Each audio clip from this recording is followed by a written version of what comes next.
Good morning. So I was looking at diagramming software last time.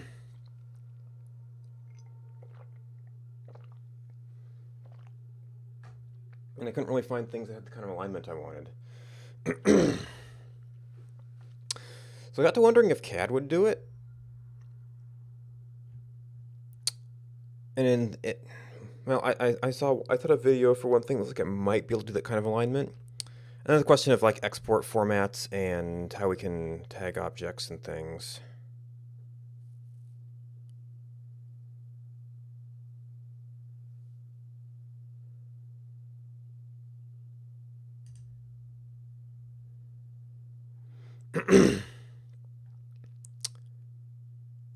Huh.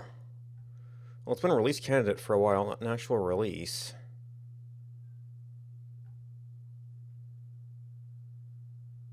Oh, pfft. Wait. Oh, SourceForge has the... Well, do we really want a nightly for this? Maybe that's just more active, though. Nightly builds. Okay, so there's nightly builds. Oh. Modified around the same time. So this project might be semi-dead.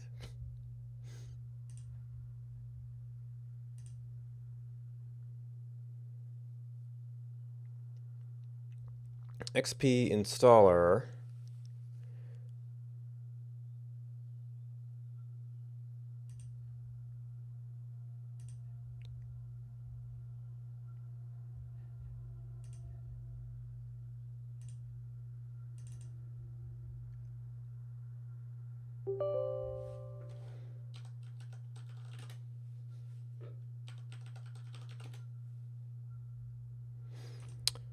Getting license.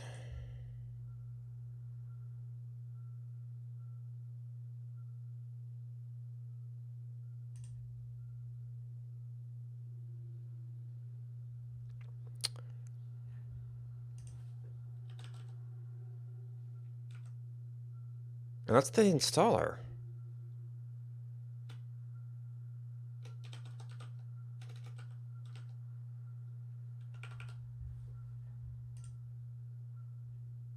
Okay, so they didn't set up that. They didn't do desktop shortcuts, did they? No.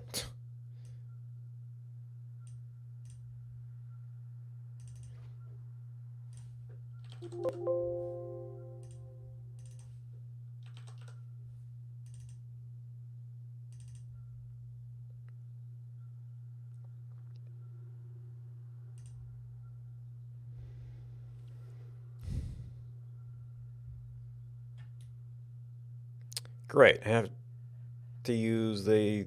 Do I have a trackball? So that's actually a very awkward button for me.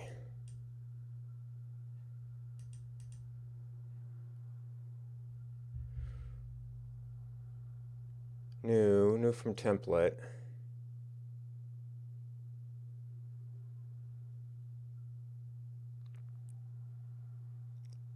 Draft, redraw.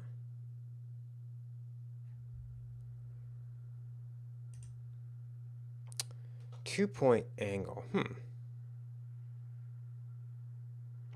Parallel through point, parallel. Oh, parallel through point. Okay. That's nice. Tangent point circle. Tangent circle circle. Well, those are some nice operators. Circle specified by different kinds of points. Center point angles. That kind of correlates directly to some stuff I was doing.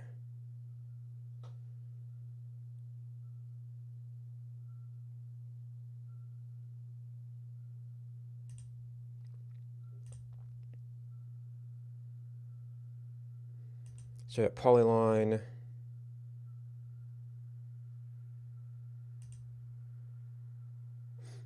Oh, aligned text. It's different kinds of text.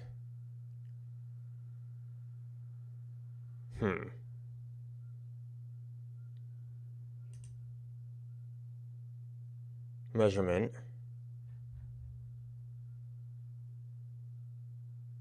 Did I say text thing already? Hatch. Image. Create block. Create point. Huh.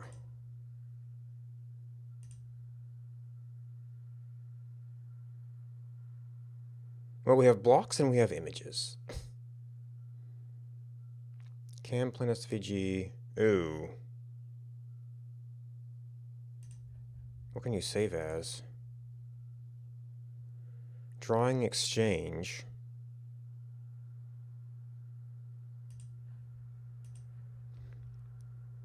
So is block like a partial? Well, there's cam plane SVG. So there's a couple. We have a couple of areas of evaluation. One is, can we make what we want?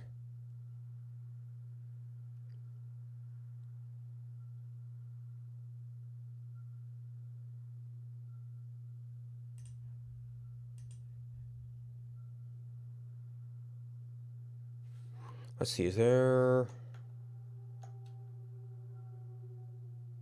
That's snapping to... Okay, that's snapping to... Okay, snapping to angles, which might be good. Oop, okay, that was just those. Then we want... Move?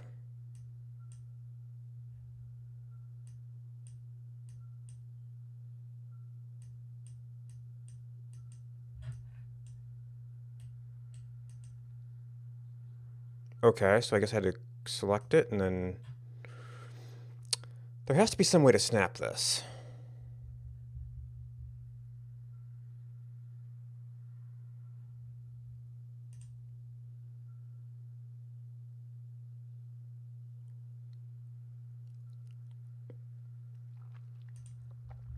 Current drawing preferences. Show grid, X spacing.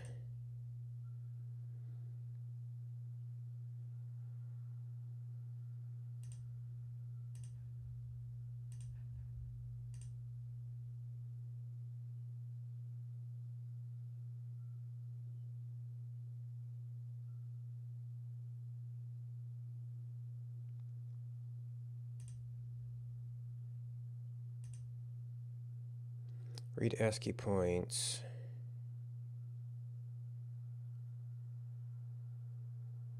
That should be the same stuff that's in the toolbar.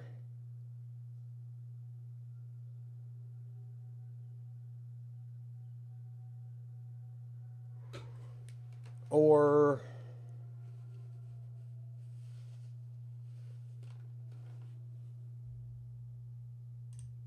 Okay, that was categories.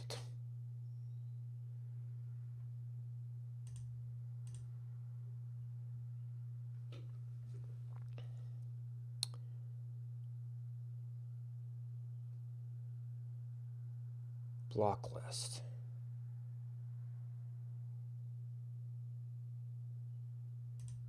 Oh, is this... Oh, but I've still got this point here. Huh.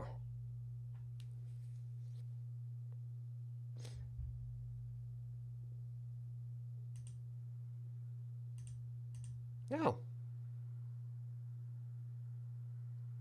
Also, let's look like it's not a 45-degree angle. What angle was it doing? Just be color. Block list, library browser.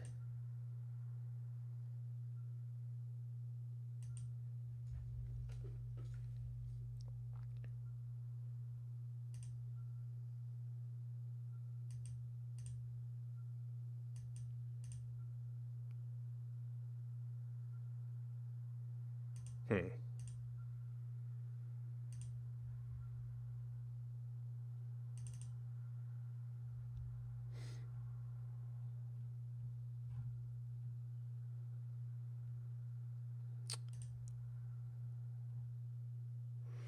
Toolbars, drawing window, menu, dock. Docs tabbed.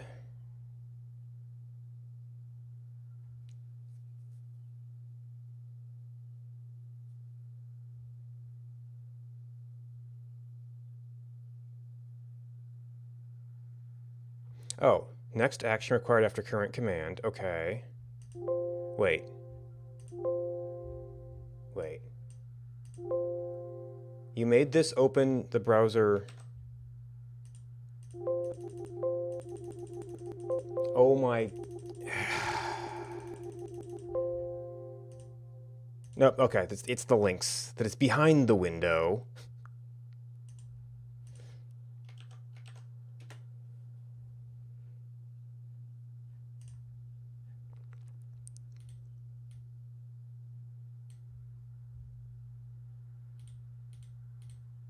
Oh, so select objects was like the thing that we were supposed to be doing there.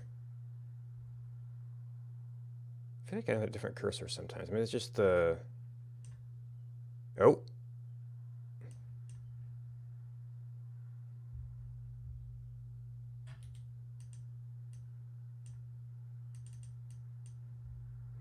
No, that's not it. And this line isn't really what I want. Now, what the heck are you?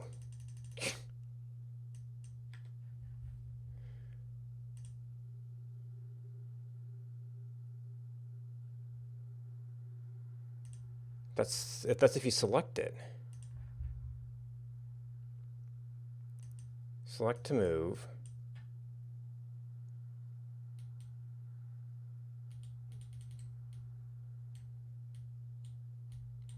Maybe the middle button is cancel?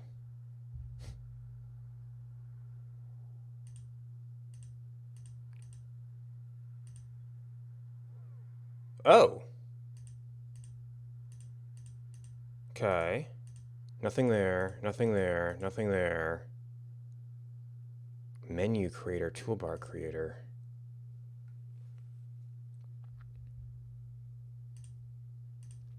Line, polyline. Oh, so deselect all, select all. Okay, whatever this is, it's not an object.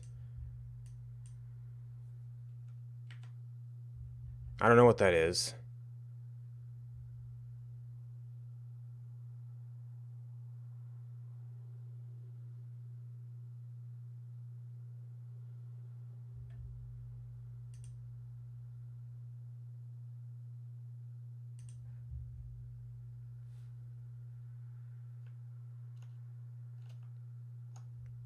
How do I line up to something?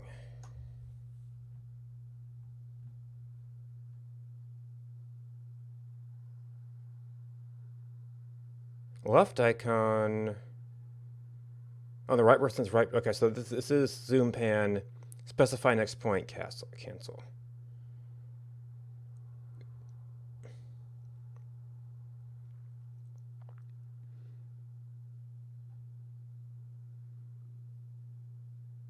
Floating toolbars, floating menu.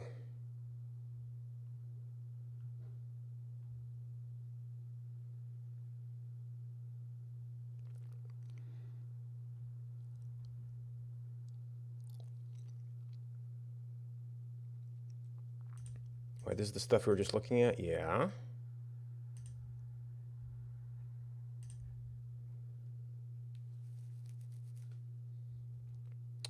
Drawing units, layers.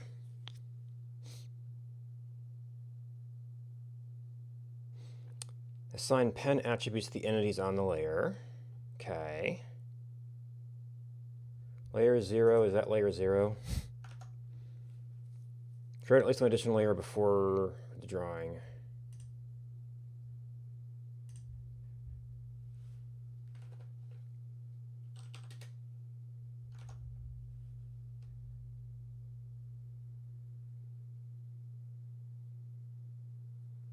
Help set the layers in the dock list. Construction layer to create reference geometry to help align other drawing entities. Okay, so that's like basically make your own guides.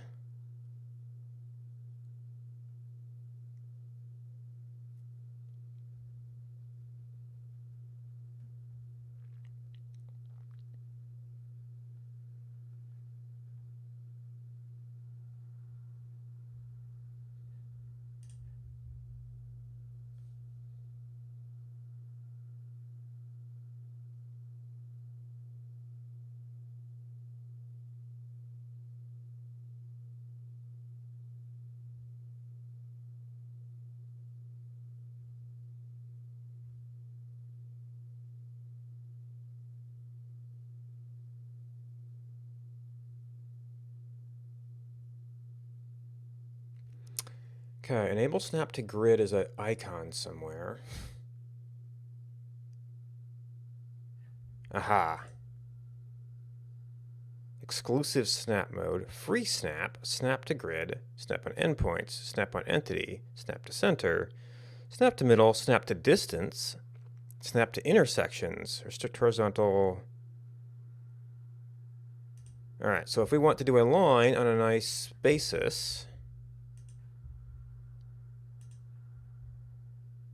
I have no idea what my units are here.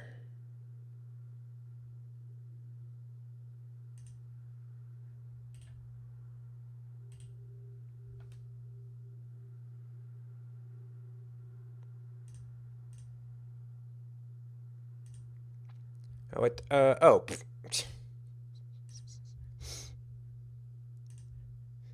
that's what that was.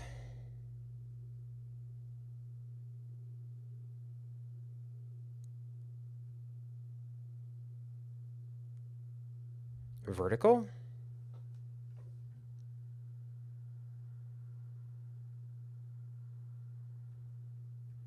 Okay, multiple line segments, which could be useful for some of the stuff we want to do.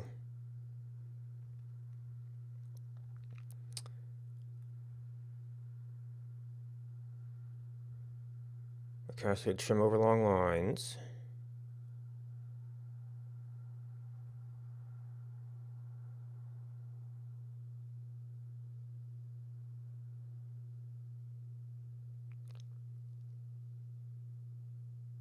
Bevel tool. Okay, fixing the corners. Changing attributes and properties. Did I actually...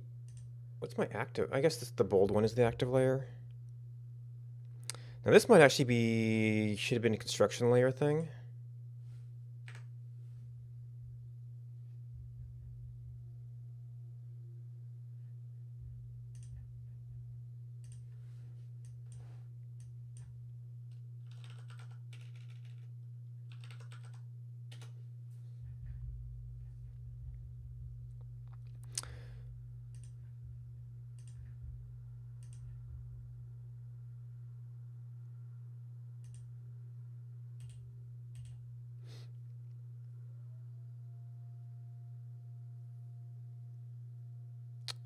Oh, no, I ended up off by one.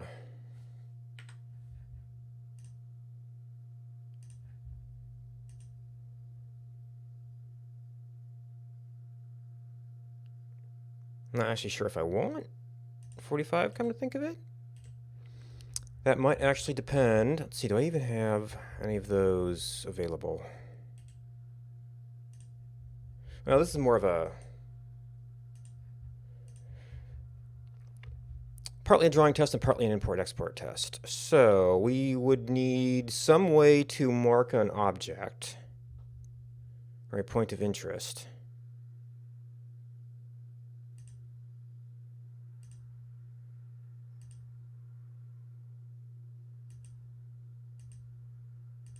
Not sure what that is.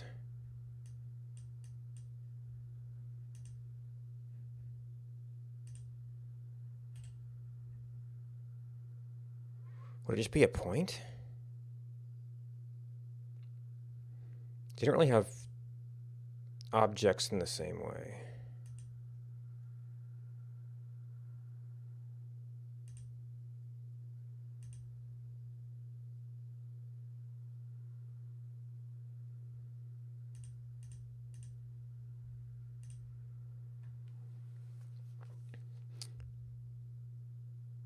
Well, man, there's rectangles.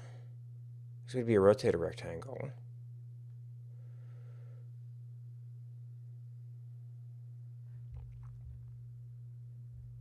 Also, do we have object properties?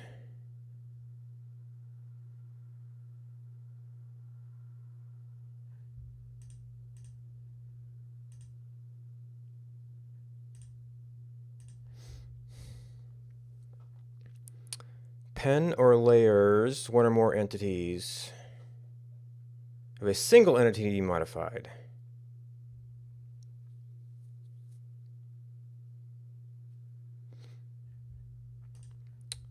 Library block list.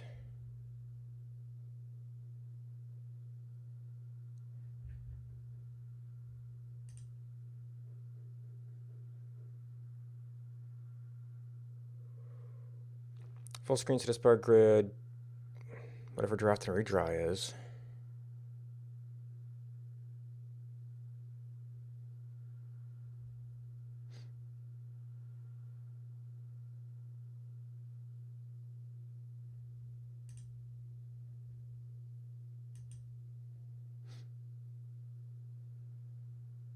Okay, okay, that's the geometry of a line.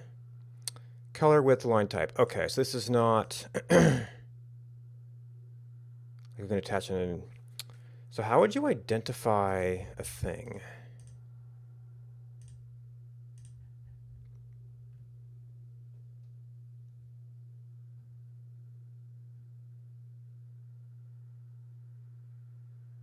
Well, there's...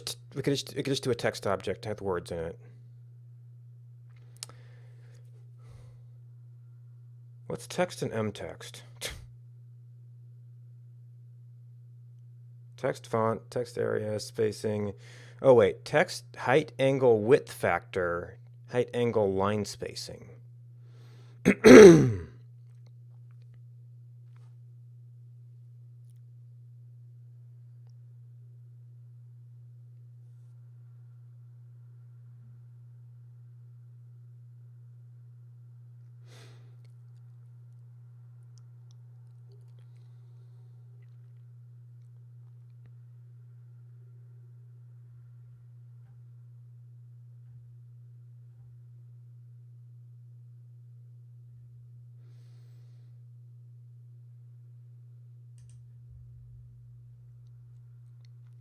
Reusable drawings, built furniture, title blocks.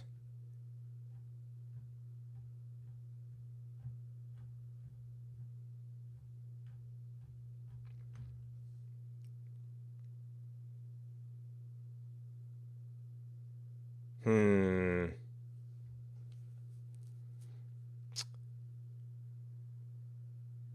don't think there's anything I would use that for.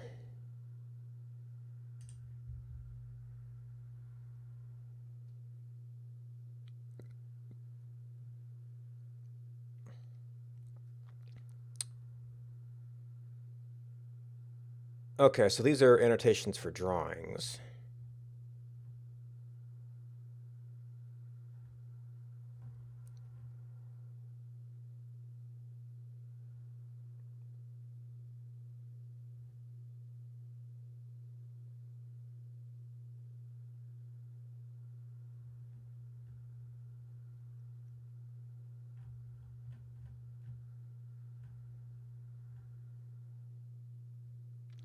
Text mtext. Baseline.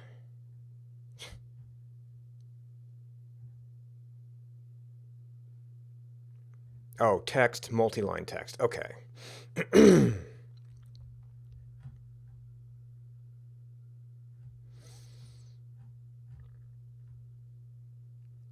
Dimensioning tools. Okay, so dimensioning tool is going to be for like making these kinds of lines.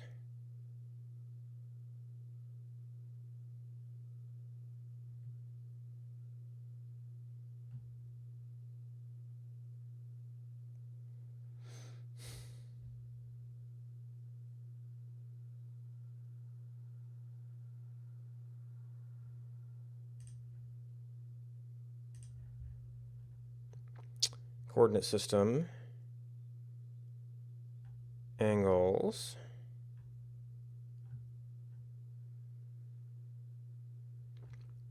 Wait, relative. The next point can place okay.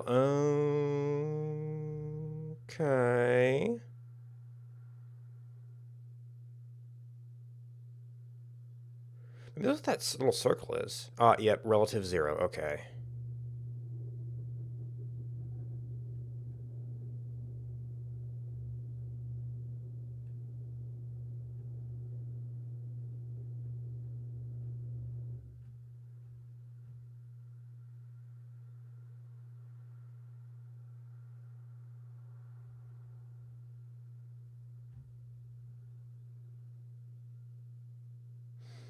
Snapping, drawing preferences.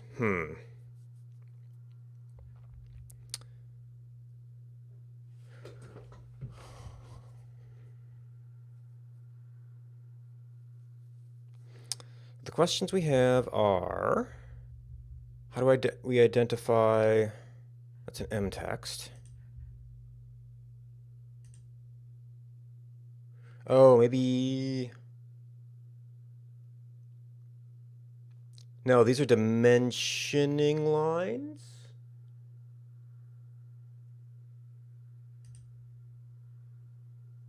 What about regular text?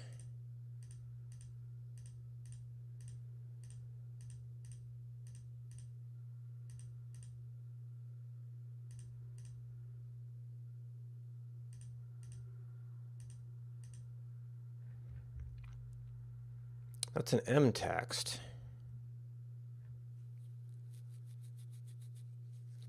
Is text only on dimensions?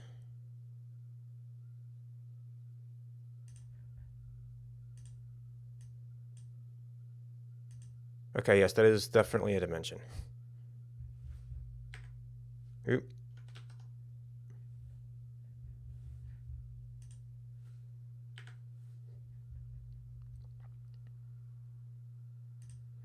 The M text. There's a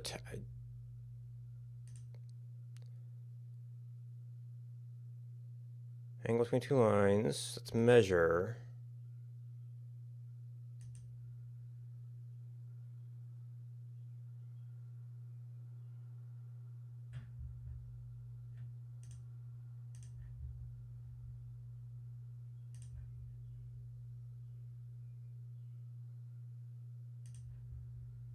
Text.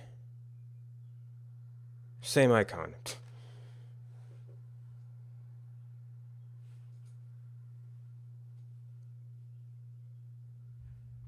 Do I have to like a separate thing?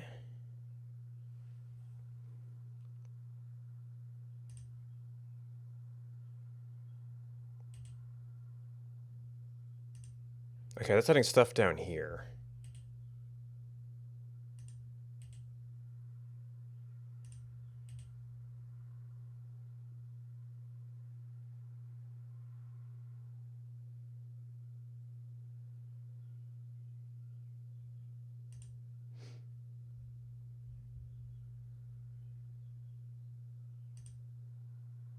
Oh. Okay.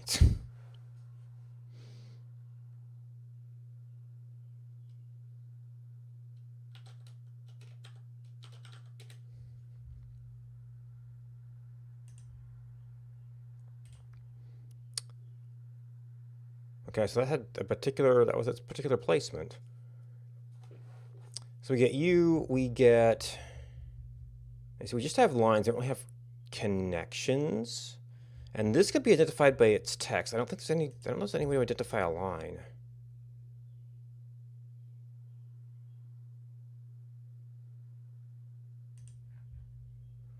And we can place them very precisely.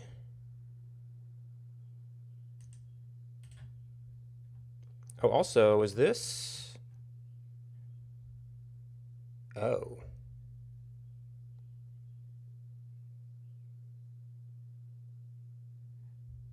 This is an infinite line.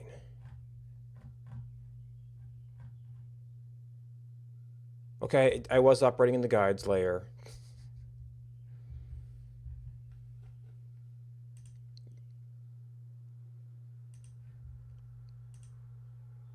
Nope.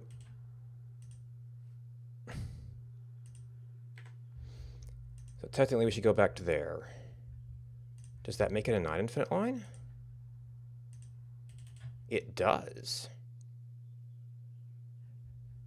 Interesting.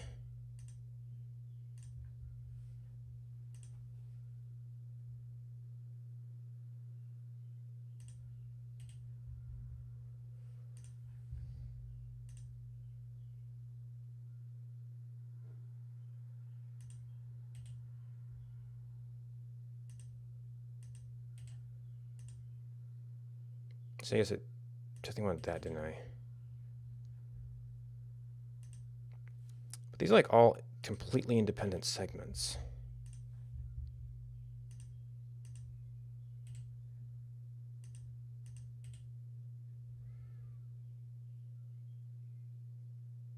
And of course, I did all the intersections there, so it can't.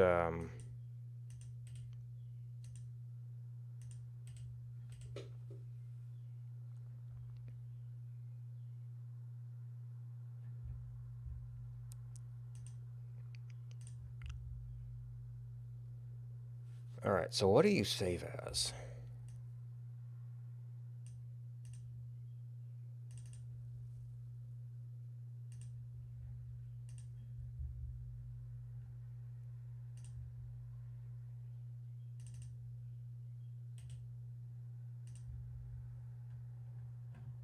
Well, it does in fact seem to be a text format.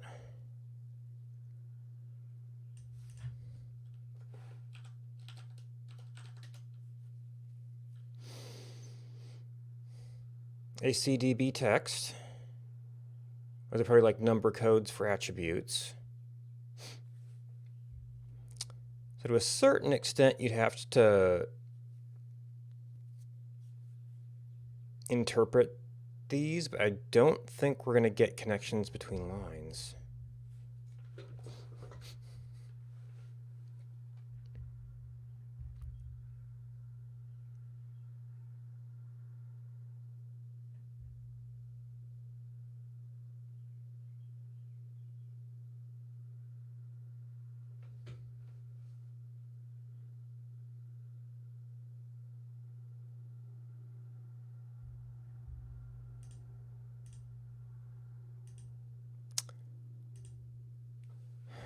I could put them all into a layer and say this layer is that connected set.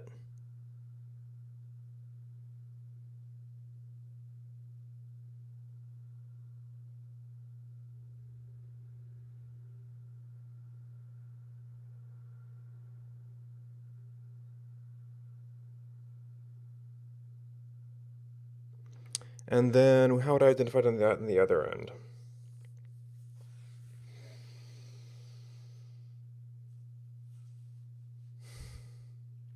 It wouldn't have connections associated with any of the items, so I couldn't really infer anything. I'd have to.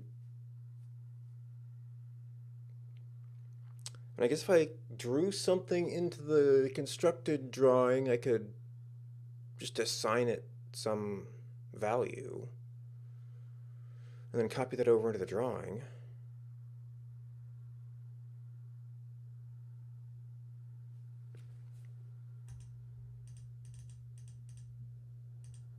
Huh.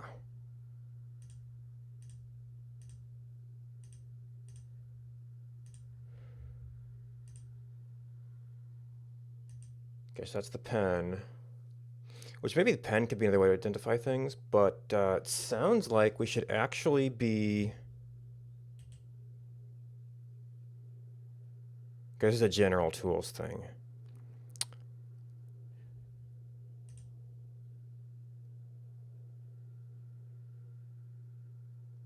So we're going to change layers.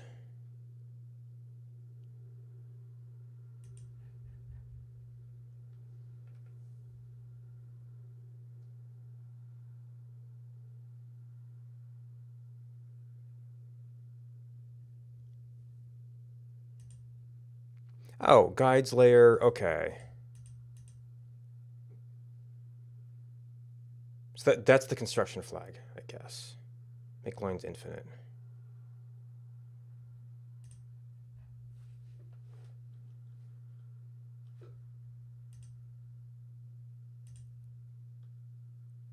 Oh, line type.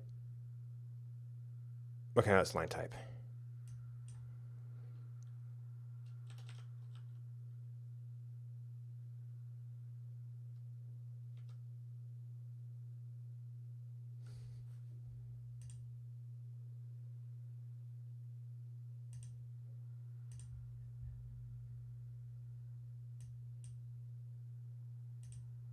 Oops. Oh, that's guides. Oh, that changed. Um,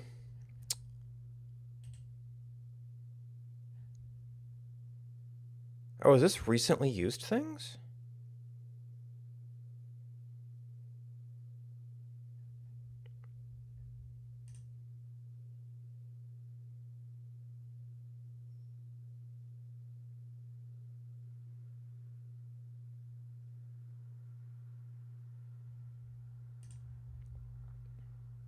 Aha.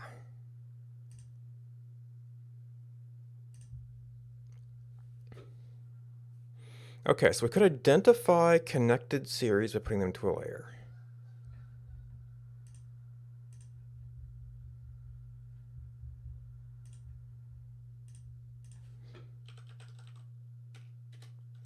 Bilayer? Well, there's basic, there's guides.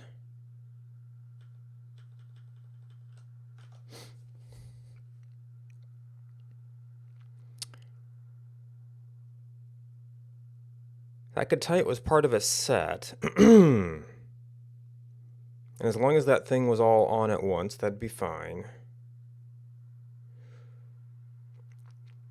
It's a text format, so we could build an importer for it.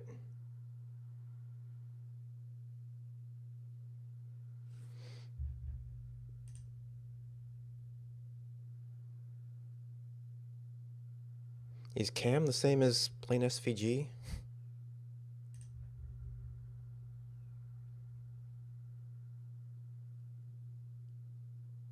Default width. I see we wouldn't want construction layers.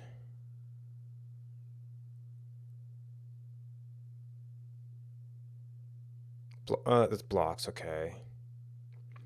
Cubic bisers.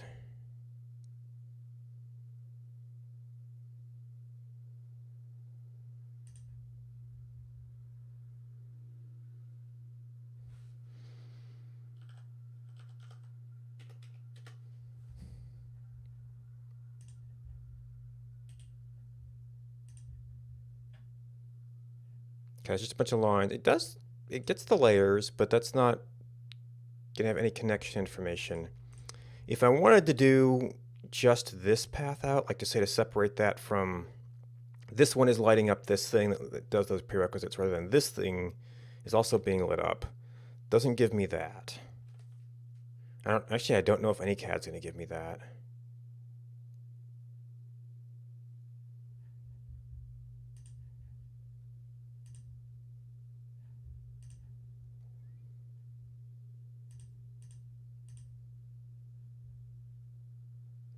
Blocks.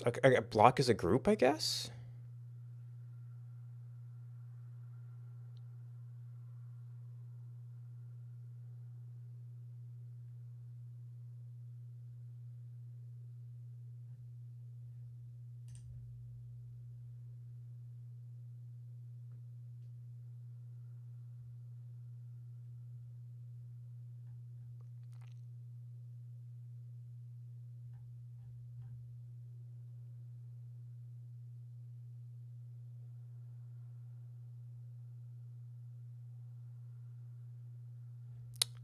Remove. Okay.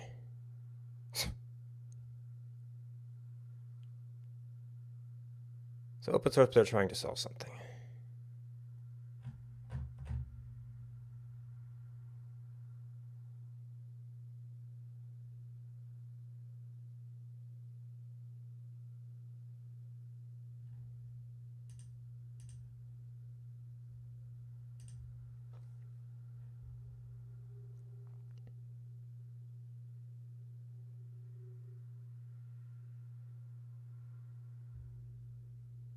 I think that's, well, maybe it's just a slow connection.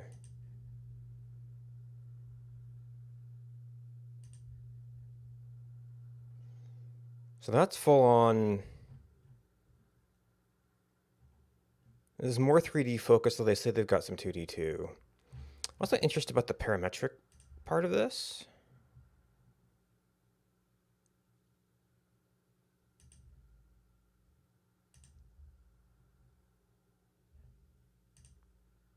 Oh, Well, it's still going slower, but it got unstuck.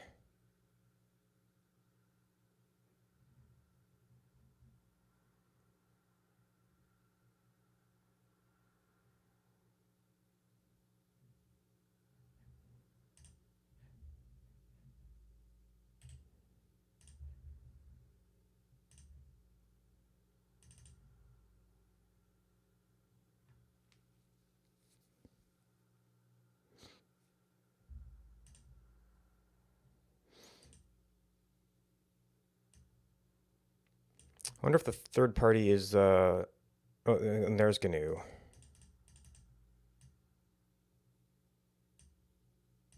3D mouse support.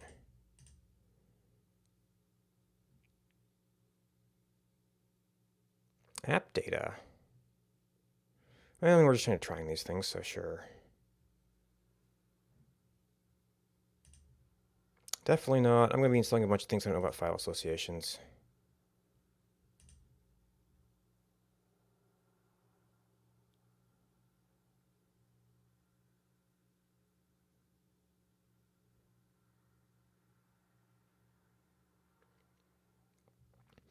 All right, so that's installing. You're still downloading.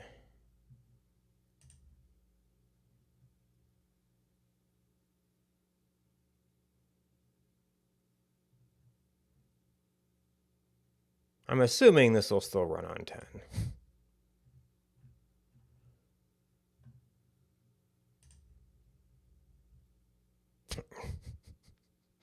One of those, okay.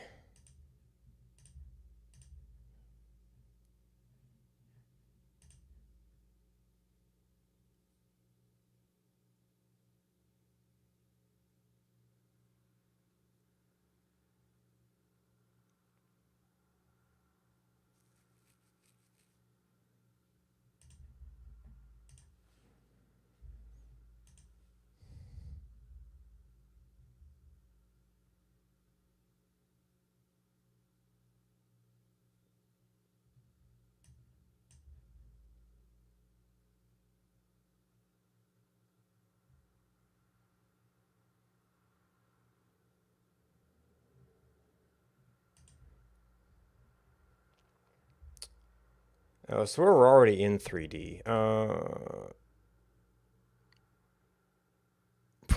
Don't know.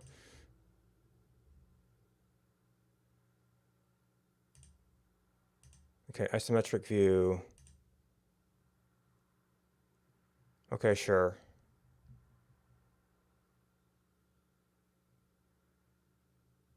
Normal mode?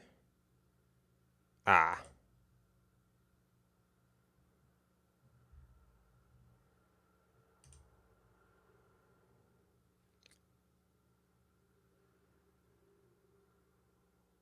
Test framework, web sketcher, spreadsheet.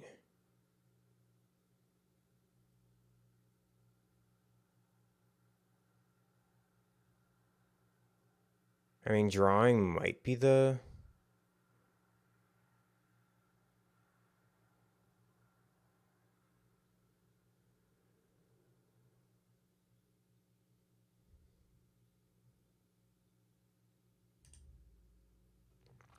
Drawing became obsolete. Okay.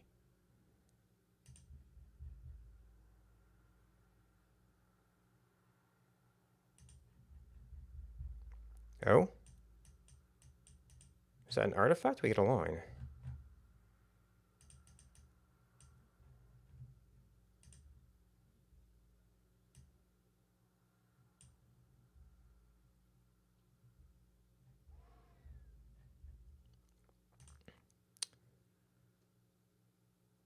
Okay, 2-point line. Multi-line. Dimension. Label. Annotation styles. This is kind of a weird way to do the menu. Maybe it's also... No, it's not also hold. Huh.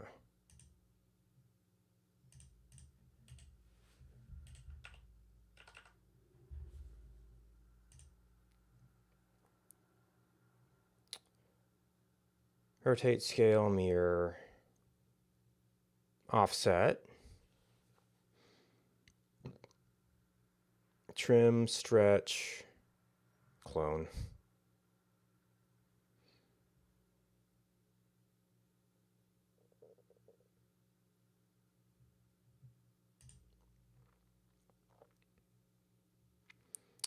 Add a layer.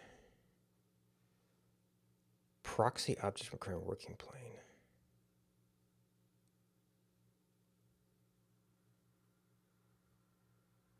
By their object.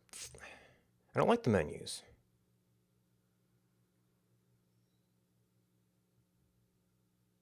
Okay, so we've got a hierarchy.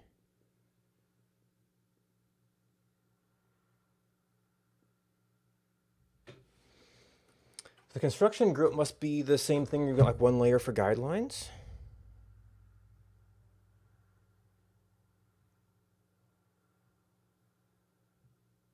Create a link.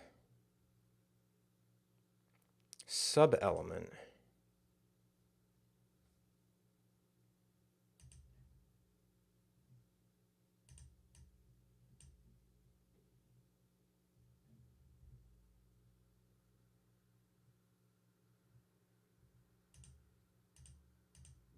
Oh, is this some kind of grid? Oh, maybe they expect you to be...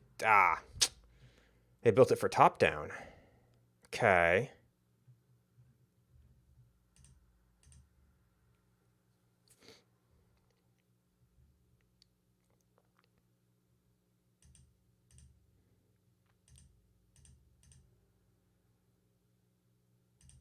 Ortho.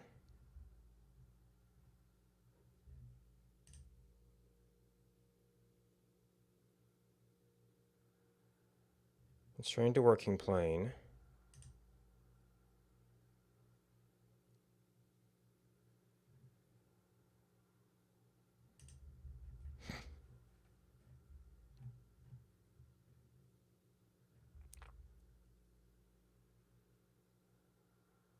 And switch to its owner document.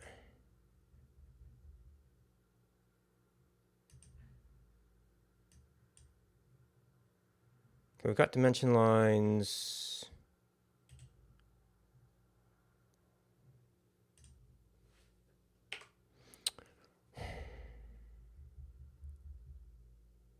Where's snap?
Ah.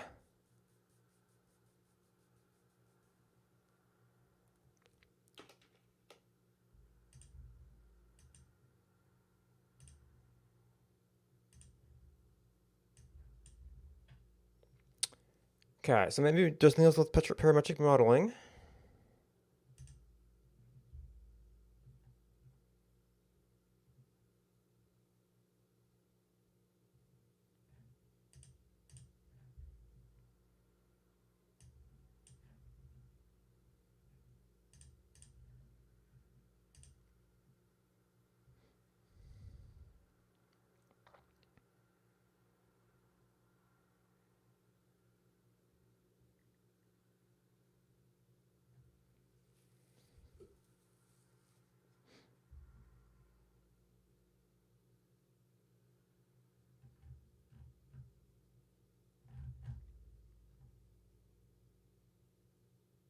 Okay, that wasn't a terribly useful description.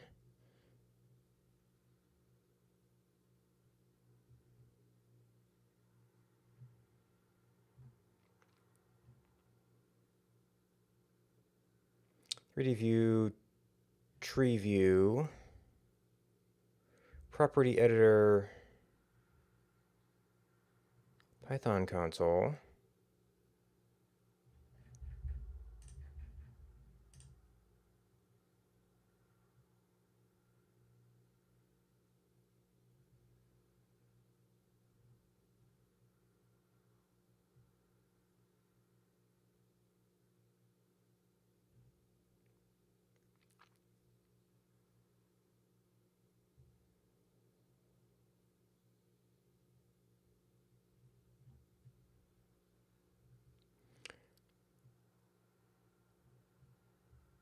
Okay. Other rooms moving around.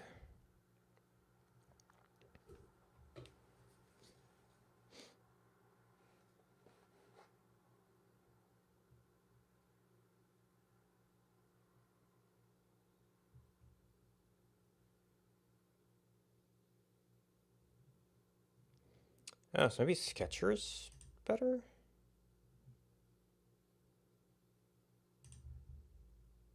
Got some similarities.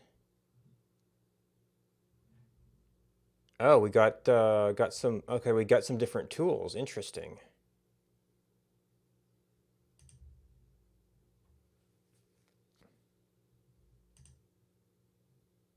Okay, pretty much the same thing.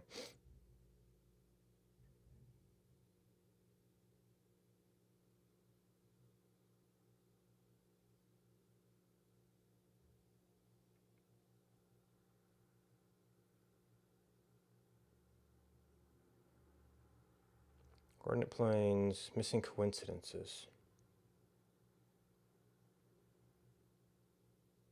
Those layers. All right, so point, line. Well, we've got this stuff again.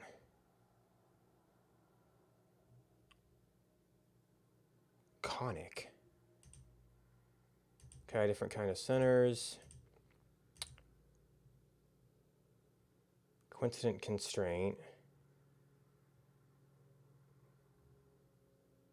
Tangent constraint, perpendicular constraint, parallel constraint, redundant constraint.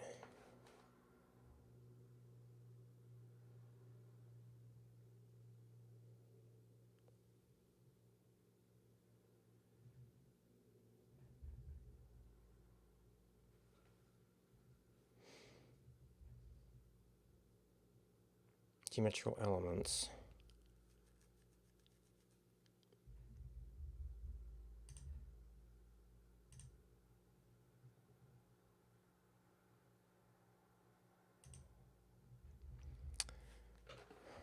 Constraint 1.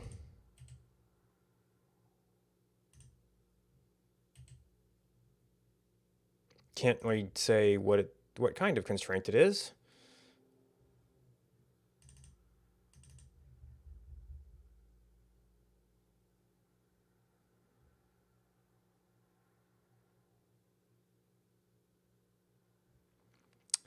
Can I create like an angle constraint or something?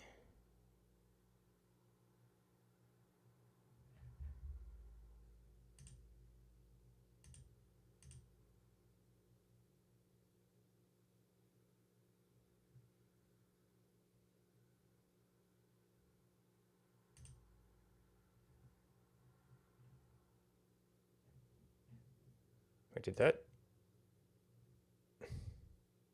Did I make a construction or not?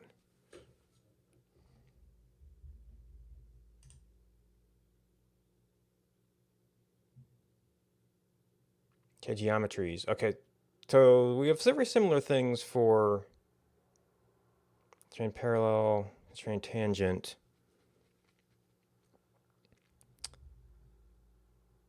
Constraint radius, constraint angle? Okay.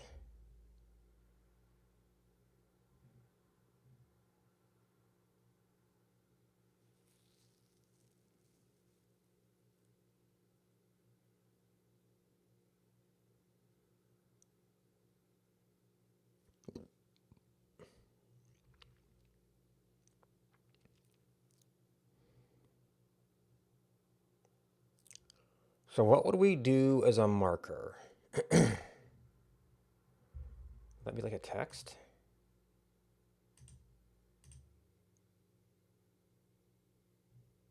It's an angle. Actually, does Sketch even have text?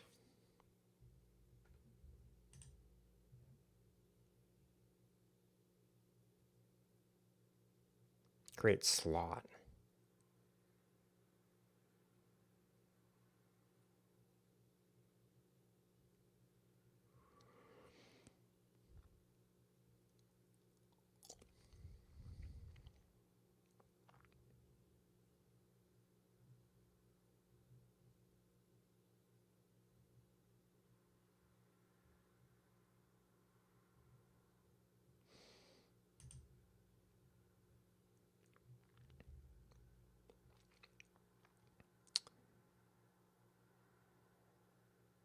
Under constrained sketch. Well,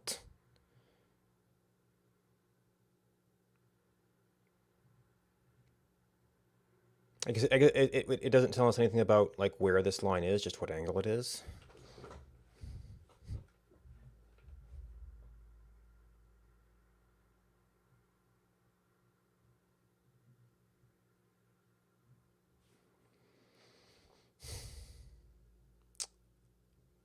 What would we use as a marker?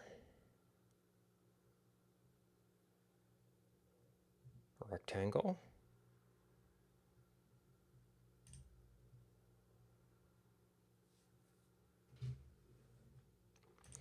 I do hate these menus. An edge linked to external geometry.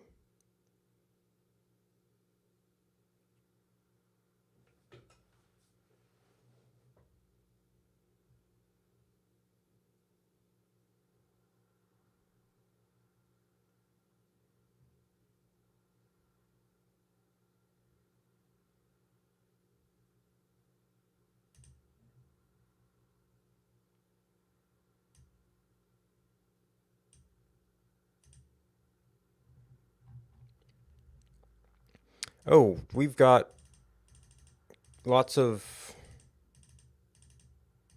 I don't know, constraints. I guess these are vertical and horizontal.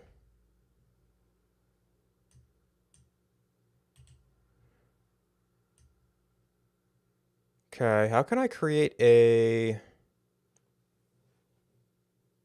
Does it basically be like an equal length constraint?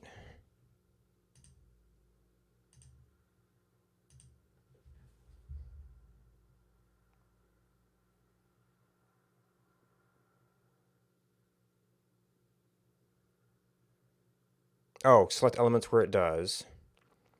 Closed shape.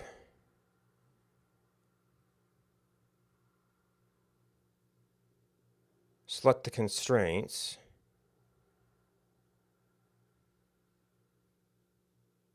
Redundant constraints, conflicting constraints.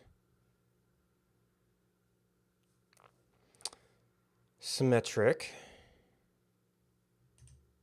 Clone, copy, move.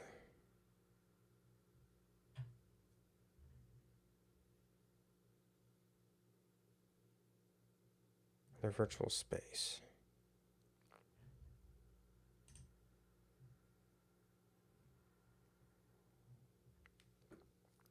Constraint parallel.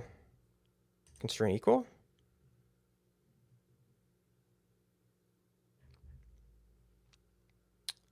Contains redundant. Okay.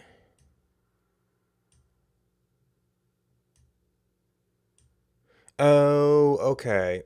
I said that the entire thing should be equal. That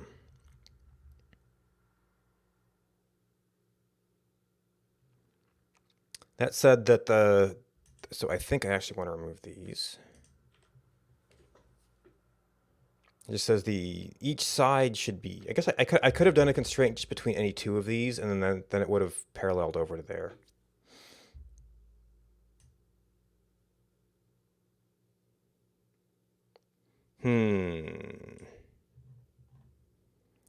I actually just needed to point, but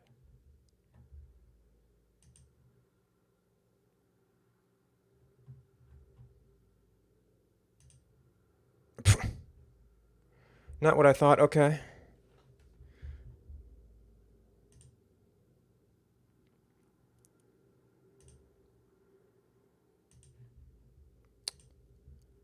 Constraints. Constrain, I guess. If we did that. Yep. How do I get a select?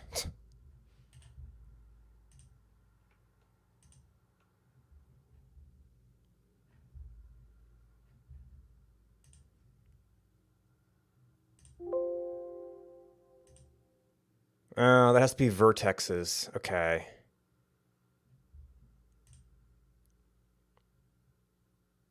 Constrain point onto object. Okay. So I could do this square. I don't know if I want a square. Now, do you have properties?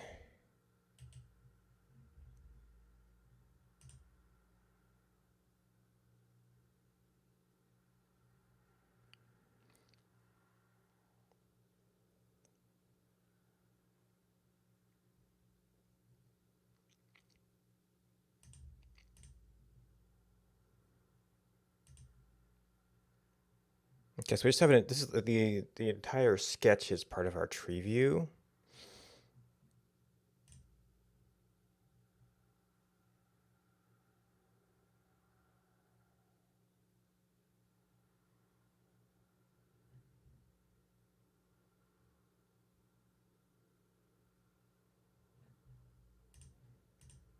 Is it gonna be open somehow? No.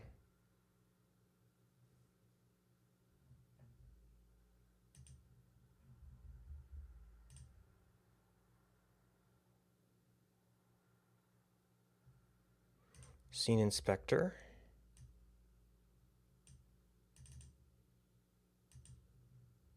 So it has a name.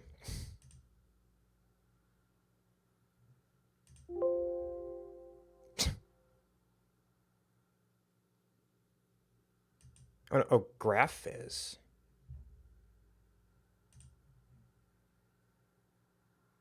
Well, a version of it certainly installed.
Hmm. Property editor?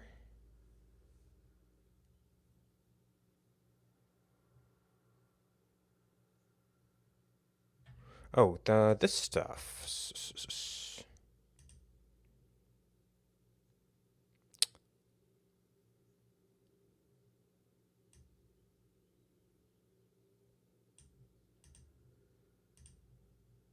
Data support, map mode, placement, label, sketch. That might be this thing though. Yeah, that's the entire sketch. I want just this thing.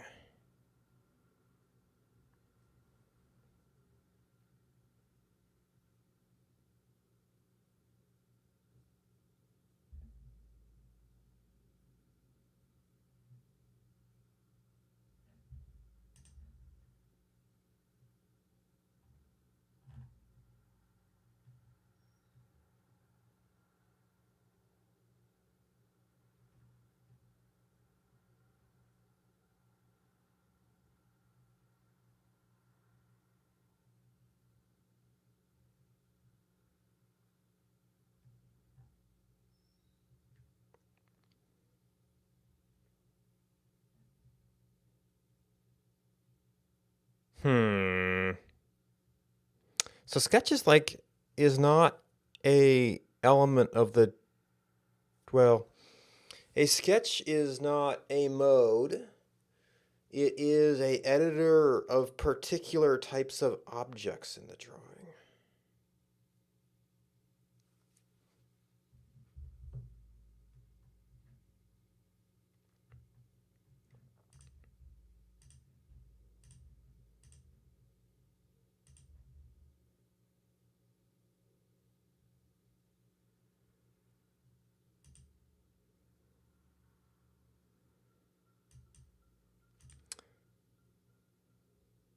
Now, why do you have a 45-degree constraint? Is it just the first one?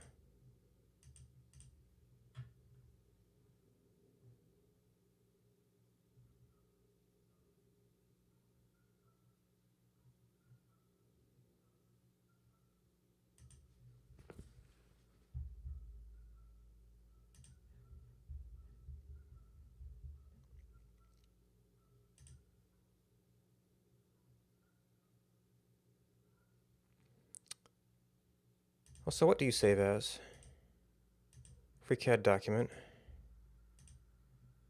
What do you export as? A whole lot of stuff. So you could probably find something.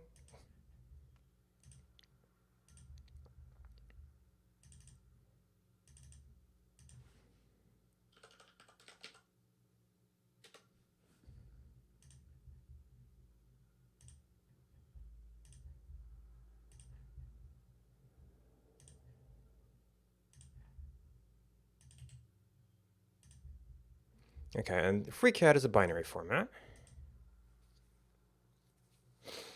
But unless I have a way to label these, it's not going to be too useful to me.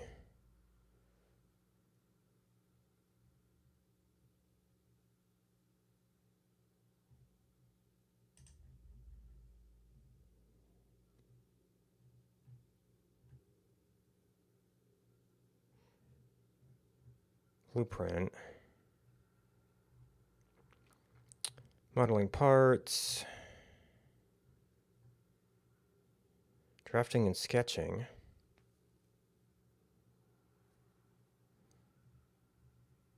Draft workbench. Sketcher reference.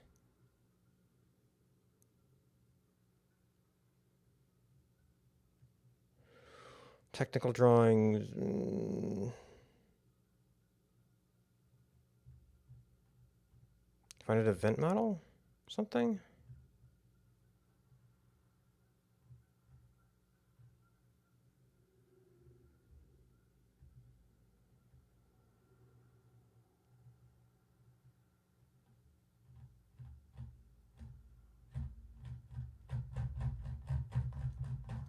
This is so multimodal, I'm not sure it's going to do what I want well.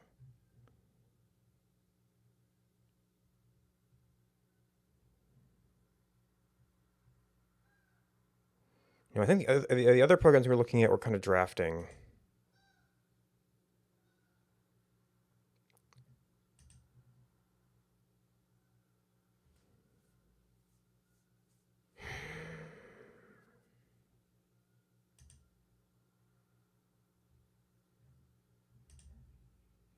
I feel like this is supposed to be a internal link.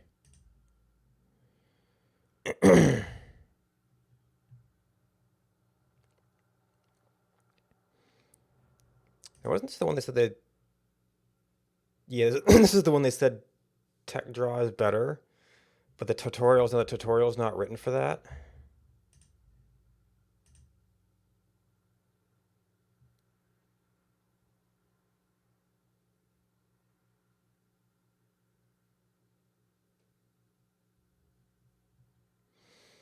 Well, there's a snap toolbar.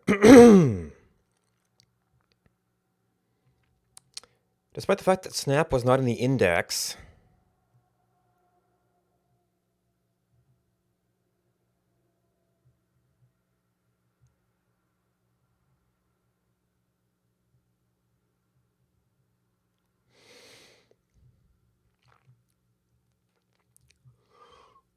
Replicate an object several times in an orthogonal direction or on a revolution axis along a path. Okay, so that's cool.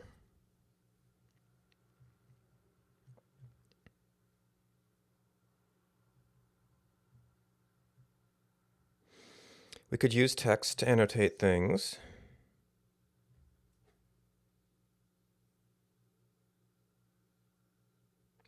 Now we've got tech draw workbench.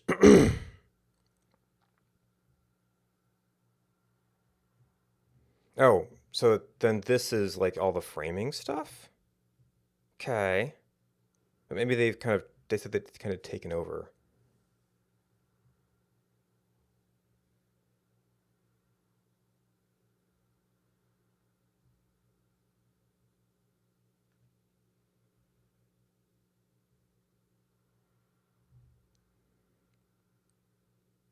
As coordinate systems, they are positioned.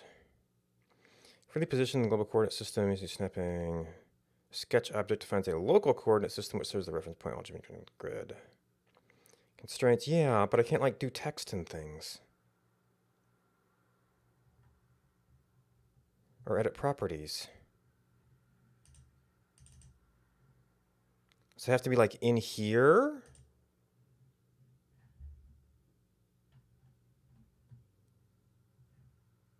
And then I can get...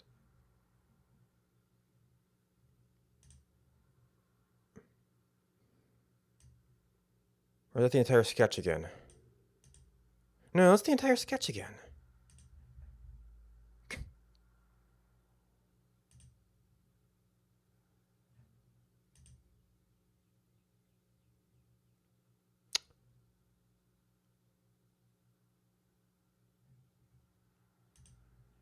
Okay.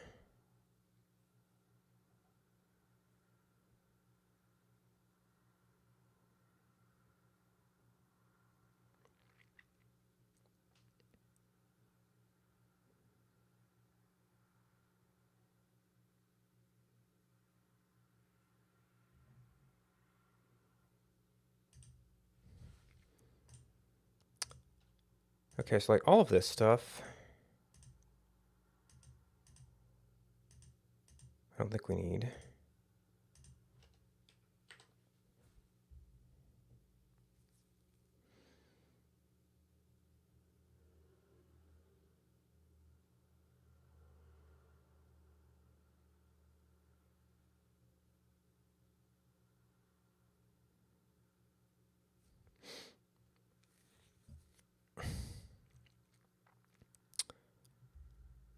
This is close to what I want, but not quite. The drafting, not sure.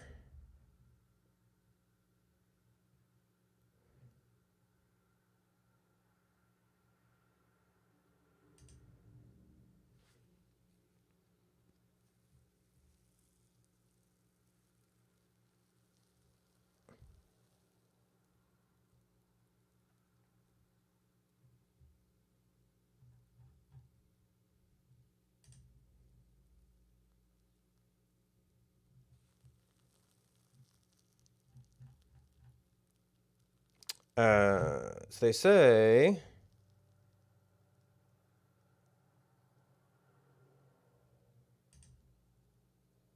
okay, is that, okay, this is the forums.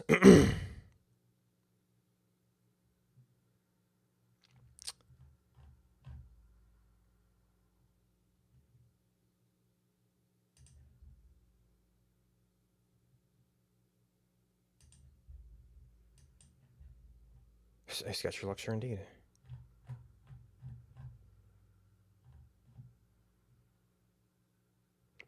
Okay, if you just create a new one, you can pick your plane.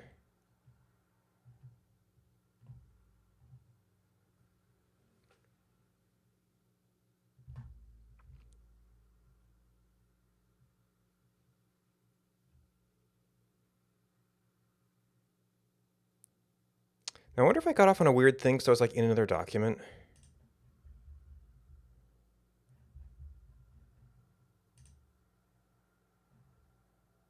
I can't do file new.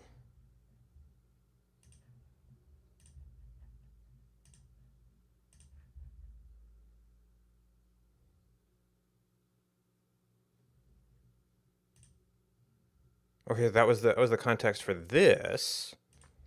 So if we go into Sketcher,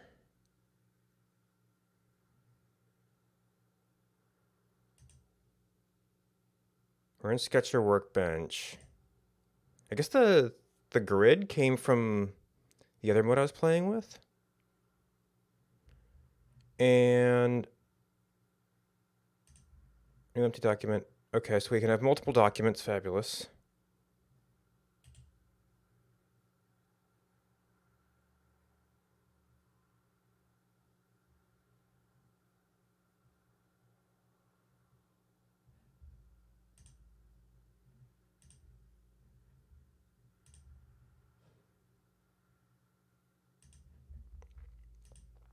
All right, I cannot do anything here.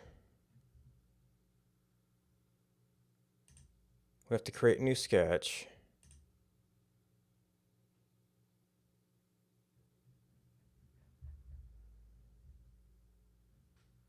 Let's get us better toolbar.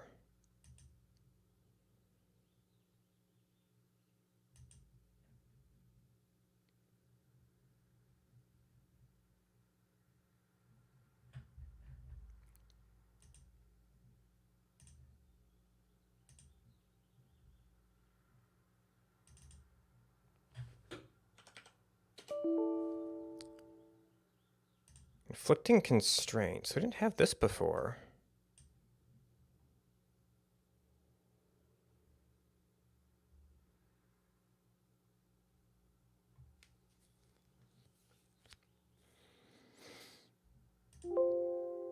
I wish I could see the properties of this thing. It's just a constraint.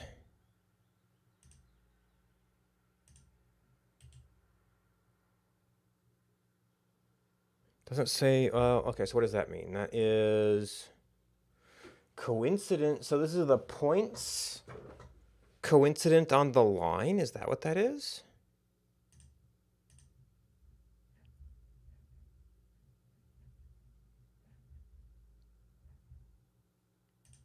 Well, I don't care about the points.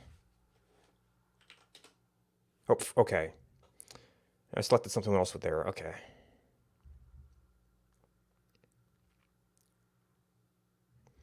Now, close.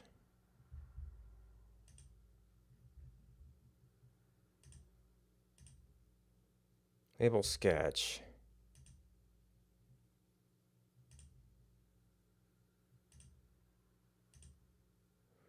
That's like the entire thing. Label sketch.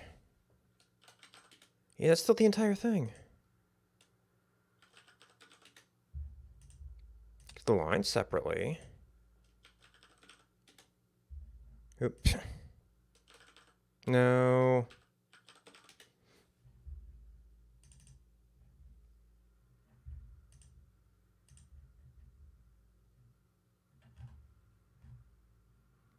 But that's the model view.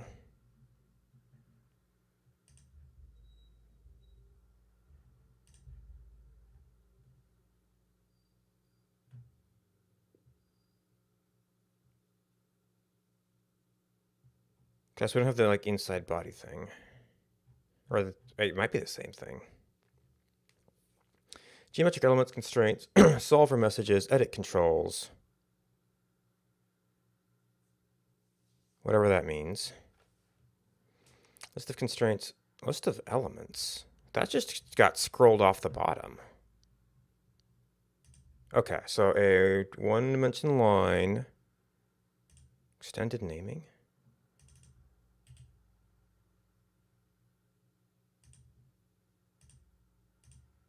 Oh, line edge one, okay.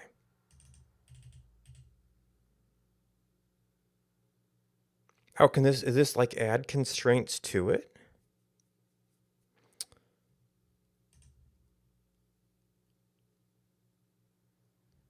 Can't really do anything to them though.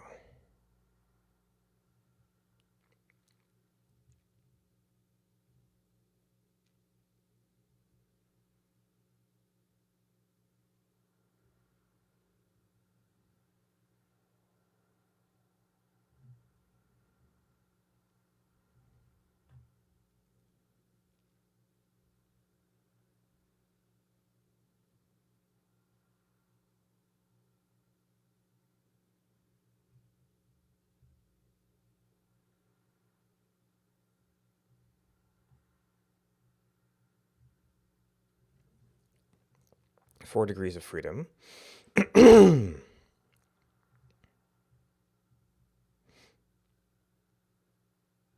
Horizontal distance constraint. Okay, so that would be, yeah, basically an XY.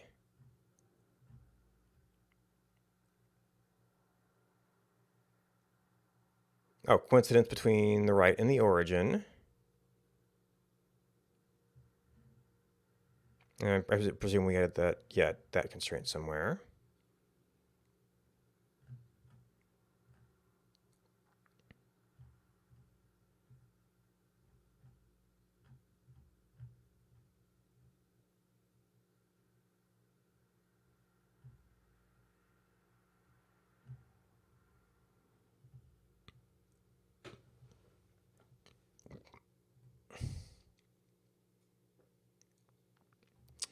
Horizontal distance, vertical distance, length.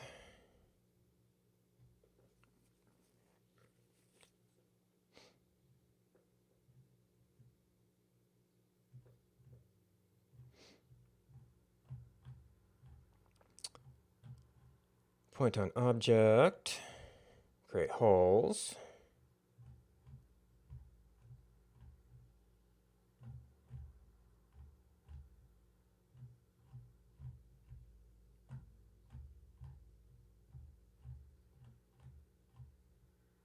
Okay, that kind of slot.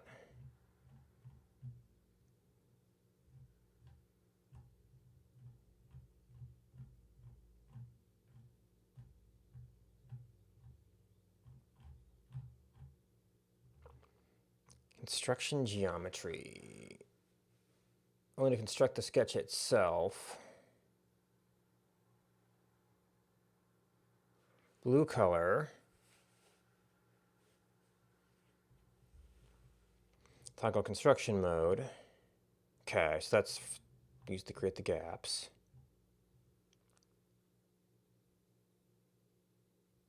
Is always construction.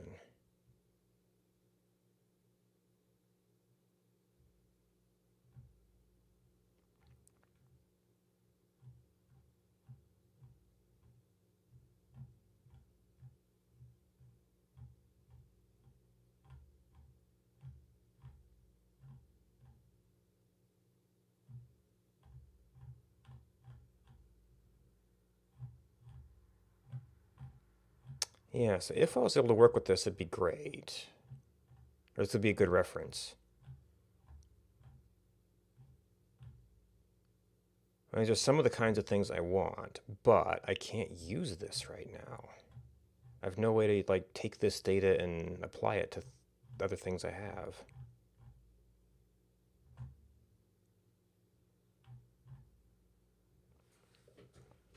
Wait a minute, wasn't there was the label thing? Well, I'm thinking one of the other apps. There was the dimensions and there was like the labels, but maybe you don't have that in sketch mode.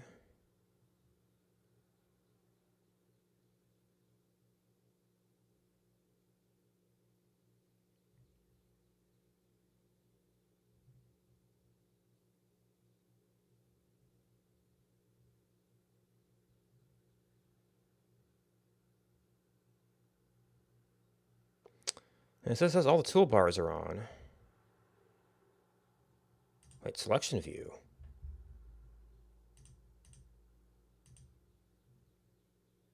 Unnamed sketch vertex 2. Eh.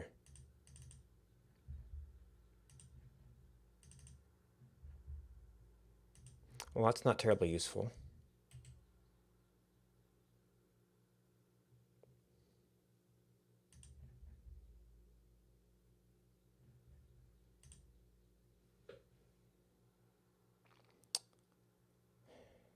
So the workbenches seem like they're not just conveniences, they're like actually different program modes.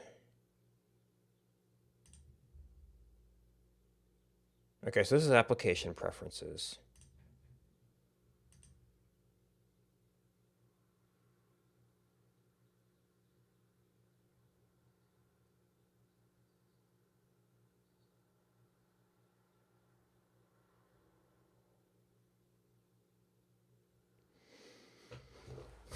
Alright, so constraints are neat, but I don't seem to be able to do any object properties with them.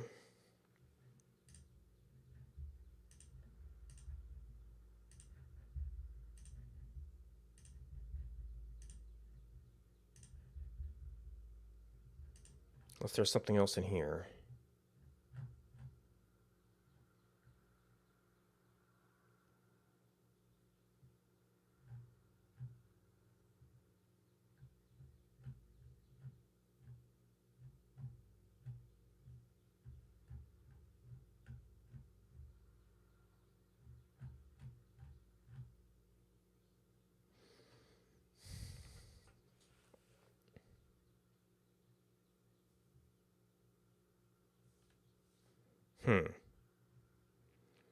Side length 1.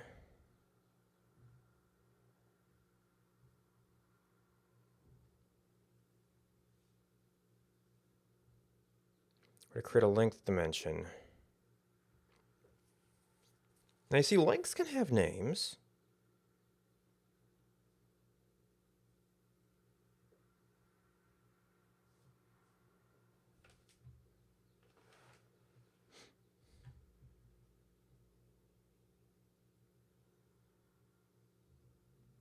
Is that construction?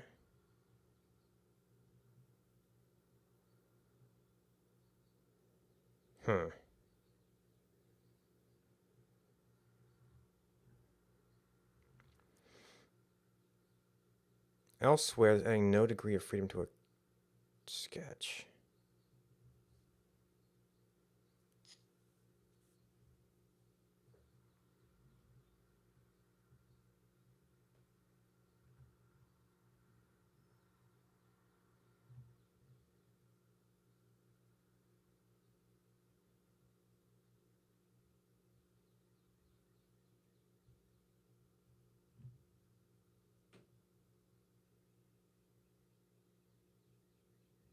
This is something you define on one plane.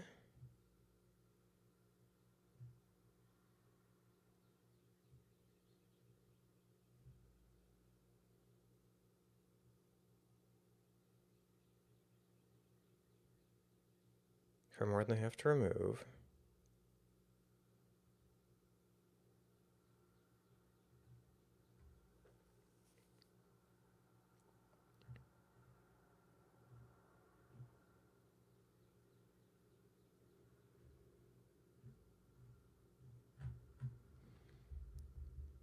Yeah.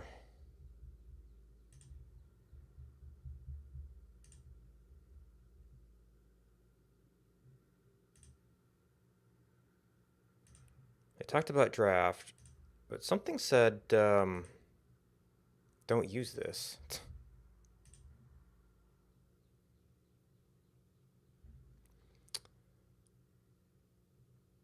Control to snap, shift to constrain. So you do have constraints. There's dimensions in text. There's a label. Oh, and now I got a grid.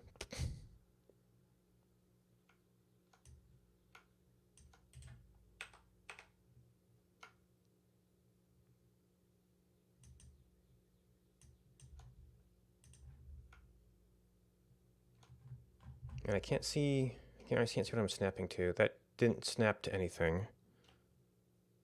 Okay, that constrains only to horizontal. Or to vertical.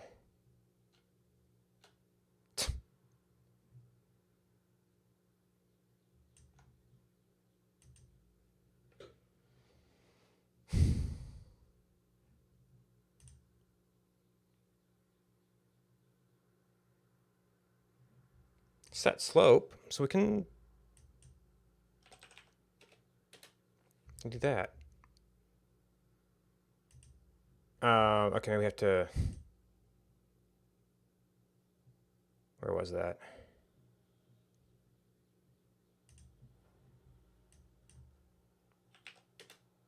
Nope. Does not work as advertised. Well, I don't know what it does.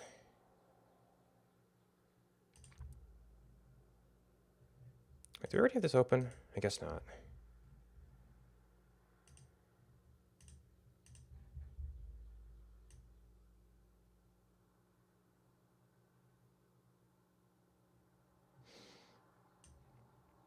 This is the broken link.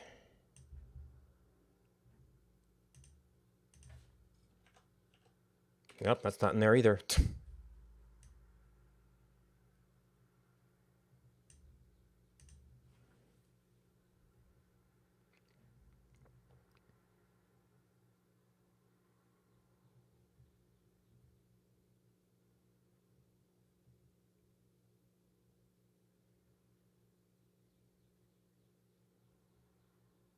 E-scale, vertical and horizontal dimensions, annotation, projection groups, linking dimensions.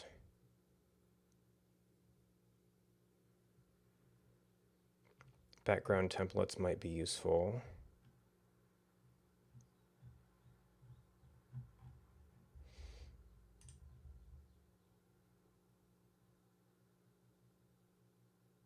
Okay, so you're no help on aligning things. The snap to control to snap.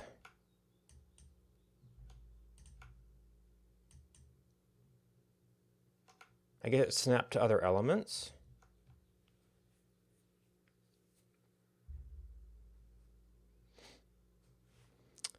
Could I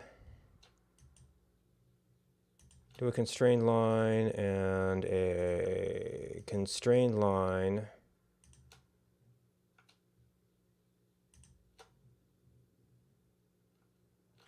Is there a line there? I guess so. Maybe? Okay, there's at least one line there.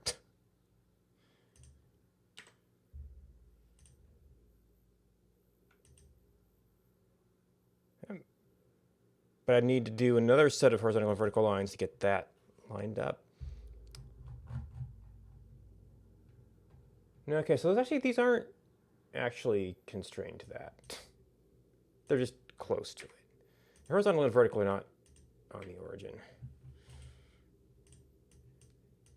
I guess not that my drawing in the other app was...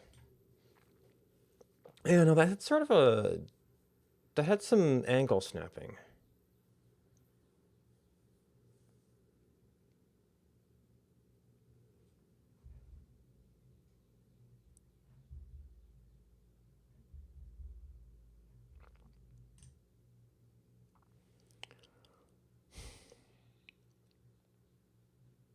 Placement?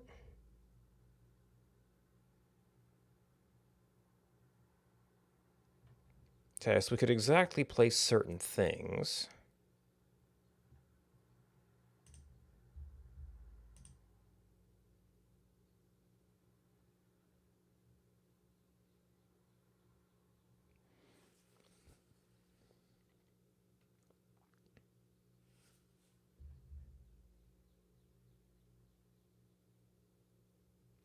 Yeah, you can't mix and match stuff.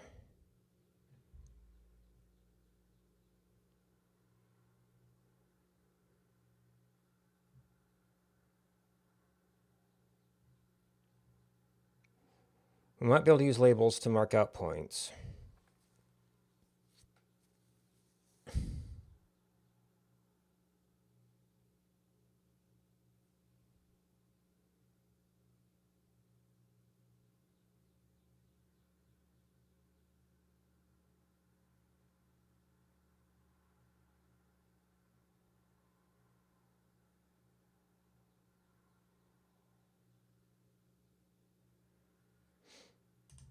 Okay, so here's an interesting thing. I take that and go into Sketch.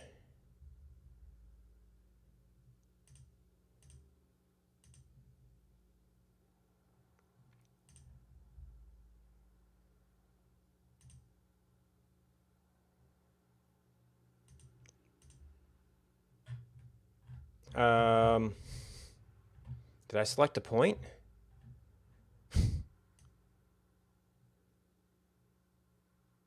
Empty sketch.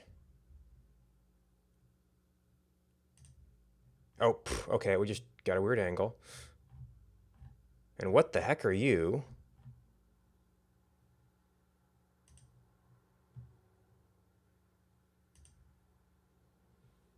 And see, I didn't get both of the points here.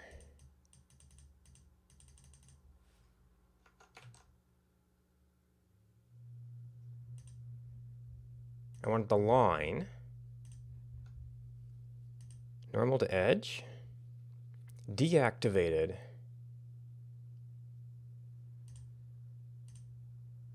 Nope. That seems kind of useless too.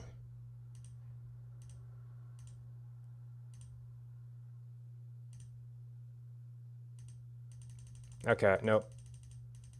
I can't interact with you at all.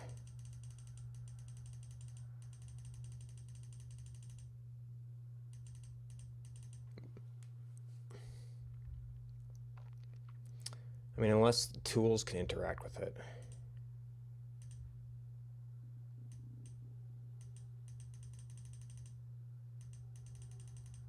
Yeah, it says it's empty.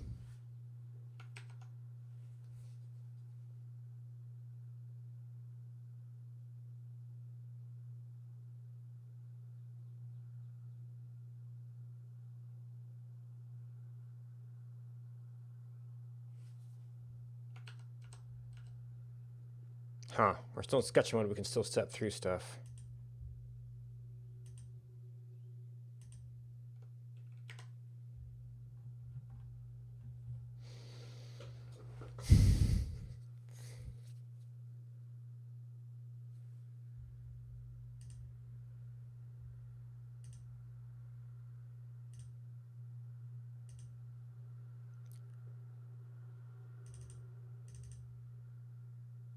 Okay, I must actually have zoomed in way smaller than I thought.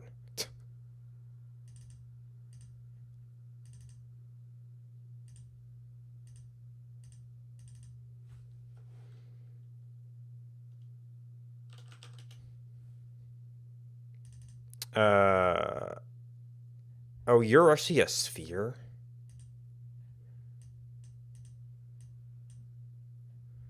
How do I move things?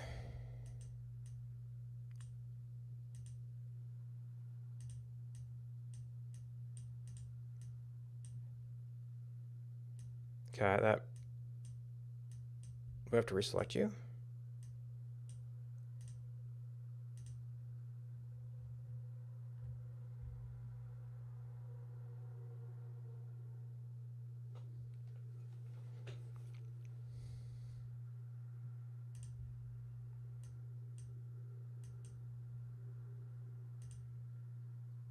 Okay, that's a little funky.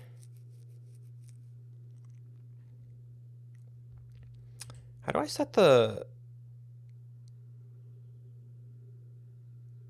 target point is because it only moves the label.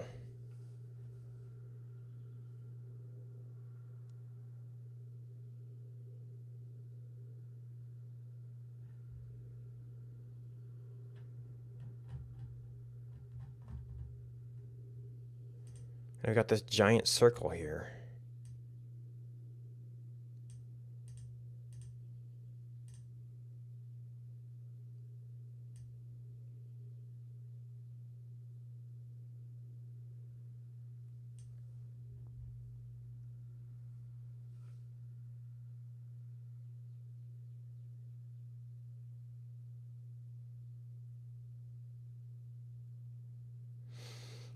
I guess they're assuming you're not so zoomed in. It's still a pretty big point, though. Was that, that's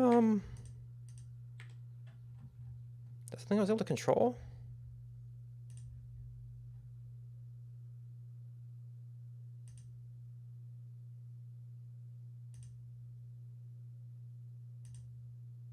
I would say no. And why do I have to specify all those points? That must have been where the label was. Somehow.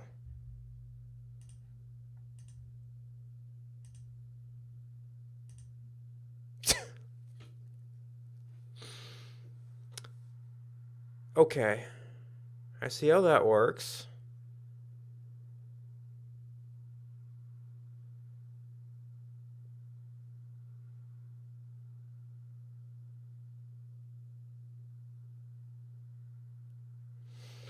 I don't want the big dot there, though. I mean, I guess for my purpose, it doesn't matter much.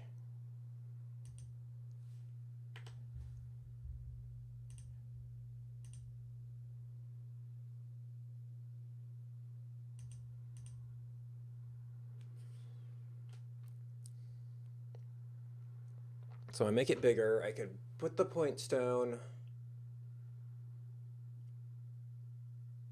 I don't know if there's any way to connect lines.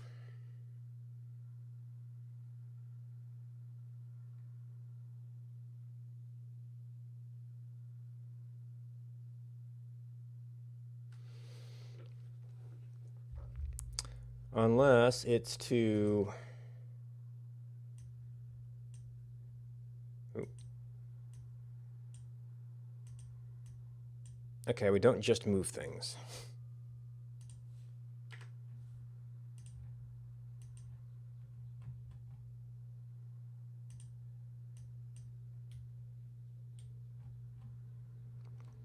Is it? Is the label text set by the zoom when I do it? No?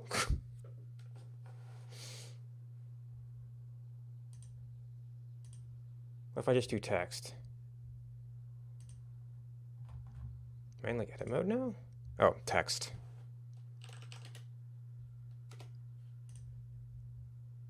Yep, very, very tiny.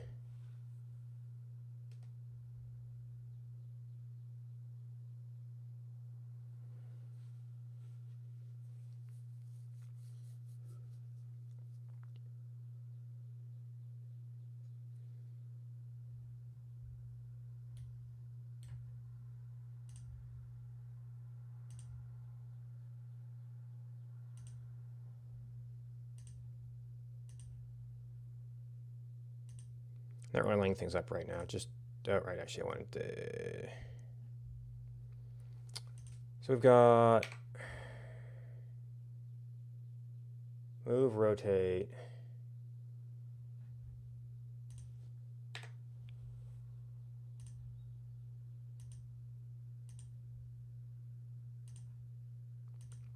These I could actually constrain, I guess.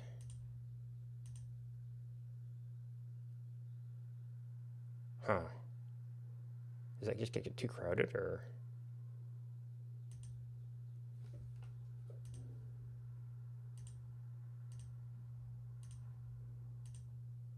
Somebody could figure out ways to make those nice.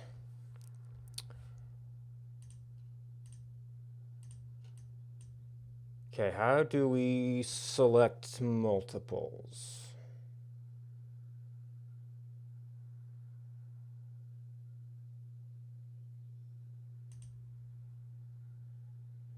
So I can duplicate things.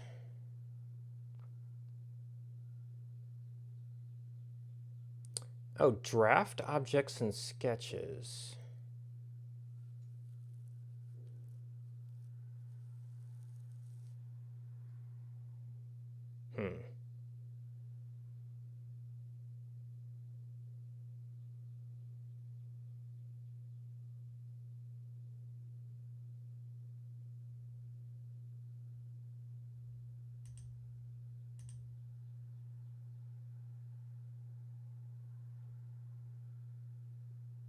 Yeah, construction layer.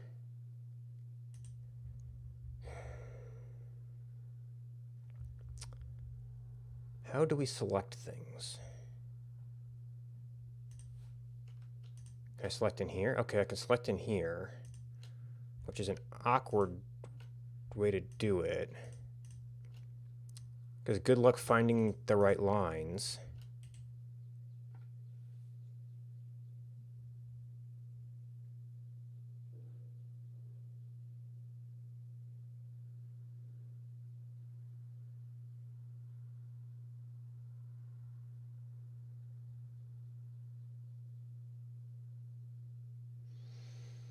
What are links?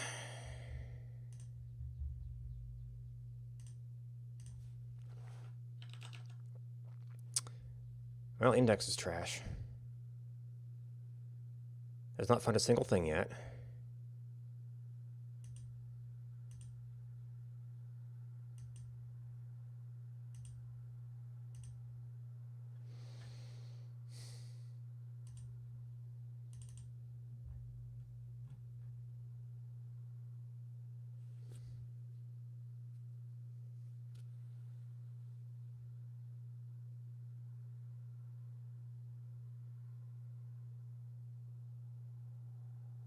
don't need 3D modeling.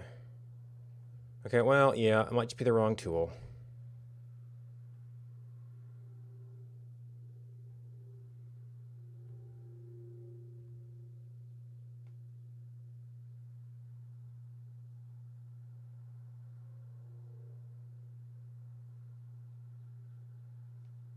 Stand group, draft layer, the arc workbench.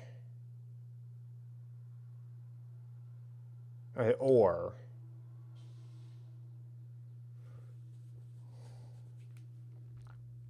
draft snap. I haven't found this thing anywhere. Okay, so that is the contents. Existing. So how do we create the group?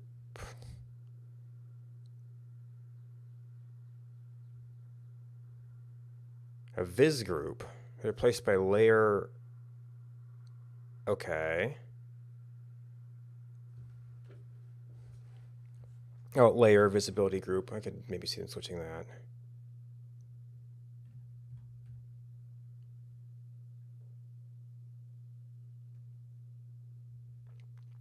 And now see, this is some interest. I wonder if this is like placement along a spline.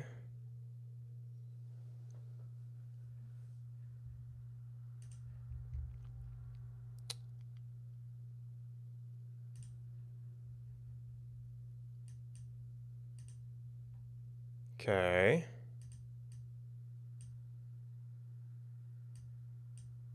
Okay, so if you knew that they were all lines that were in that group,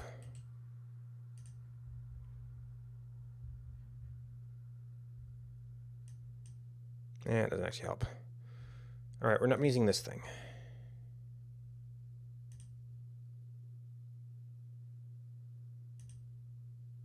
Yeah. Can't really set anything there.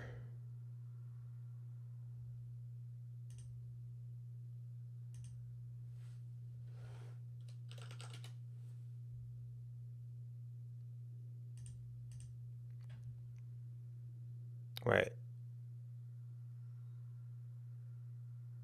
This is like a layer group, and this is a layer.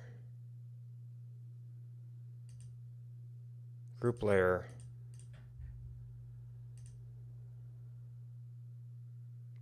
Proxy object from the current working plane.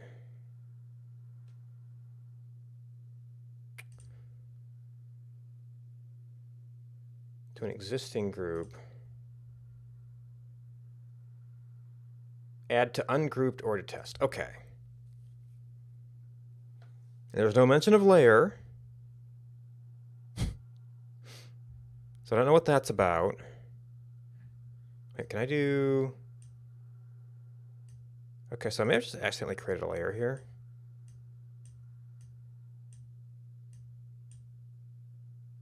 Or...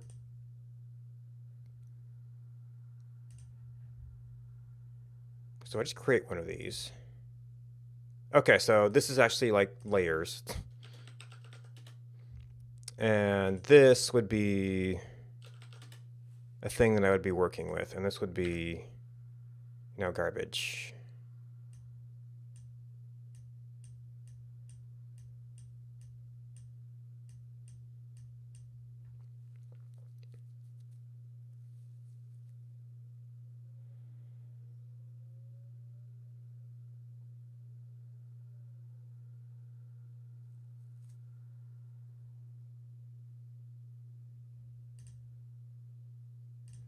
Did I already save this? We saved something earlier. It was all binary. It doesn't seem like it's a AMF.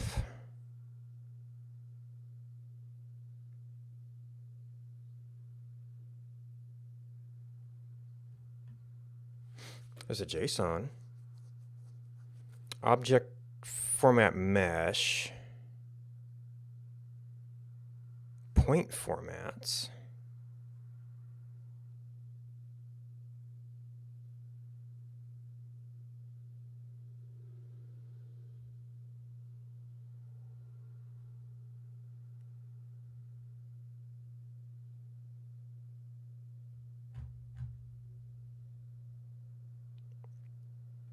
All right, so we know that we did a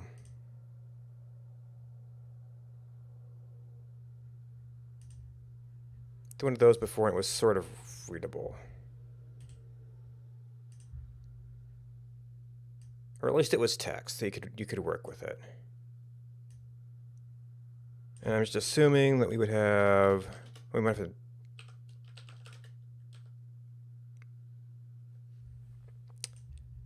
Yeah, if you don't export your labels,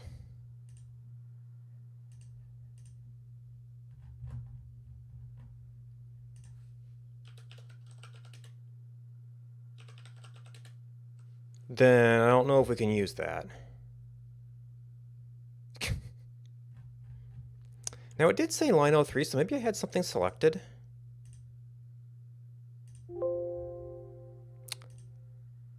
How do I select all?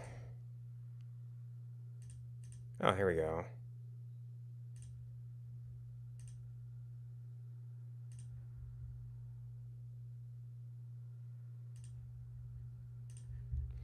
So that was actually like a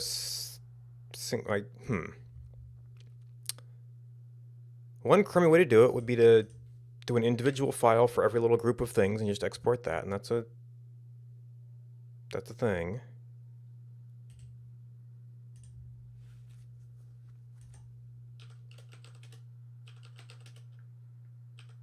Okay. How about label? Not selected all. And these things had text. Now maybe I wonder if they technically have no text. Well, that's one of the things we need. Actually, yeah, so we had a group identified, which you didn't export my group name, so I can't use that. These might be...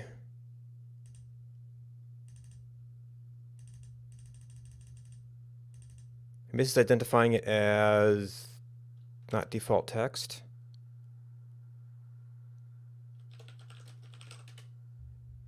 Custom text.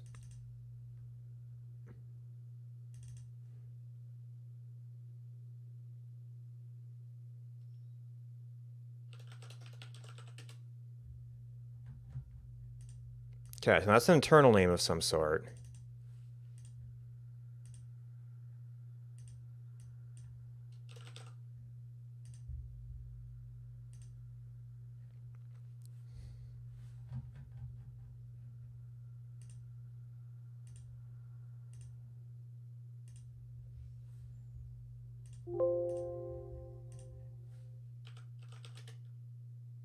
Nope. That doesn't seem promising.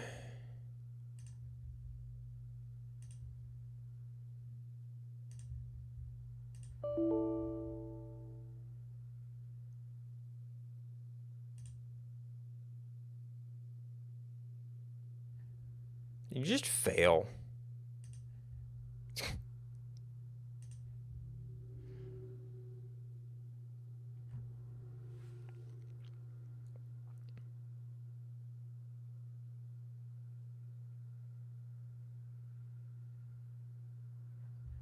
So I can't actually select all.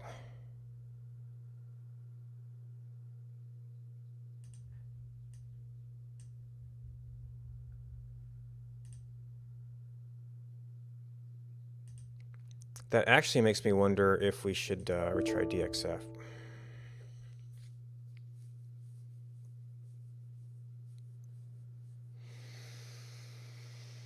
And JSON export's bugged.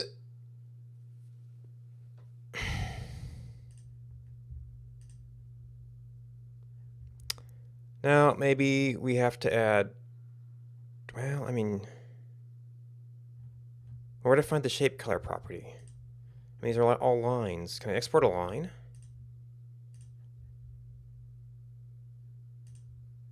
Can I export a line?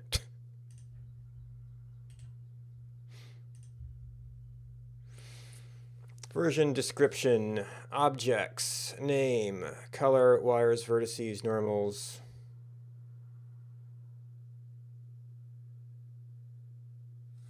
I know it's not relevant to anything, but that is particularly useless. Or relative to anything. Okay, I don't know how to do multi-selection.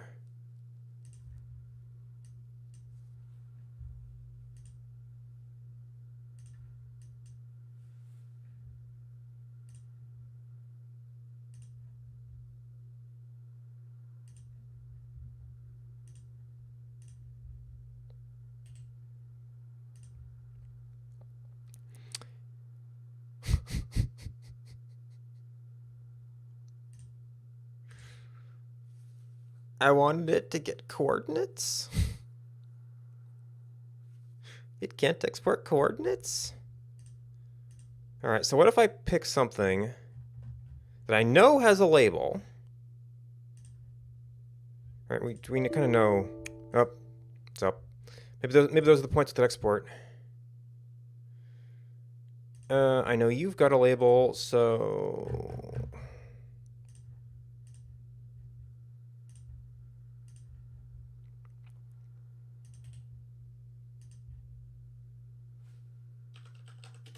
Does not contain the text of the label. Unless it's doing individual characters?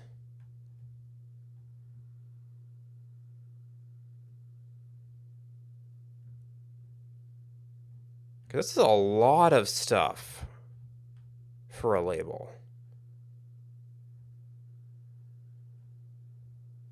And we still don't get our groups, because there'd be no reason to do a group name as individual characters.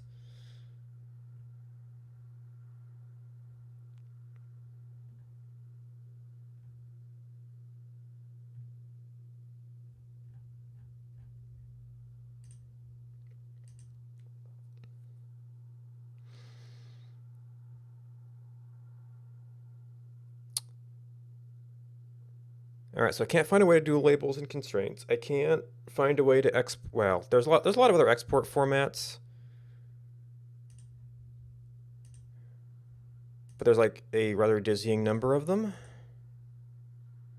If I had promising things in the tool, I'd be more willing to search through this.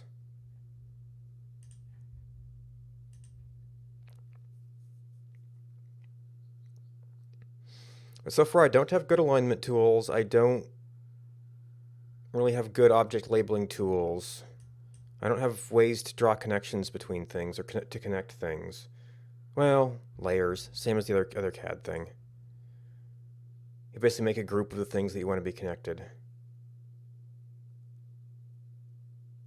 There's still like kind of need more detail than that. I need to know this is going to particular things. So maybe we don't turn that on.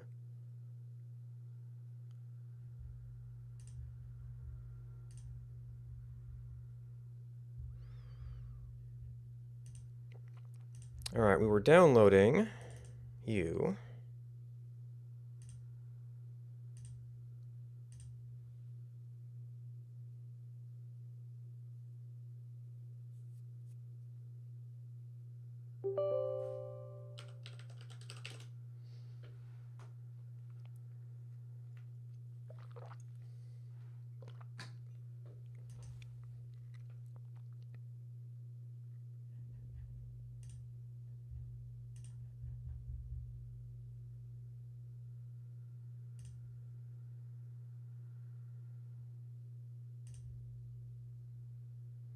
Default paper size.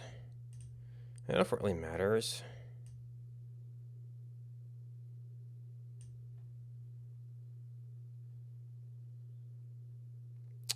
What do you actually call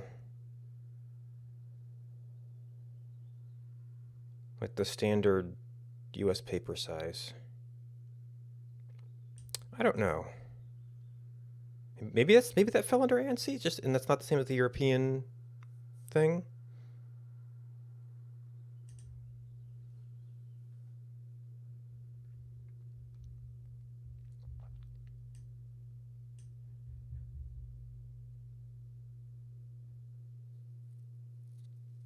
SVG export. Well, Spline, fit point, polyline, multi-page printing, 24-bit colors, complex line types. Paste along entity.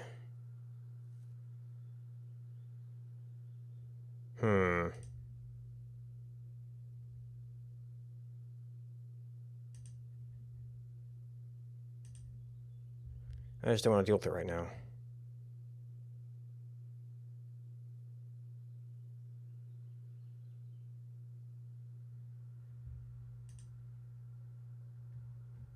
Is it thinking? Oh, please delete.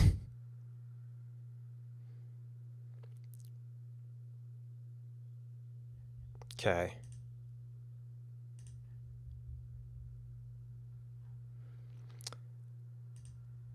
Well, the nice thing is, since those are just DLLs, I could probably just like kind of move them.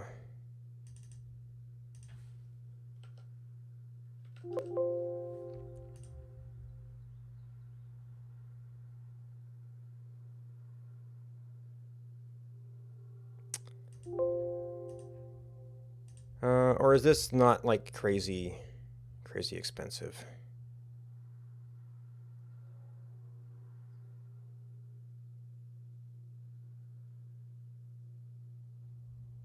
Yeah, if it worked, that wouldn't be too bad.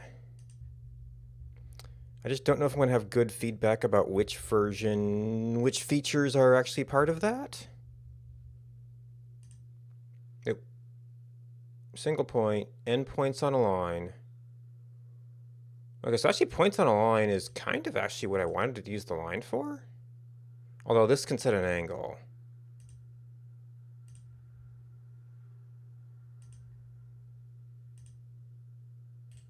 Okay.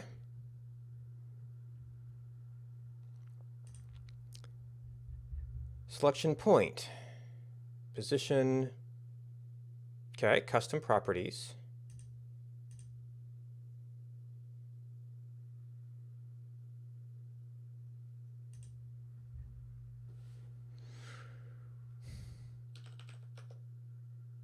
And I have to actually, let's just look up the values I want. Okay.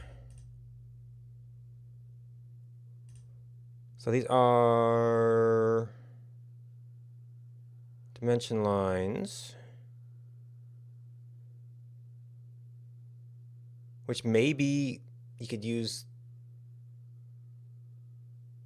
some of these for, well, this might just be, then you put some text down. Okay, I was apparently too small.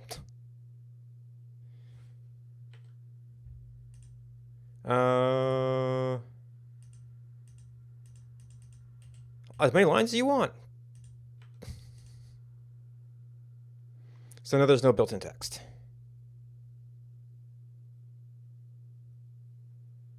Are these just dimension lines? Okay, these are measurement lines, so.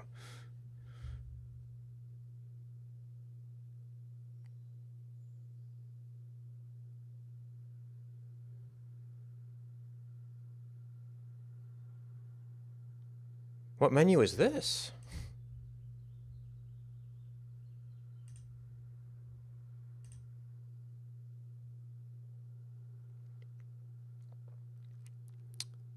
.2D point in length, 2D point in height. Okay, that's nice. We specify circles. Splines? Polyline from segments. Append nodes. Trim.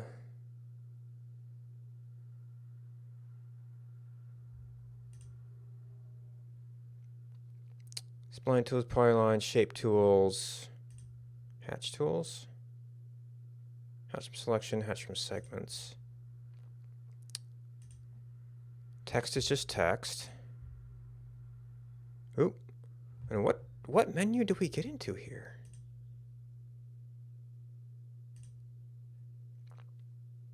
Move, copy, rotate. Offset with distance.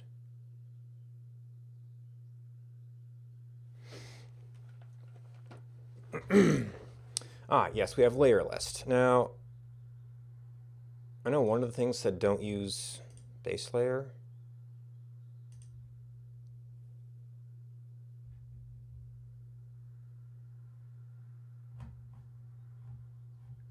Okay, very, very reference oriented.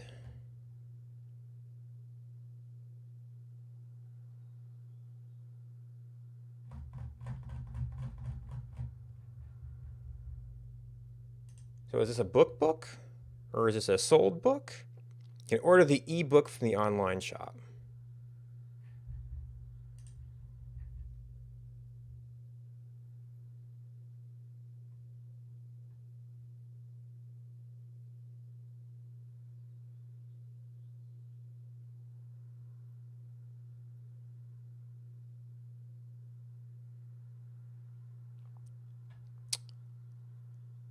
Okay, move, rotate. Scale text height.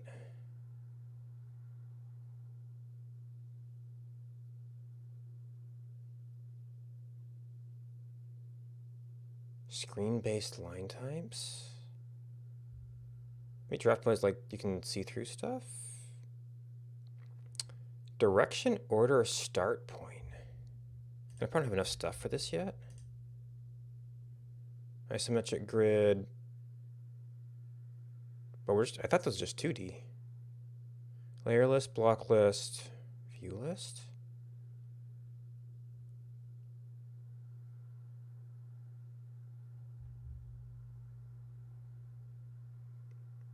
Overlays. Okay, yeah, not, okay.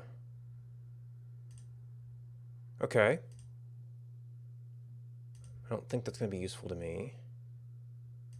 Oop. Start point.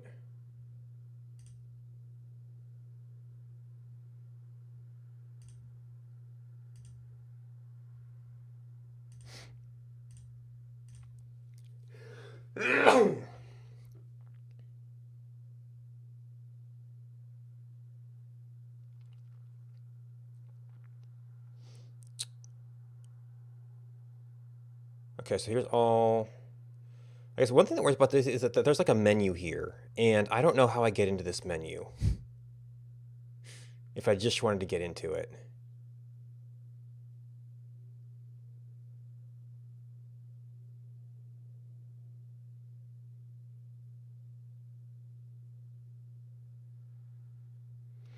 Restrictions off, restrict orthogonally. Okay. Restrict angle. Lock relative 0, lock snap. Huh.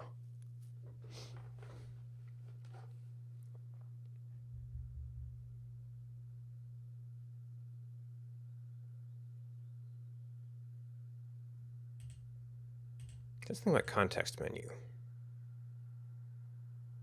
Okay, well, there's overlays.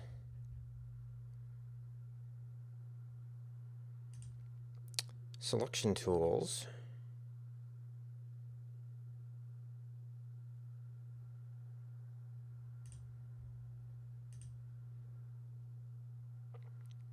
Projection, projection, projection, matrix transform. Create block, modification tools. Bring to front. Order connected entities. Edit text, edit tolerance.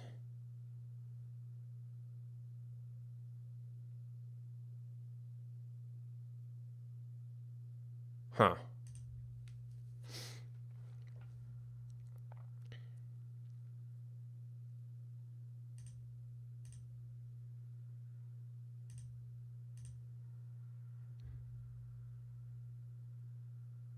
Okay, so this is one of the pro plugins.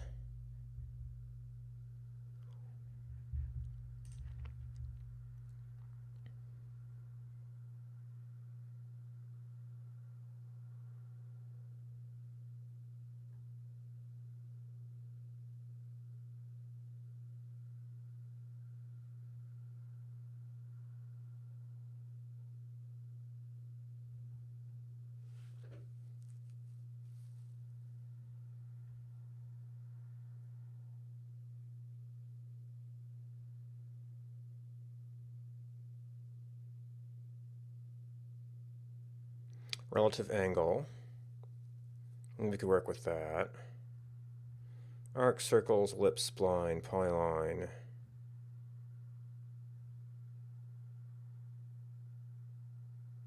Dimension labels.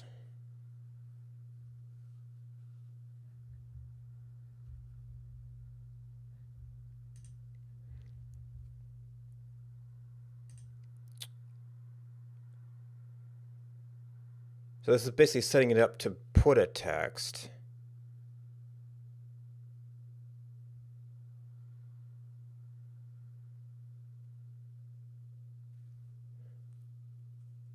Or maybe if you attach this actually to something, then it can pull it out.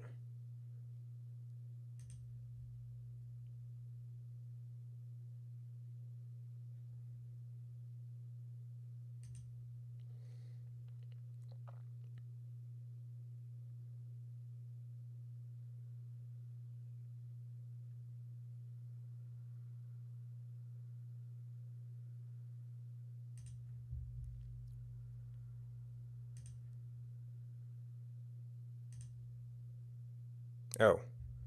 Where do we get the angle from?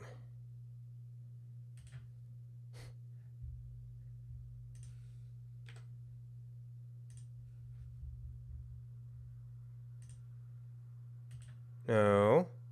Unless it's that.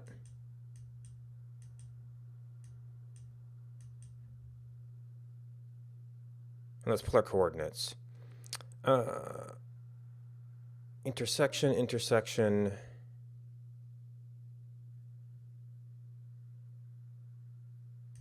Restrict angular length.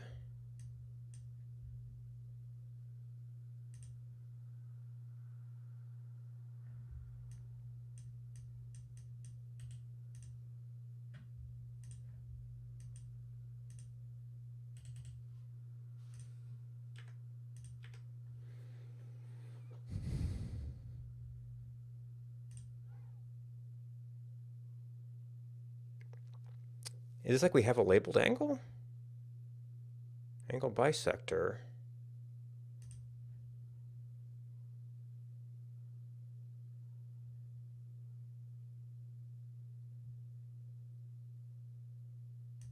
Specify position.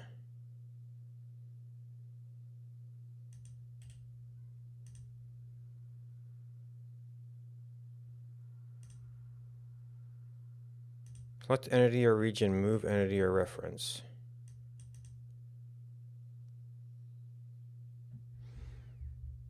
Okay.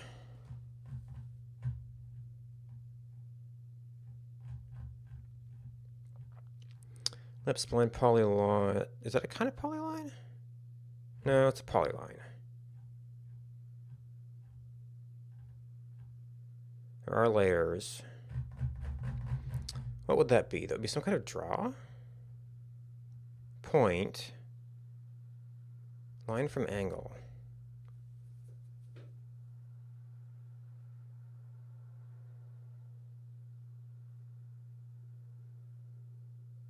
Enter the angle and length of the line in the options toolbar. Okay.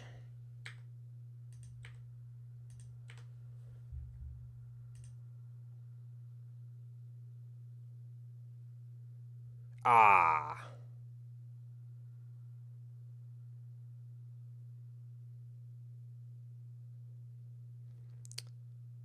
So we may have been missing.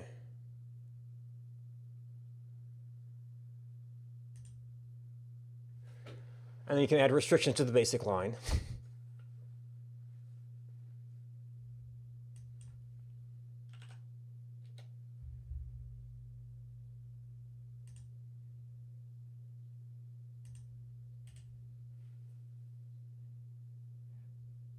Wait, was that restricted?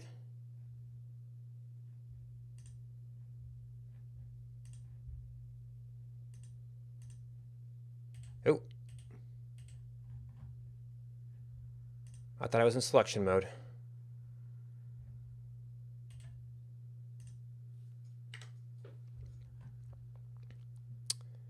Okay, there's that.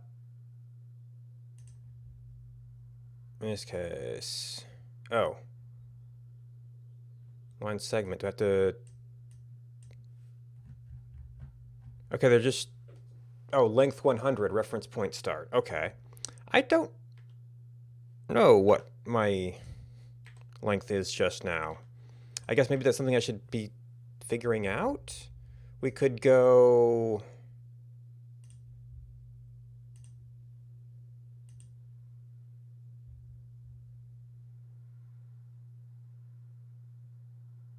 Relative position?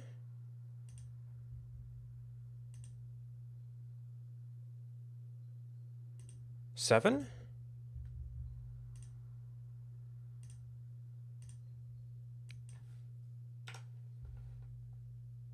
Oop.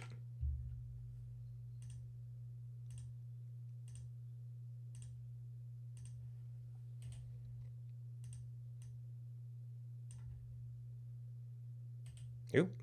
Wait, what are we?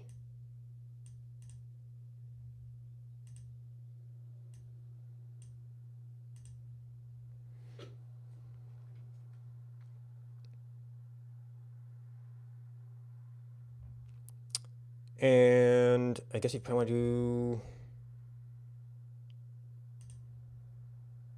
Like that if the other one's out. Now, do we have any sense that these are connected?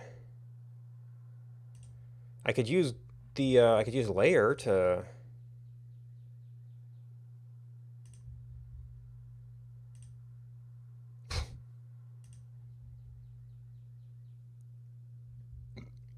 to group them. I don't know if there's any sense of attachment, though.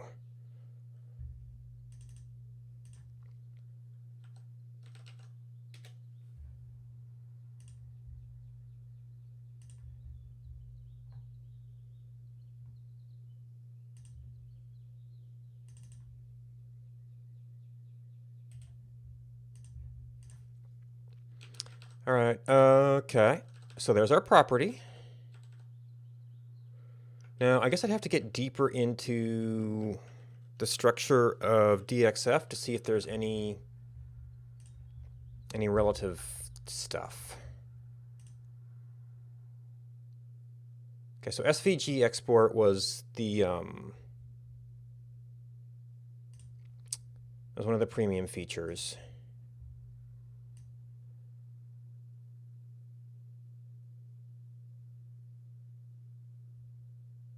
But this pretty much does DXF, and I think is DWG 3D?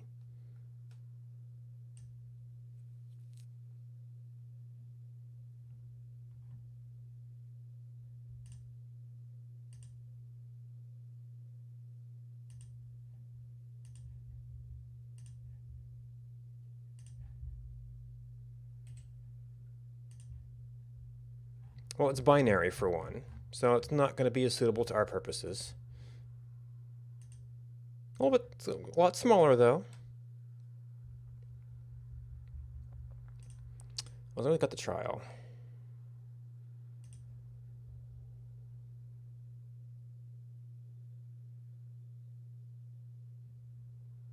Export point entities.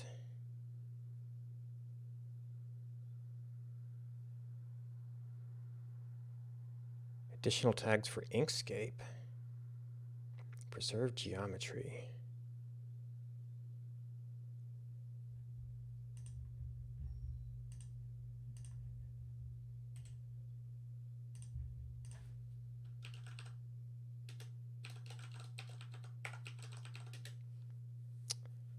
I wonder if that's for Inkscape?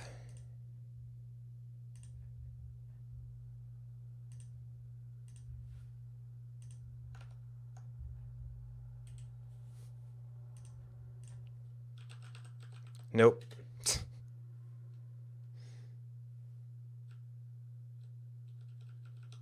We lost all meta information. This doesn't seem to have any linkage information. Oh, trial version random lines added.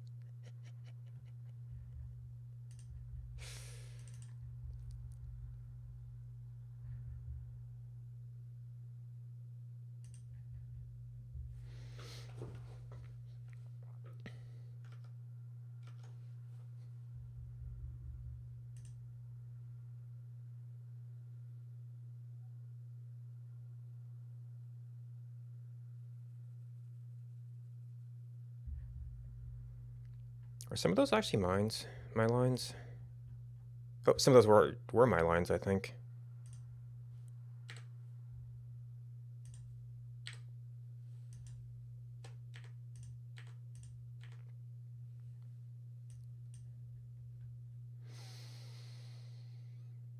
So we're gonna have to get into DXF to see if there's any, and I don't know if there is any relationship between these.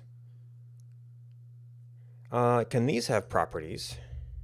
Like these, okay. You have easy custom properties.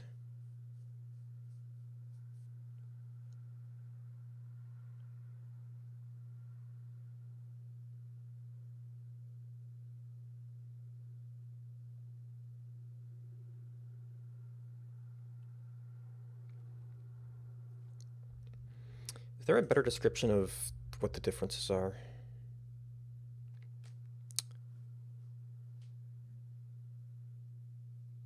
Wait. Oh, these are just different versions?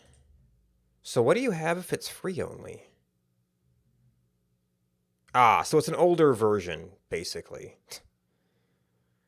I don't know what that means, though, in terms of features.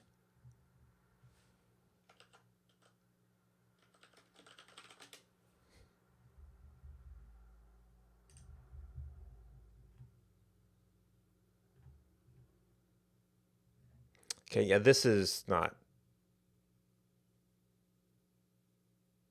Oh, a version of QCAD ported to Qt4. Huh.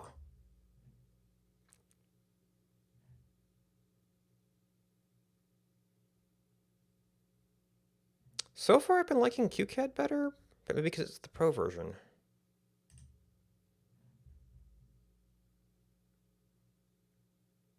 Documented since 1982. History of the DXF format?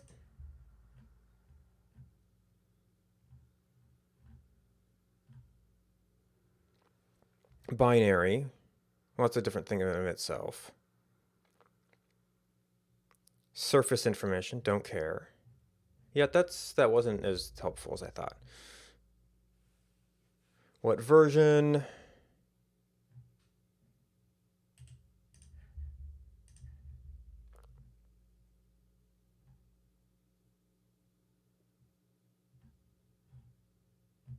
This is like a very technical.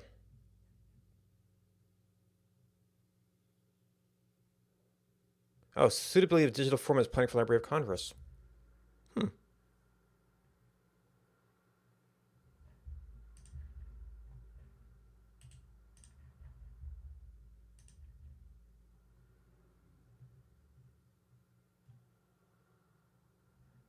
File specifications.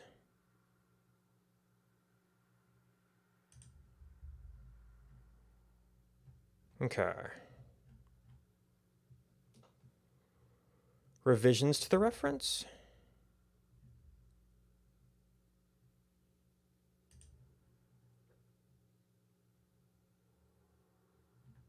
Maybe they just have a version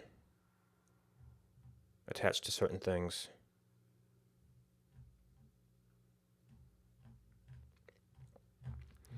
So my problem is I don't know if the information that I would want would be part of one of the later versions.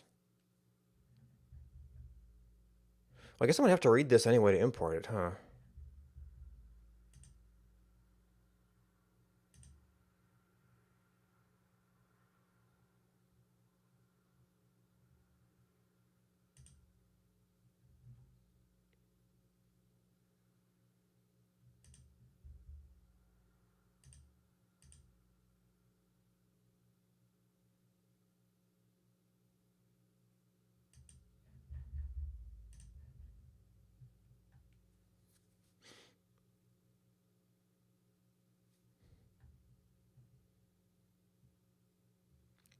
Dictionary settings, okay.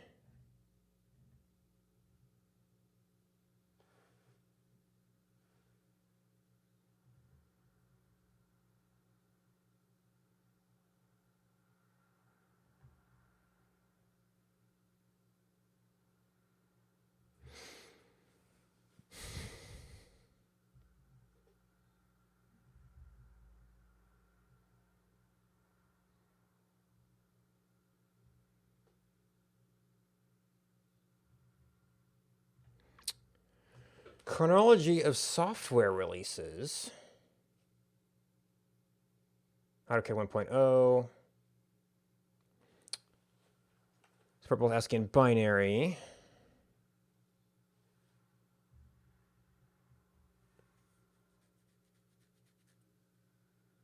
Lists codes. Oh, that's DWG. Is this a format of DWG? Binary file format.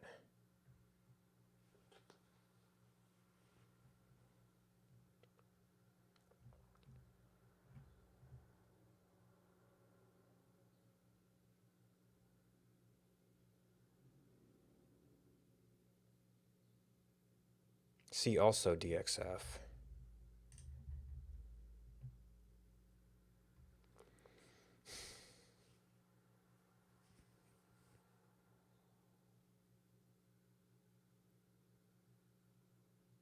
File formats. AutoCAD release 12. Oh, so that's the R. Release blah, blah, blah, blah.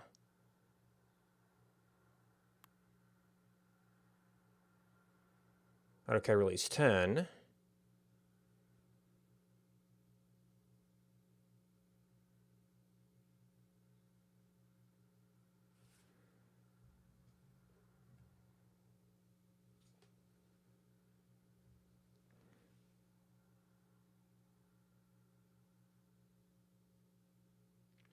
More recent versions, the number of group codes and associated variables has grown.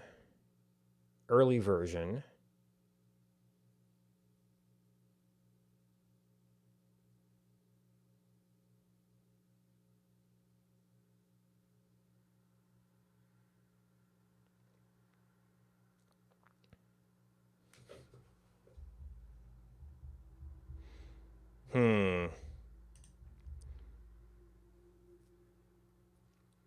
All right, so a way to group things would be layers. We have to see how easy it is to move those around.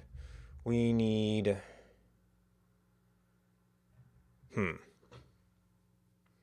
also wonder if the thing in that diagramming software, because if we're down to tagging individual objects, this is going to have better alignment methods probably.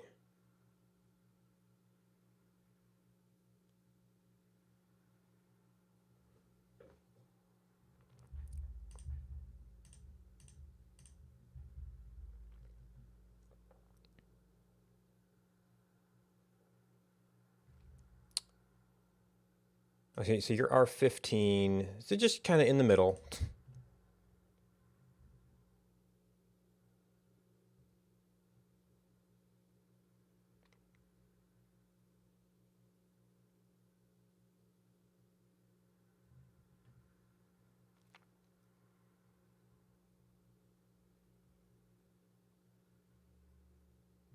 DXF 2000 format restrictions, so I don't think we need to, I don't know if we're doing anything with color in here. Line types with text shape.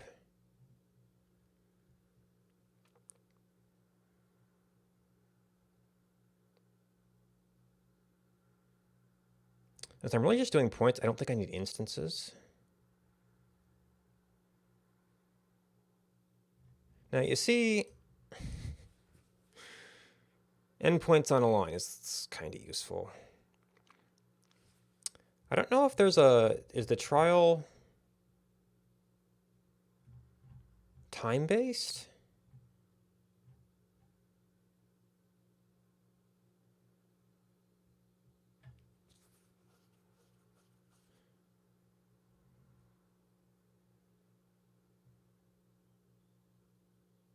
So here's another test. Export it as that format and see. Oh, it is a time open.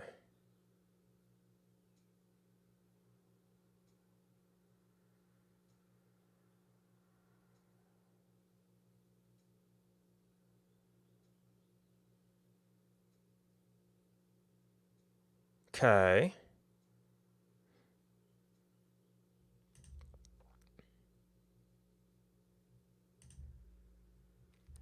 Now, is that per session?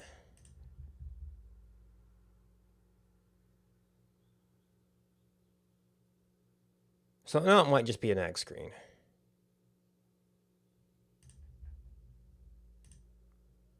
Which is enough to see what we need. Oh, never resaved this. Or maybe these are part of the trial version.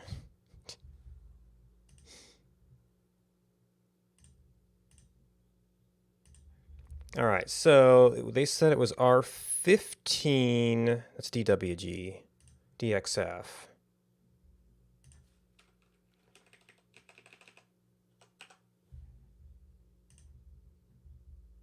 Not recommended. Custom properties will not be saved.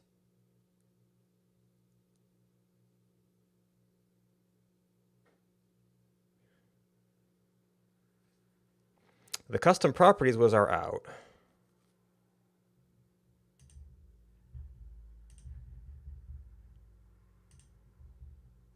So that was that one.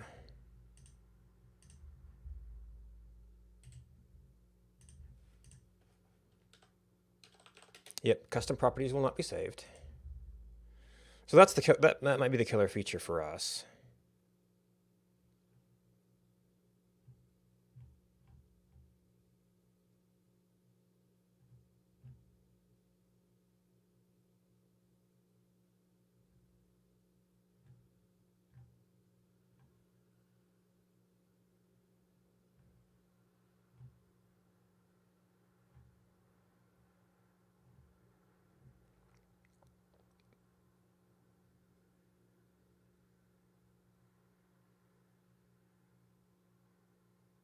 Layer states. Overlays are pro.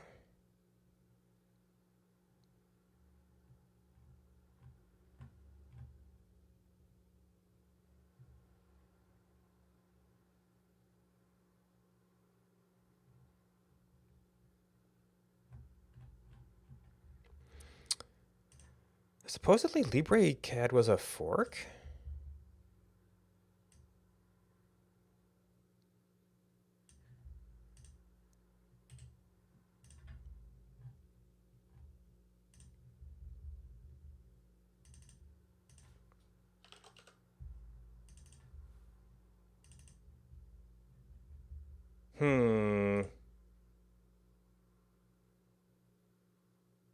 Okay, it does have some different tools.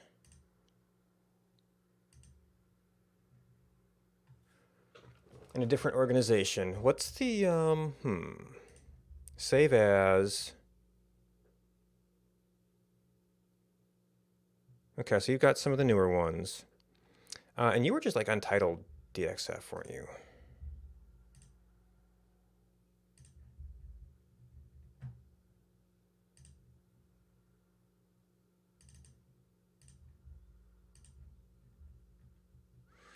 So we're looking at groups to do stuff. Were we able to find, well, okay, that's your selection method.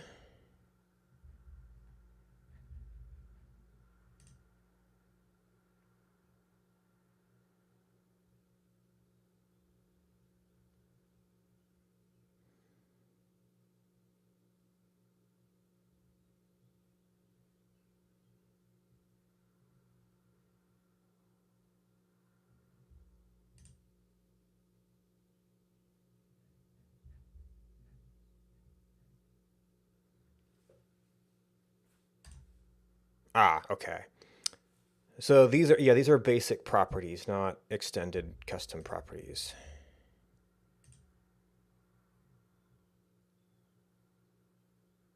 Oh, those are attributes. Layer. Nope, this is practically the same thing.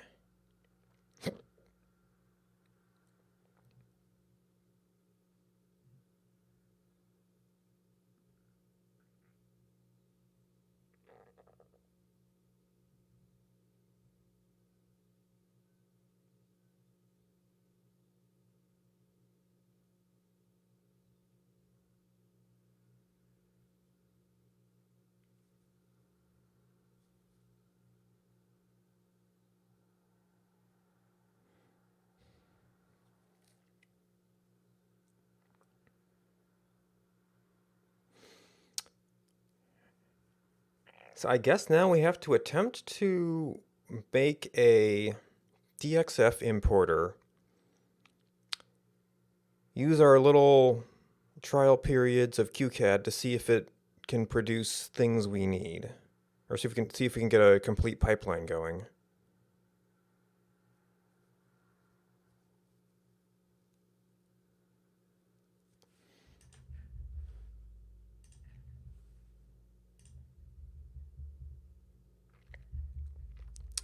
And there was also NanoCAD, but this is one of the marketing things. I don't know what the differences are.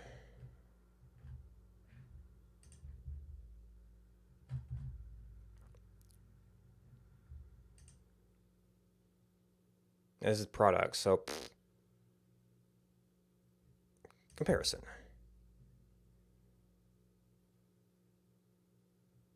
I think this is I think that's the free one.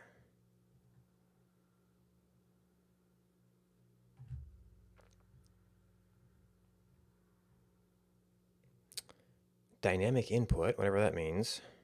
Undo, redo, preview. Associative hatches, additional commands for layers. Oh, and you see parametric, kind of uninteresting. Then again, if it's anything like the sketch mode and the other one, it's not so interesting.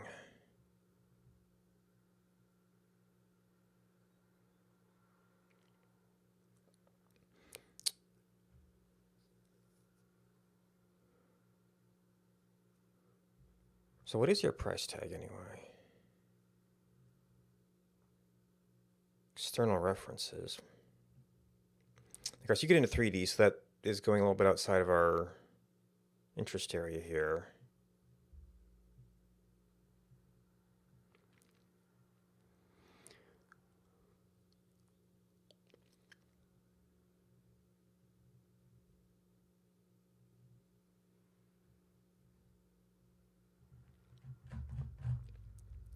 It'd be nice if I could find out more about, well, there is a trial.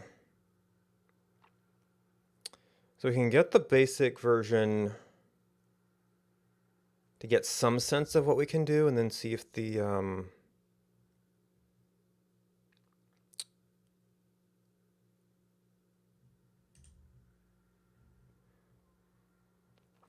professional, so it seems like it plus pro?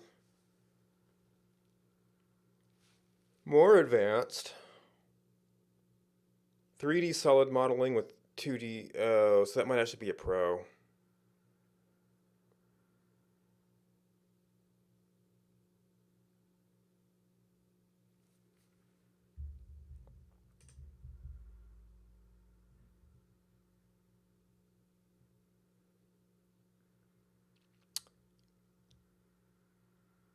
Yeah, 180 seems like it might be a little bit much for a toy project.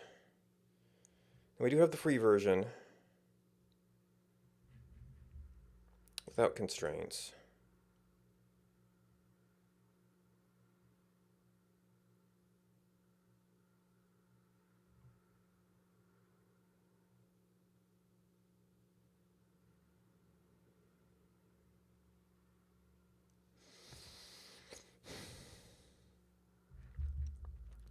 One of the points of interest here is, does this leave us, oh right, this is the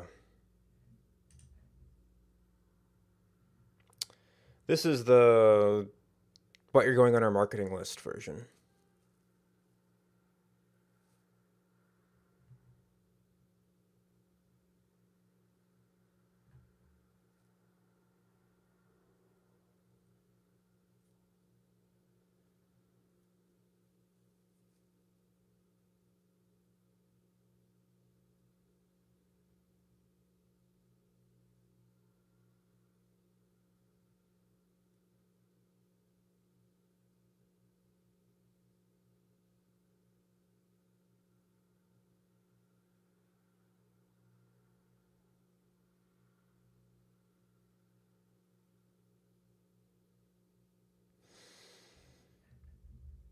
Hmm.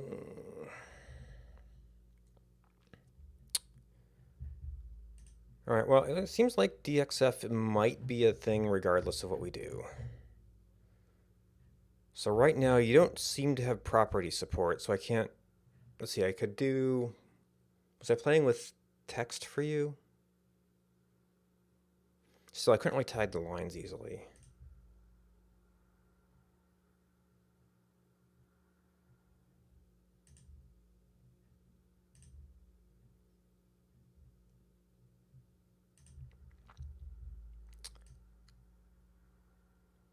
This is AutoCAD 2012.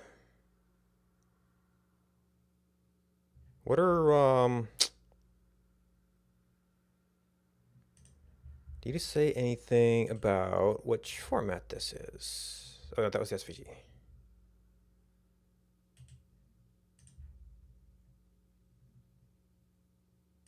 1027. What does that mean?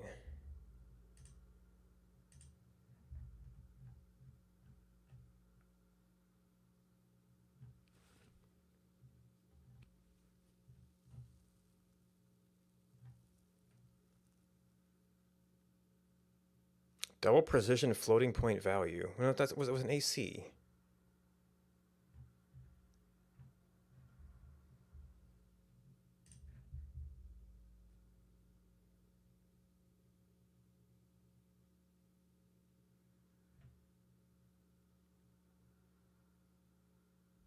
What is this? The revisions to the entities? This sounds like entities.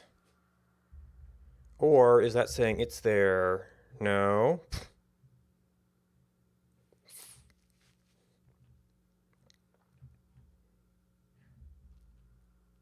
This be header section.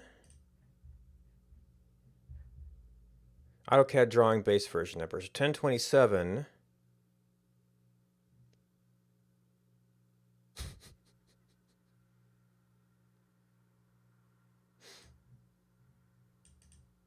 Must be 2012? Actually seems it mostly goes by threes.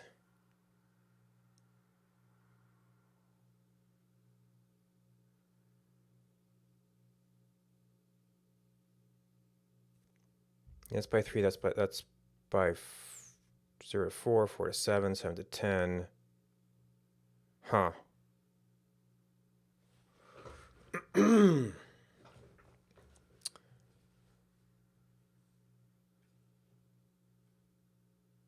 So that means it could actually be behind a version?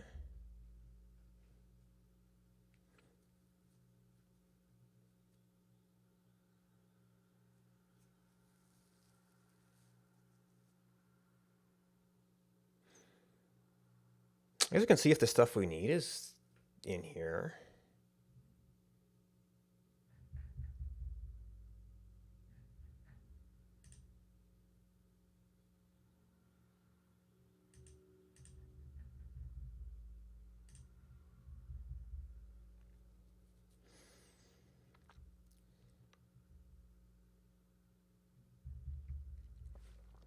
Other thing, just to check. Nope.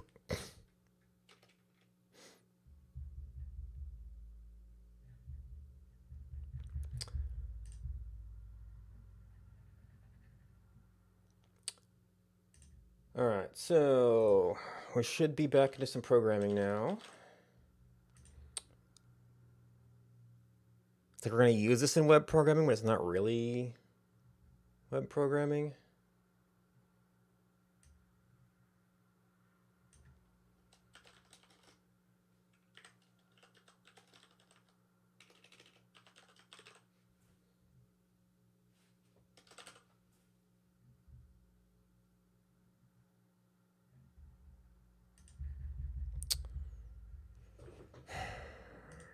Let's see. I think we already have an indirect dependency on parser by way of. Oh, I haven't done. I didn't do. I didn't do grouping in that drawing.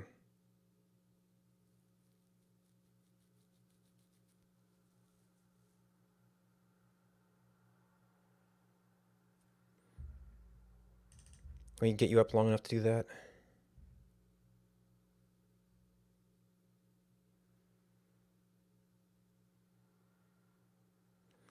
Now, I might not actually need the...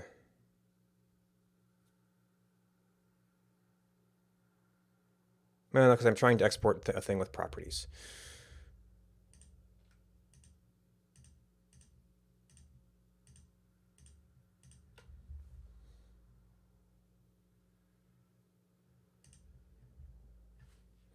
Layer name... We'll need to pick up better names for this.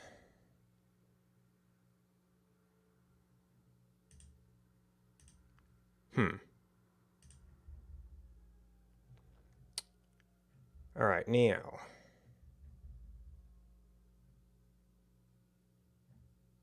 Modify.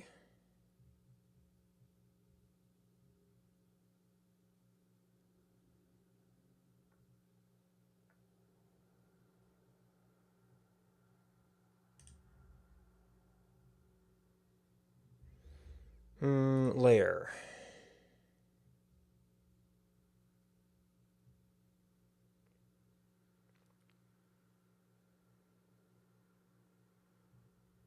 Layer state. I guess I just create new layer from.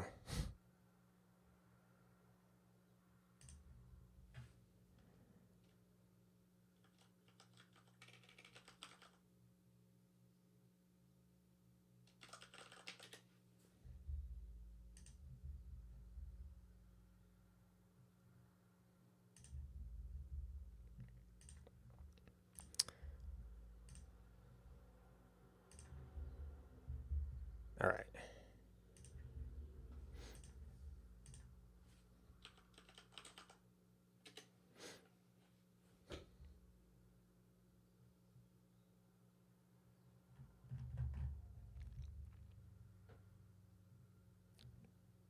Because that's for some sort of line format.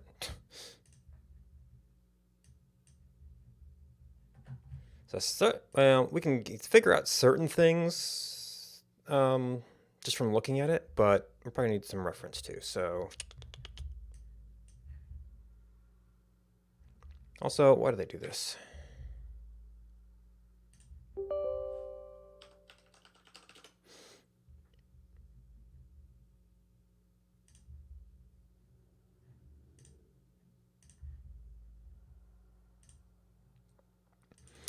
Oh, you know what? If I'm parsing this, I'm going to have to have you there.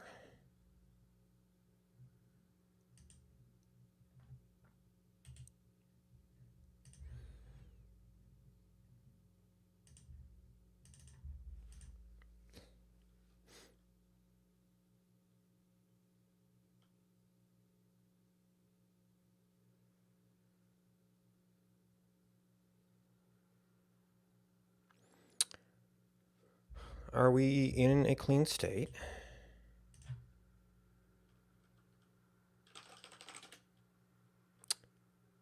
Okay, so was I just putting anything from work in?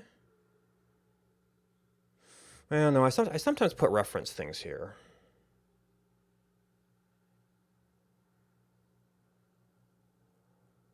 I had the sketch.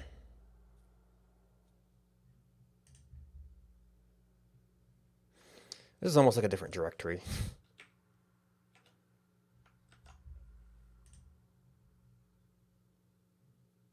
Maybe it's like a subdirectory of here.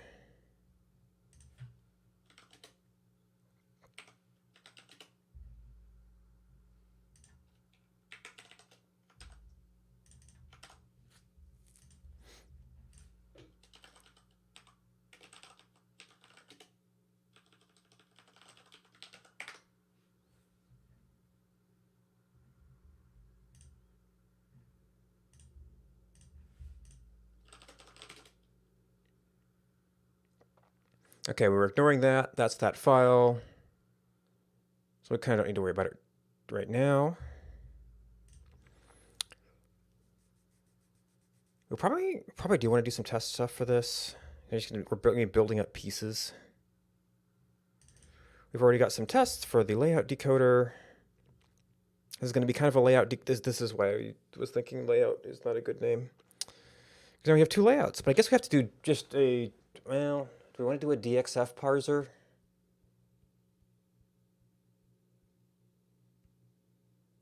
Right, because this was building on an XML decoder, so we could make a DXF decoder and then do a layout decoder.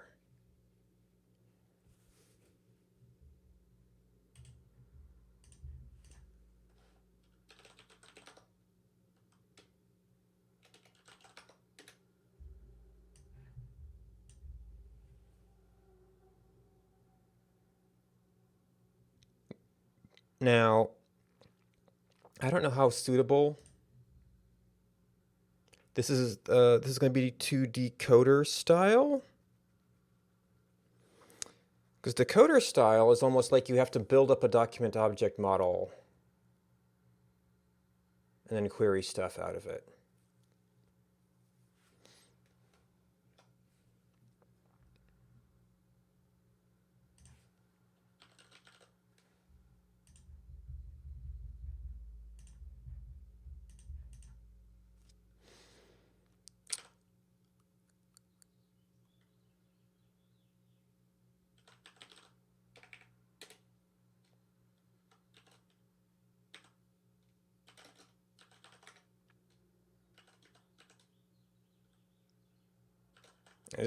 I'm not sure what I'm going to call it yet. I'm not sure if we can do this. I guess it's a DXF parser for now.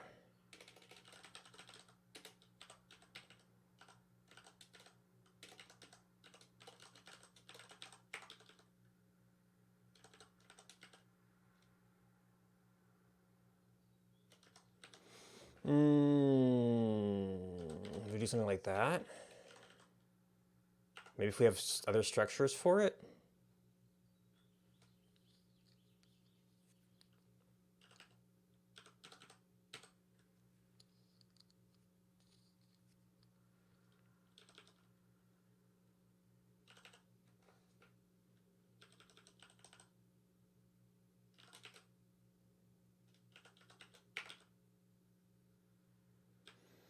Okay, so that gives us a little bit of how we were testing other things.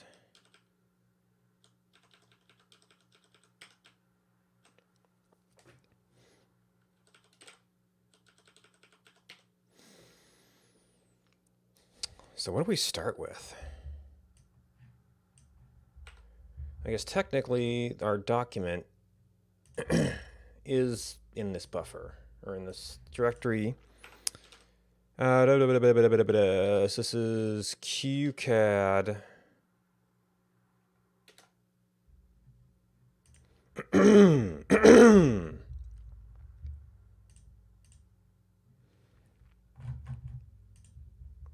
Organization of the reference.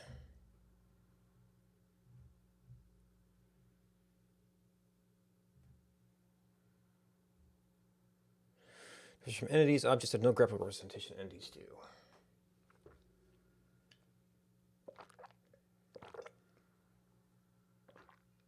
These appear in both the block and entity section.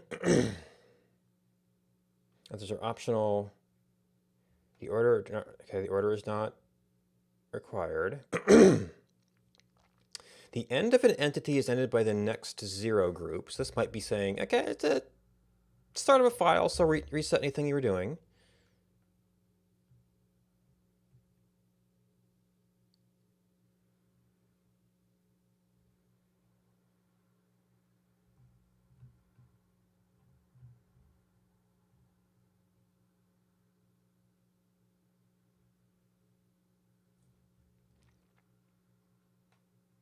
The entity type section. There's two match. Name. Header. Section header.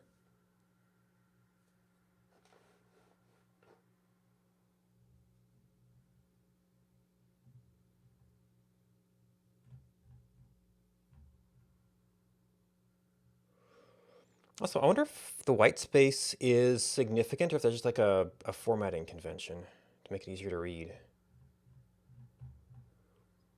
The header section.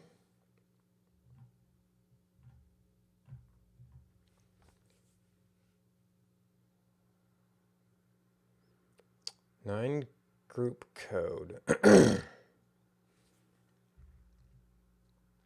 Okay, so yeah, maybe section header is like a part of the format.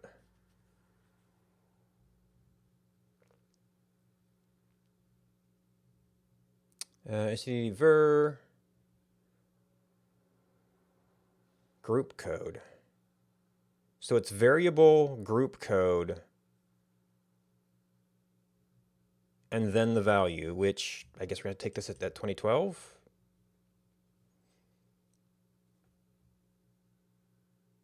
Oh, so it used to be this, and they changed to this naming convention.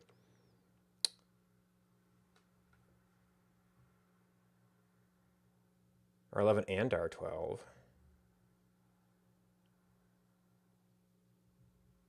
Maint ver should be ignored. I'll have to figure out how to parse this stuff.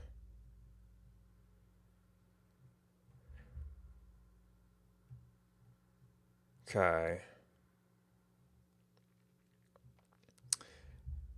I wonder if the spacing is significant. Now, is a tagged data representation preceded by an integer number called a group code. What type of data element follows? Oh, so 9 is actually this, and 1 is that. I guess maybe this is an implied group code. Auto Lisp.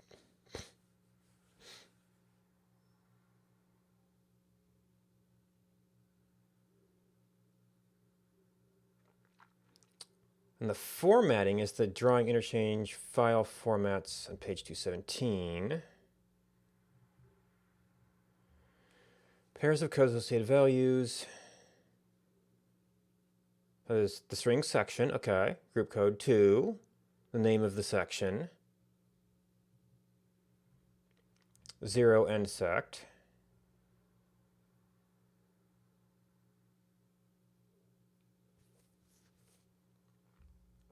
Classes, tables, blocks, entities, objects, thumbnail image.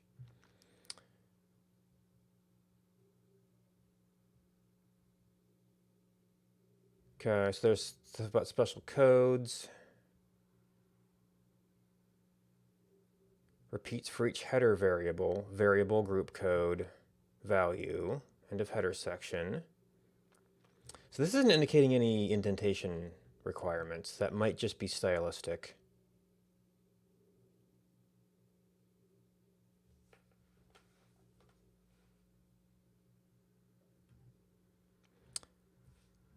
The 1 per line might be required.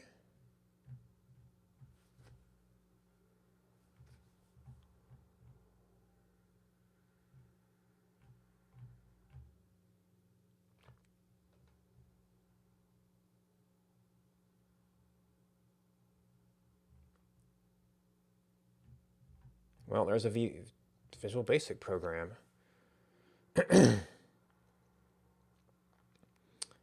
Not equal to end of file.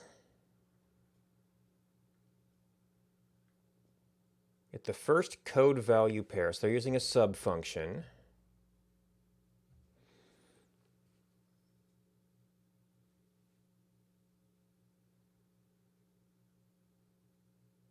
So I guess they have Visual Basic has a special thing to read a line, which suggests that that is in fact part of the syntax. Maybe writing will have more information on that.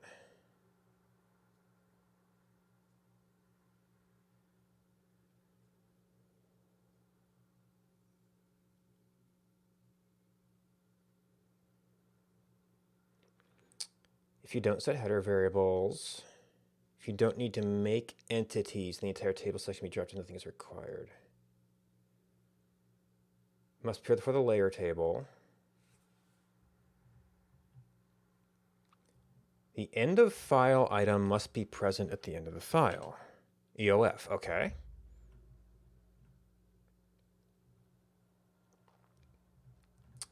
Yeah, they're not actually specifying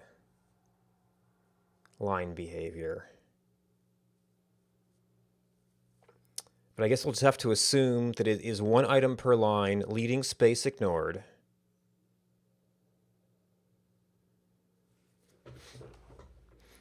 And then we have, I guess it's always pairs of things. So that is a 0 for an item. So I guess we started exposing a bunch of stuff.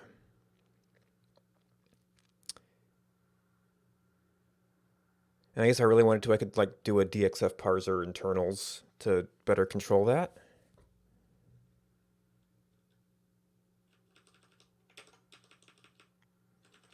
So a basic thing would be a, what's the proper name for this?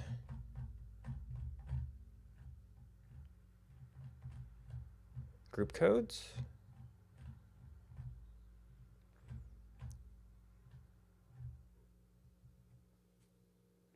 Pairs of codes and values. The codes known as group codes, the type of value that follows.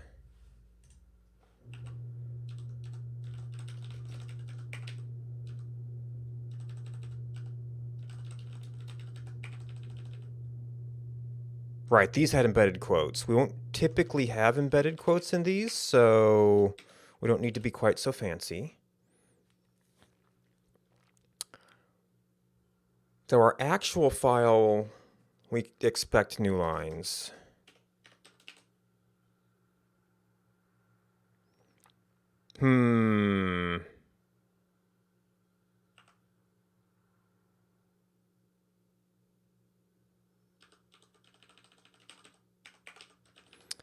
I don't know if I should be worrying about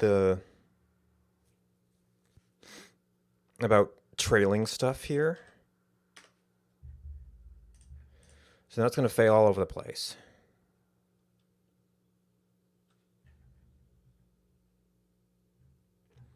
Psst, that failed extra bad.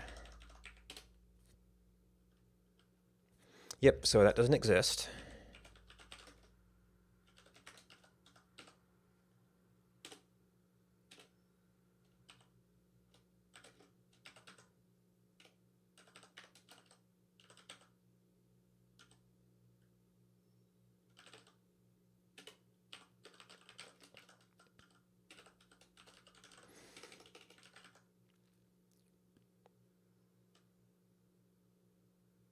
Maybe I should call it parser. Maybe I should call it parser. Because if we get into like Elm stuff, this is called a parser.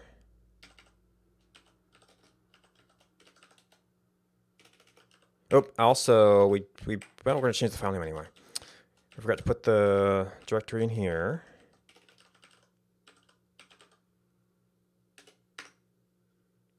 Wait. Oh, wait, pwd. No, you're still wrong. Go away. We just created garbage.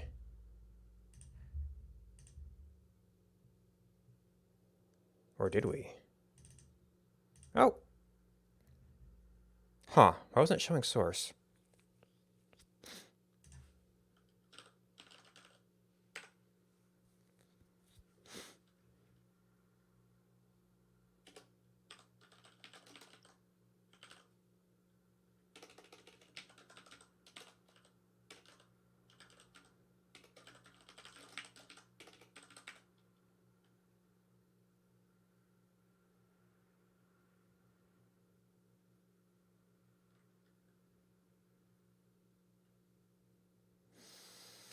For now, we'll probably eventually have some internal stuff here.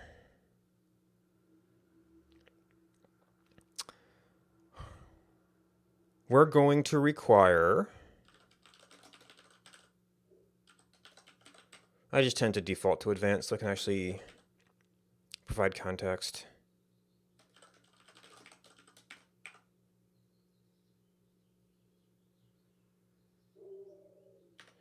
I think my name might not be right.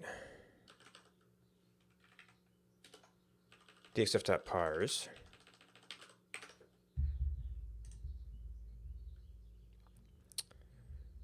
All right, this is actually not a valid document because we don't have anything here yet. Now we know we're going to have a group code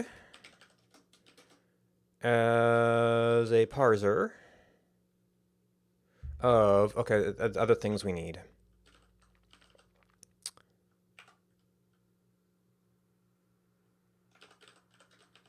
I don't know if I did a full parser here. I did my layout thing. That's not a full parser.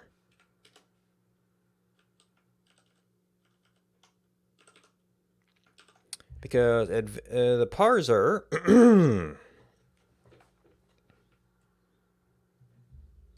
it's the basic, is a context and a problem in the value it's doing. So we're just going to say that's a string, and a problem is a string for now. And then we're going to have a group code. Actually, a string group code is probably an int.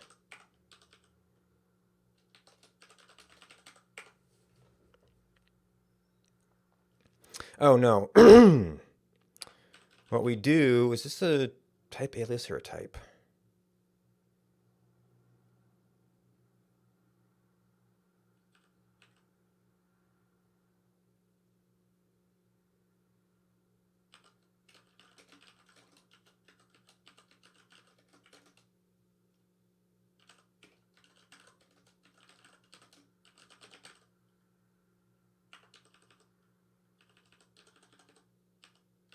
I think maybe if we do it that way, I can do that.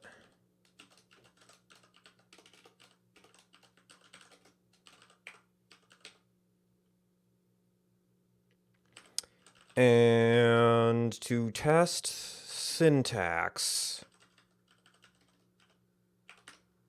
I can do that.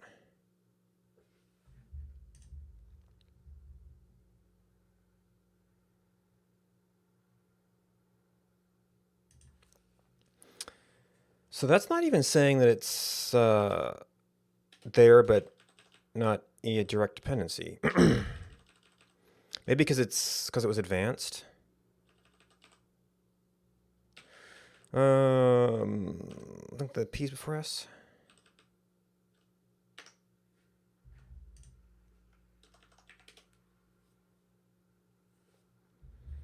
Cannot find a run. That was from the XML parser. That would be a parser.run, so our test file.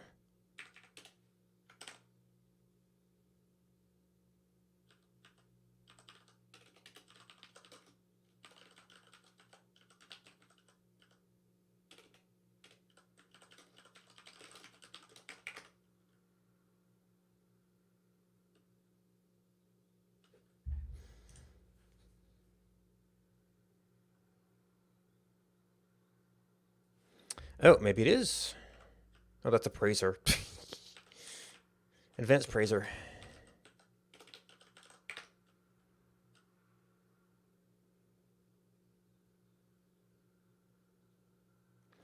Okay.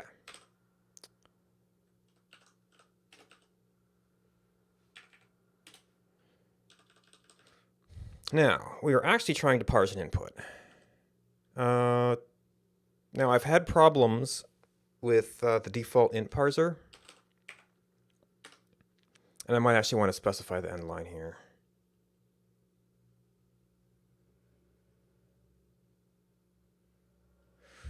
All right, what does int require? Probably a error message or something. Or maybe it's number and you have all the different int stuff. X to X. Oh, inspecting invalid.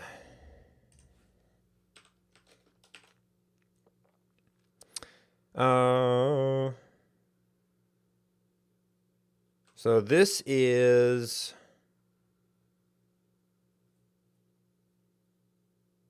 I'm not clear about when this... Maybe number specifies what the difference between those. I mean, one is like... Is it badly formatted versus we didn't find an int?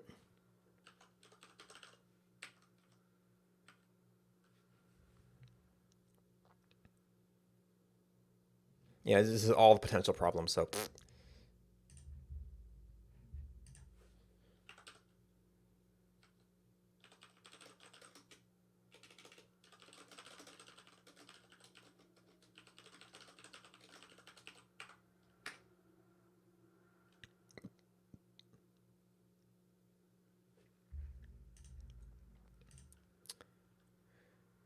Okay, it failed to parse an integer.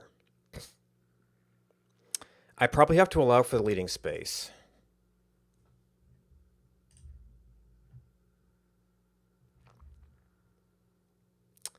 So this is going to be a succeed. Did I succeed nothing? Or a succeed identity?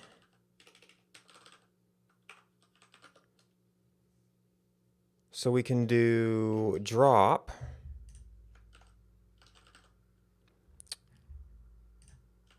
spaces.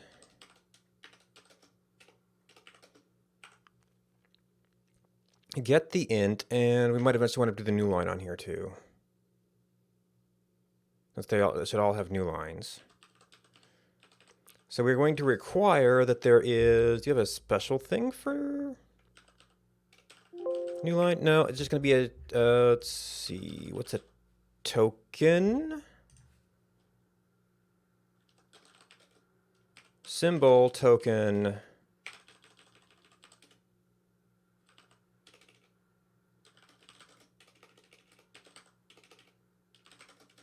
New line equals token...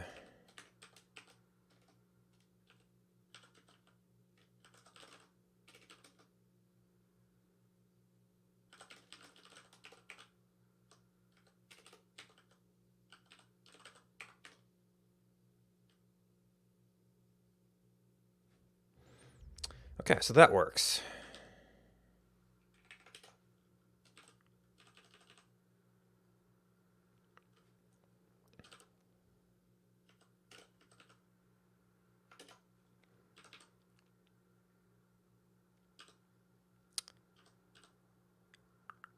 So that is...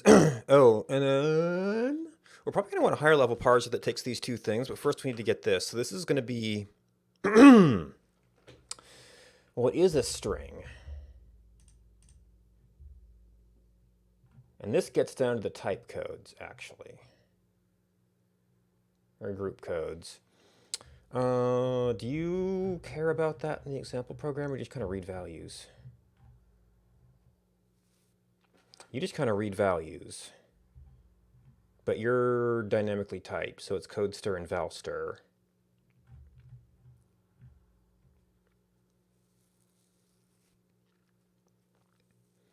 Codes equals read codes. You're going to kind of structure that stir section. So they build up an array and then look at indexes. Into the section until nsec.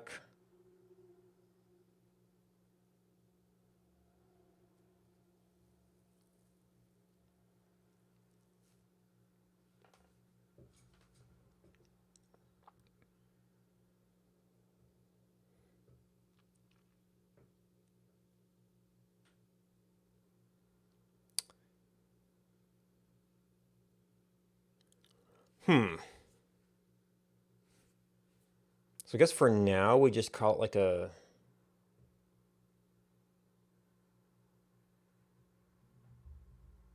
string?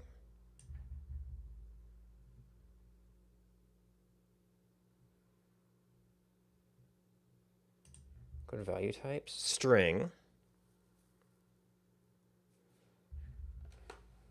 Just like string value.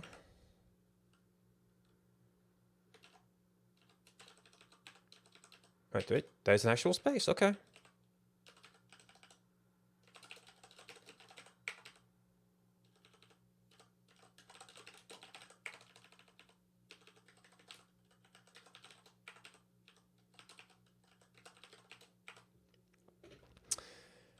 Now, when we know what we're parsing, we might want to turn that into some kind of enumerated thing.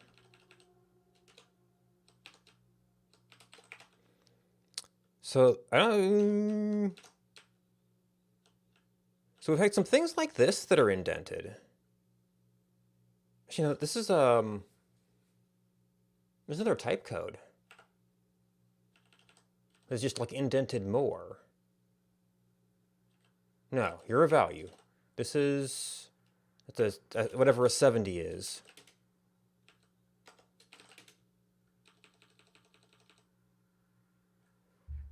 One 160. Double precision scalar floating point 64 bit integer value. Okay. Maybe it has to do with the way that those numbers are printed.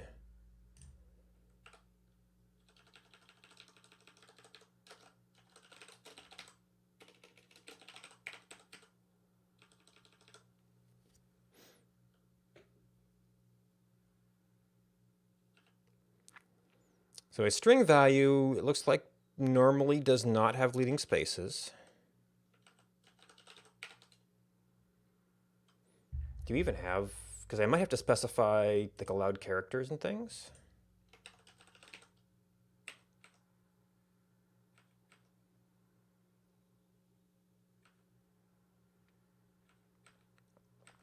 This might just be a chomp until new line.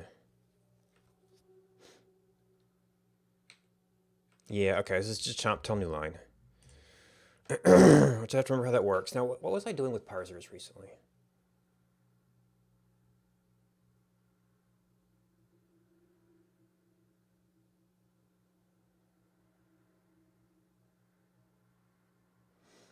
Oh, okay, yeah, that was that. I would also have that in map.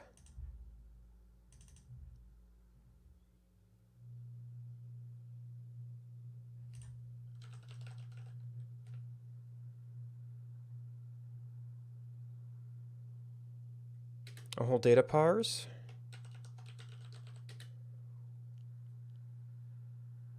Ah, yes, this was my problem with some of their int parsing.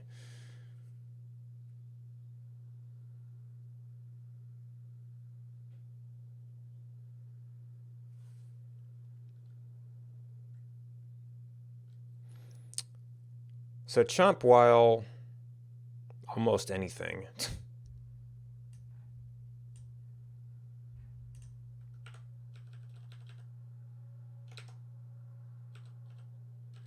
Your SE is succeed none.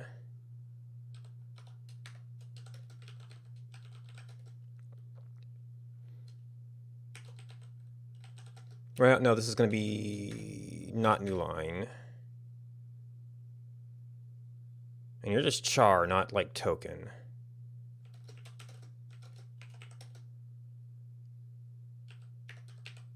We specify a character like that?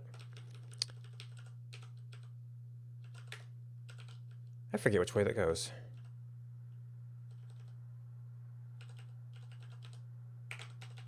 Actually, we do want to do that. Now, I'm not sure how that works with like this.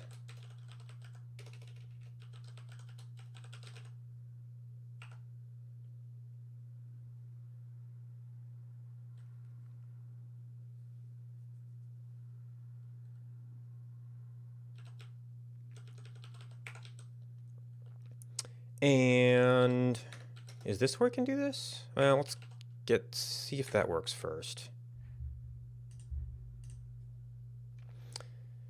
All right, get chomped string is a parser string.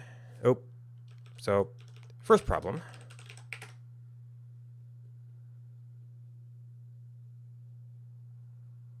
Okay, that wasn't it.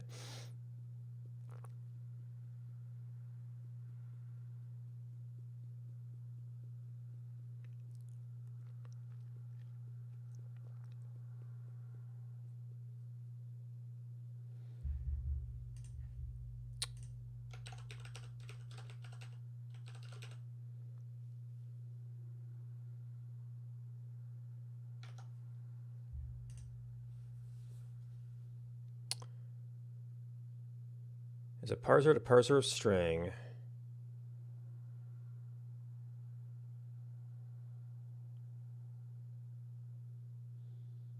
dot, which actually means it's complaining about this.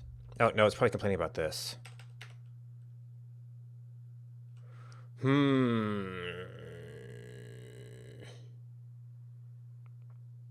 Well, now this thing is a parser.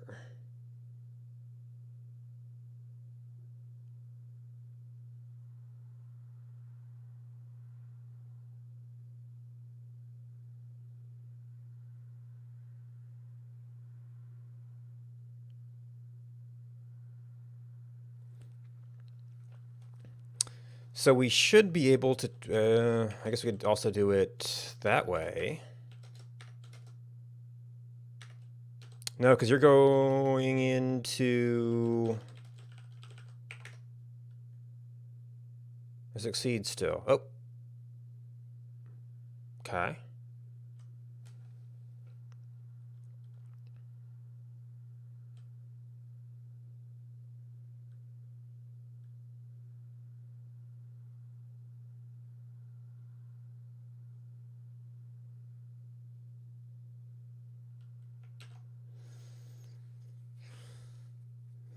Now, realistically, we're going to parse a code, and we're going to do an and then type thing, because that tells us the type of the next thing.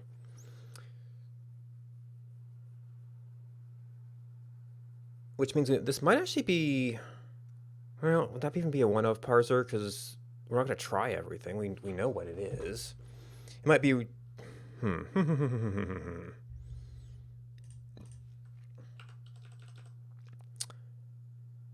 Also, we can interpret session a little bit.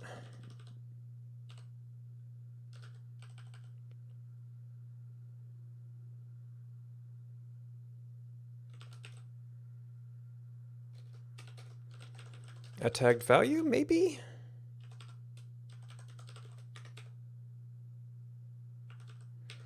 And what should we get?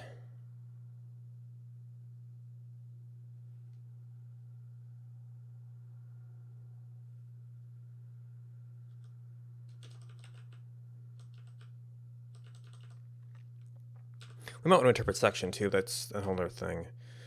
What should we get? That tells us actually the type of the thing.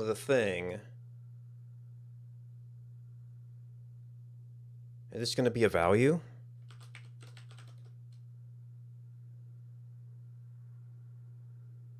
Well, it would have to be like a string value.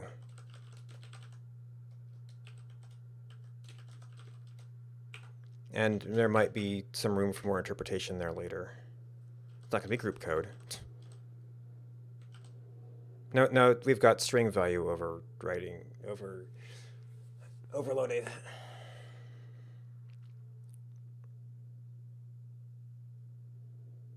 What we really want to say is just get me a value.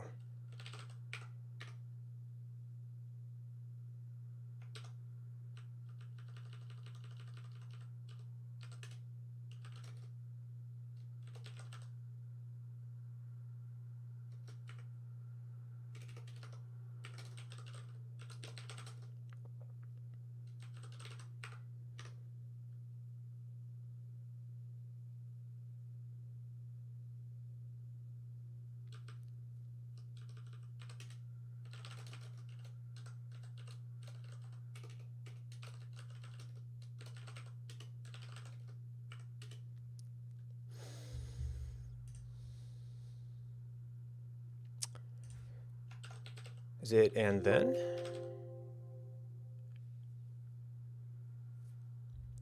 Okay, this is in a context.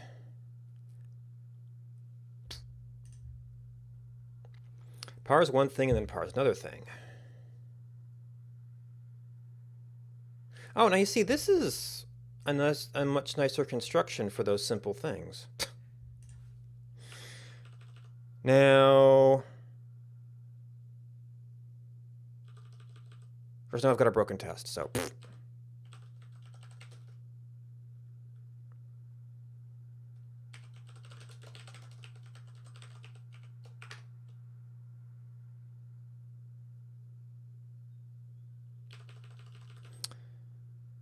Maybe we don't throw this out just yet.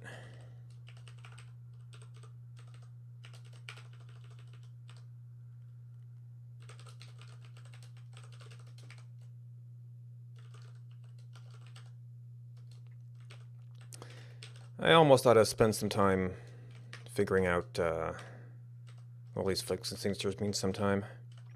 Because the standard usage is kind of using some syntactic tricks,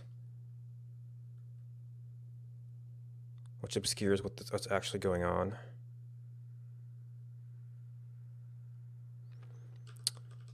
How does that interact with, we want to say, okay, do that. Well, that's a parser, right? So maybe this is more like, well, one way to do this.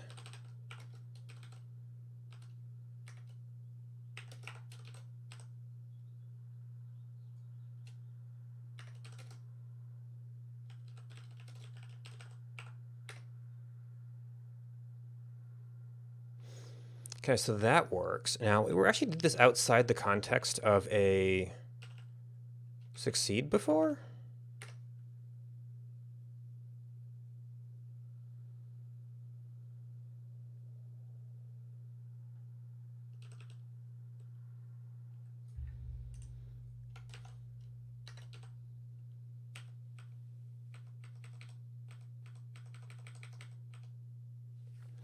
Parser keep, parser ignore, parser keep. So this is passing the parser keep. This is the parser ignore.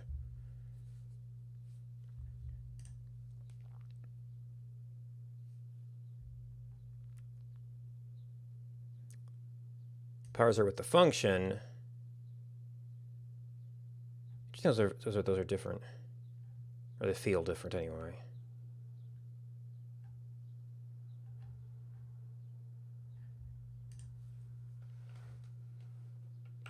So it actually kind of works in this case.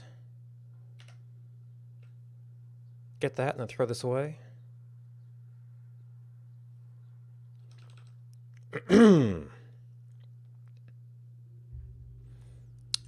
All right, so we have, how'd the end then work? So we should be able to do get a group code and then this is actually going to be a function depending on values. So this is really going to be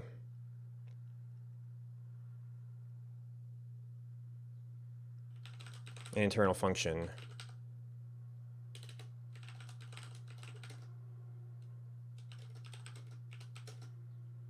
I probably could have inlined that.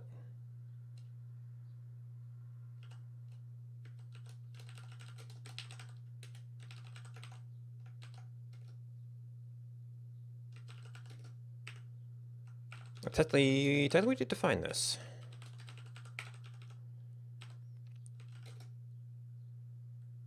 We're going to need a punt case, though.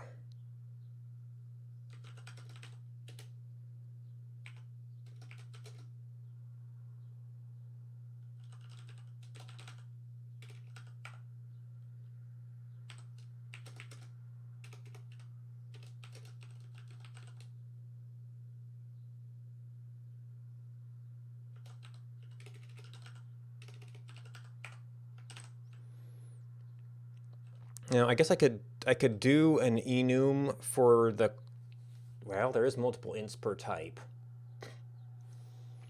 An enum for that, and actually have an enum for the codes.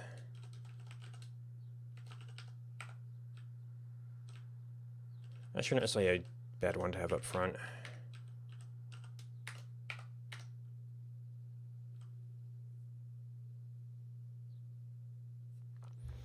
All right, string value. All right, because we need to tag this.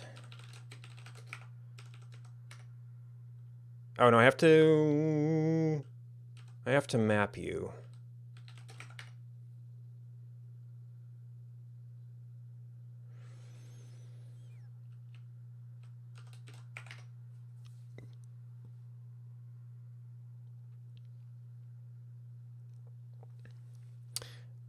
Oh, that would be... I guess that would actually be a fail. Oh yeah, we actually just fail the parser if that's a bad value.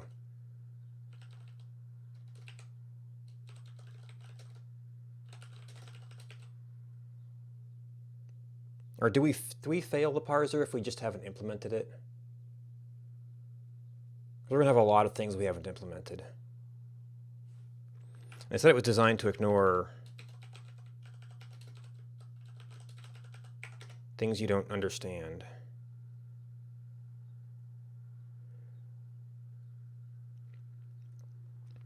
But maybe that should be done like we do a list of things and individual items in the list could fail. I'm not sure if we can isolate errors like that.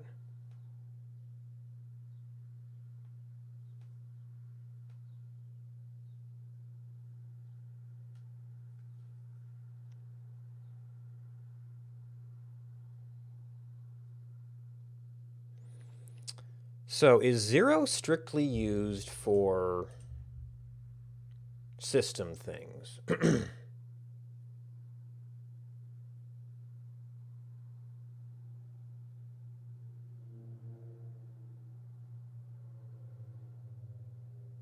Just says it's a string.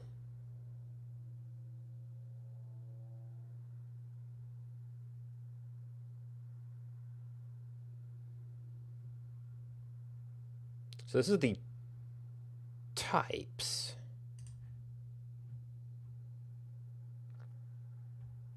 Nope, that's still the same stuff.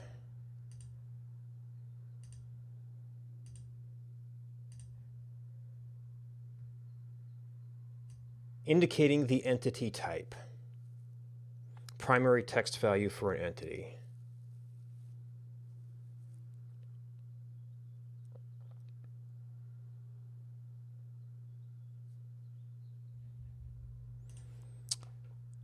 So this would technically be like an entity type.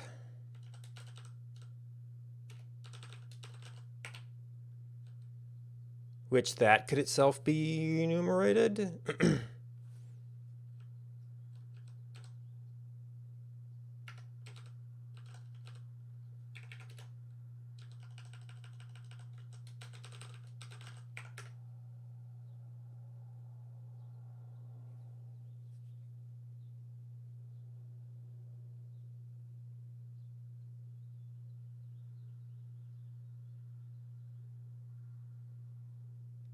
Well, I know section can be enumerated. I don't know what other kinds of entity types there are.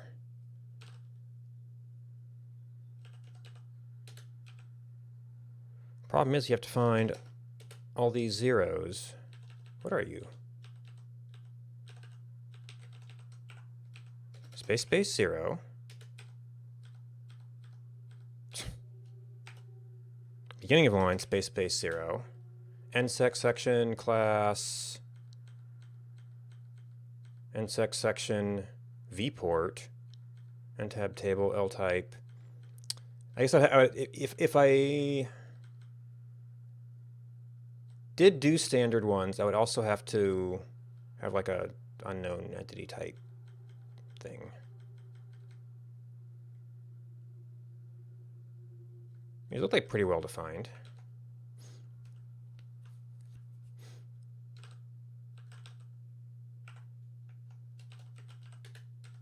Yep. I actually didn't want to use vsplit there.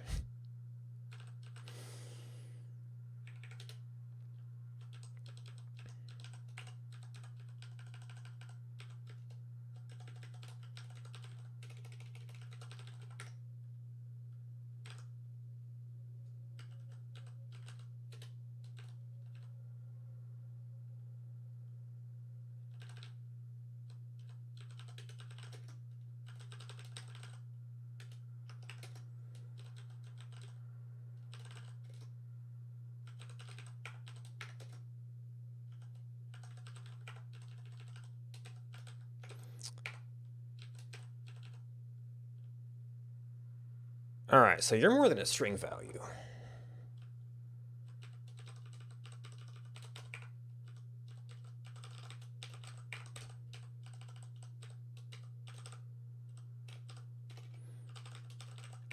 Are you going to be like an and then of a string value, and then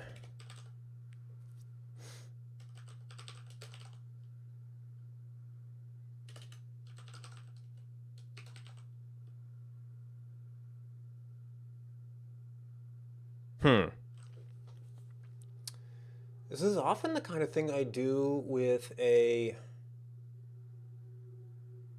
one of parser. But I guess we're going to parse this. We're going to parse a string regardless.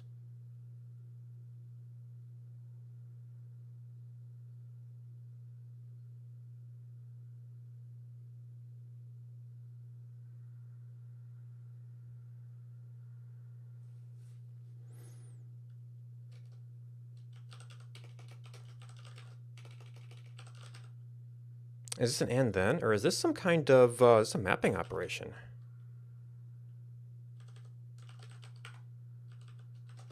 This is a straight up stringed entity type.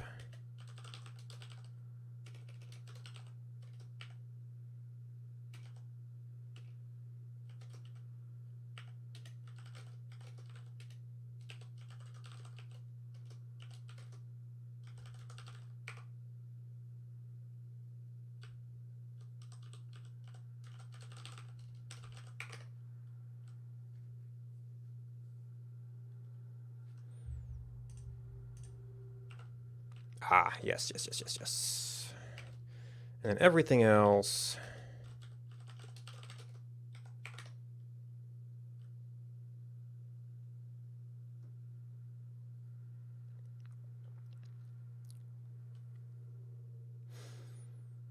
Okay, DXF.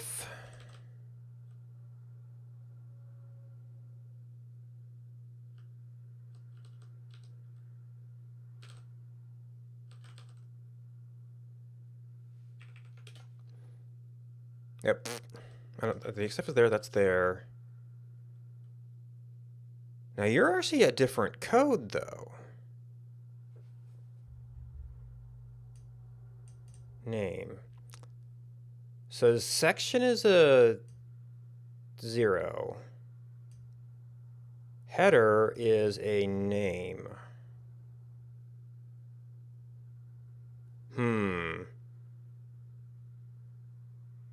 Now that's for attribute tags, then we just have to leave that as string.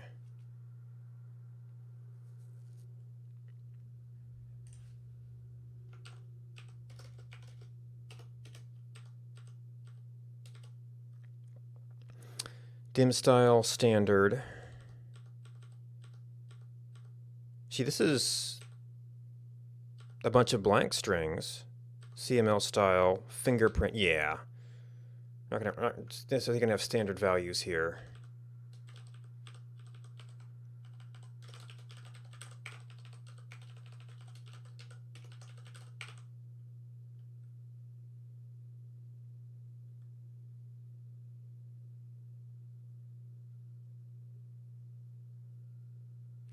Oh, but that's not, no, that wouldn't be entity type. This would be a name, I guess.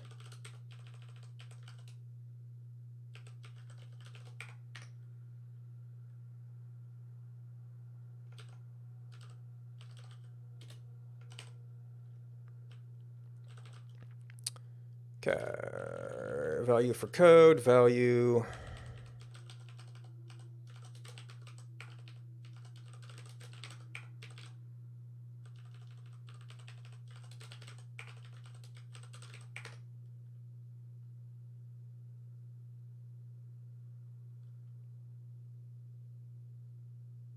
Oop, W.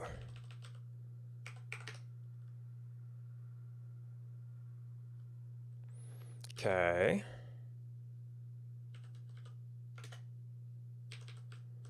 So header. I might not care about all this stuff, really.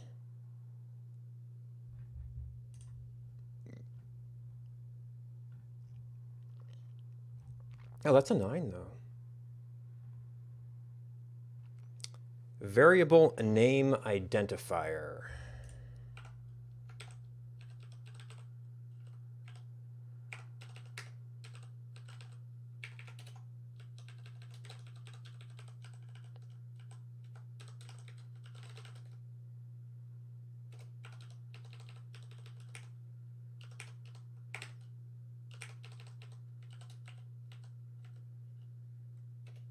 CAD var. And the variables you might be able to enumerate. I don't think I want to deal with that right now.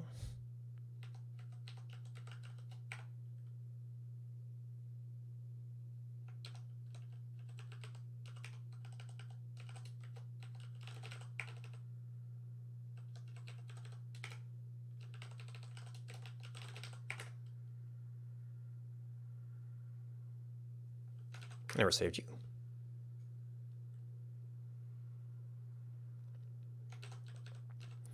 Okay, ACAD maint ver. Okay, but you're a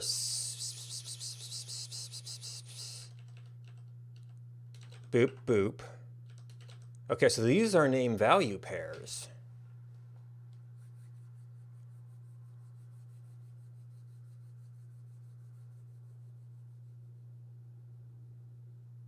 Actually, section header is kind of a name value too. Is this an app-wide thing?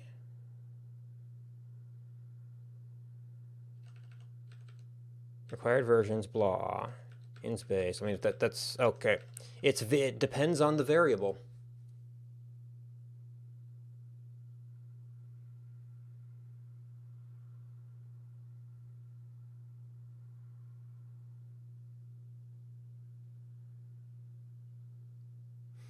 I guess we kind of look for a tag of interest and then read forward.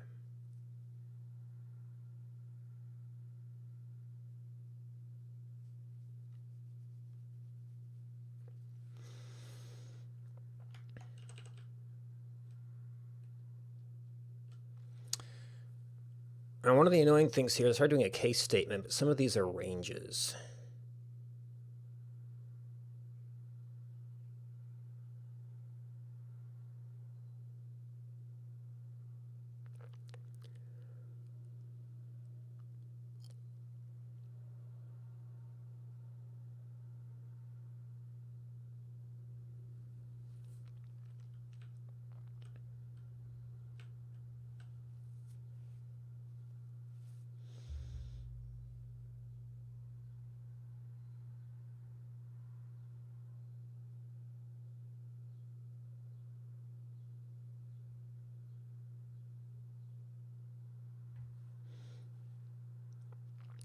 So the case statement lets me, well, I'm going to do a wild card, so I don't know if exhaustive is actually super helpful here.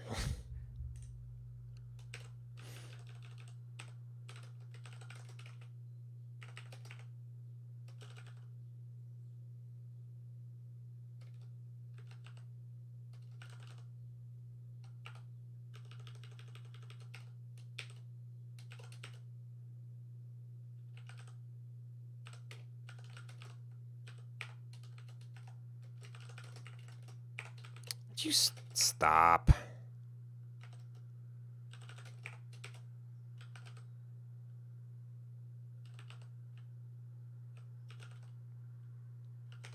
course, it's all going to fall apart when we get to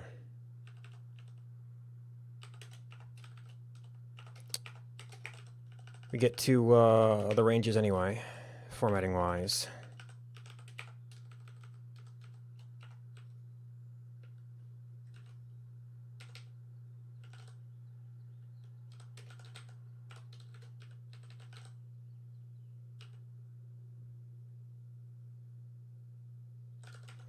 I wonder if I should actually put the code in.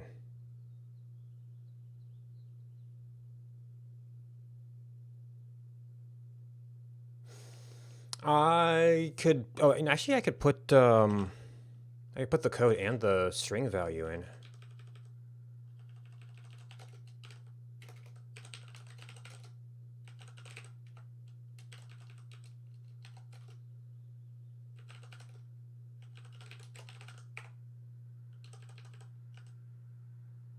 Oh, but you had to map.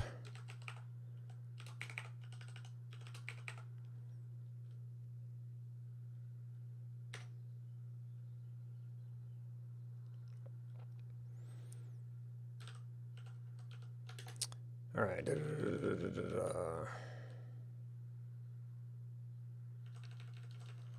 Okay, so variable value. Now, it's not just if you read a variable, you read a bunch of values, I guess. But what's the end condition? That's the next variable. But this could also be like we end a section.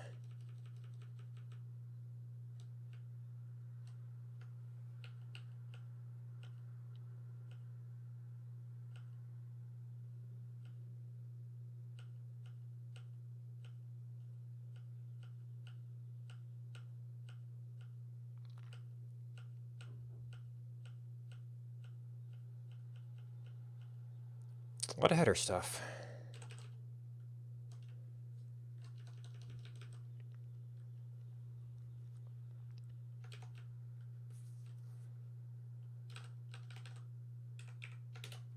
All right, so DS parser test.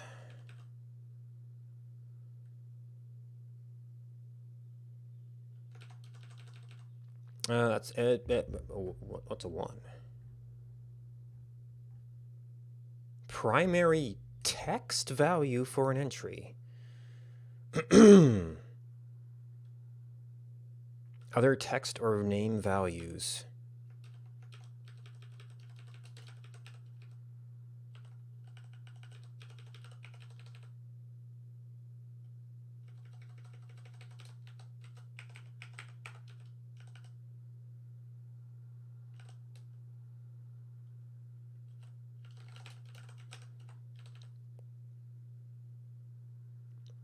And of course, there's other text. I don't know if the numbers mean something in particular cases, or if it's just like, we just want to have different numbers for things.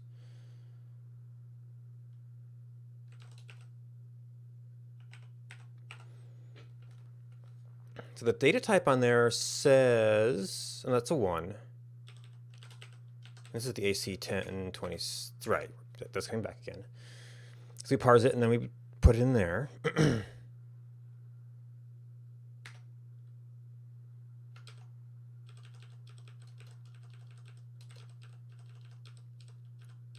See, this is going to be like unto you, it's just a special, we're just kind of identifying that as the type.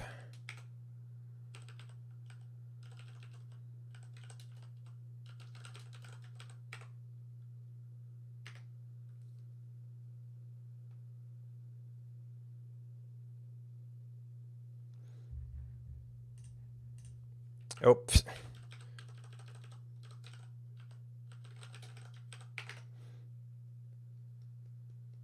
Test name. Typo.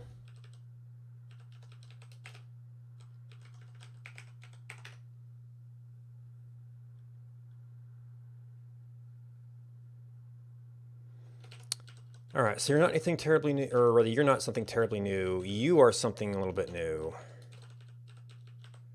What's a 70?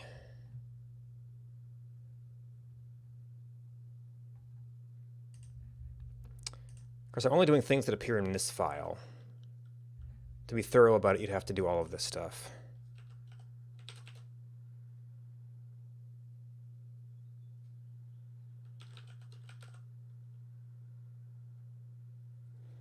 Integer value, flag bits or modes, unspecified size.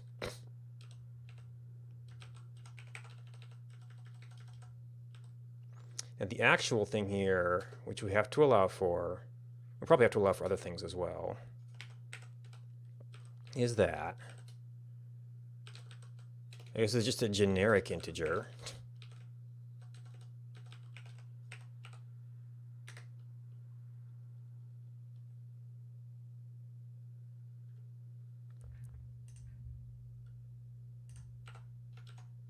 Okay.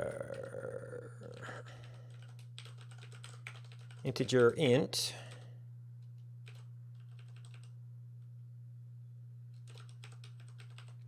Now this is the where we technically have a range.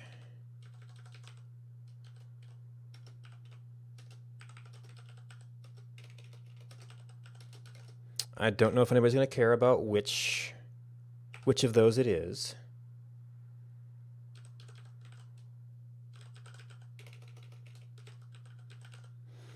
And we have to allow for white space and stuff.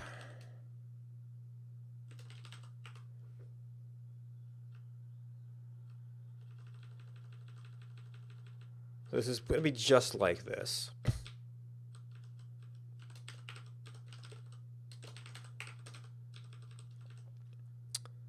And actually, oh, I should have used my alias here. What is this? Okay. Looking for an integer. A little bit of context.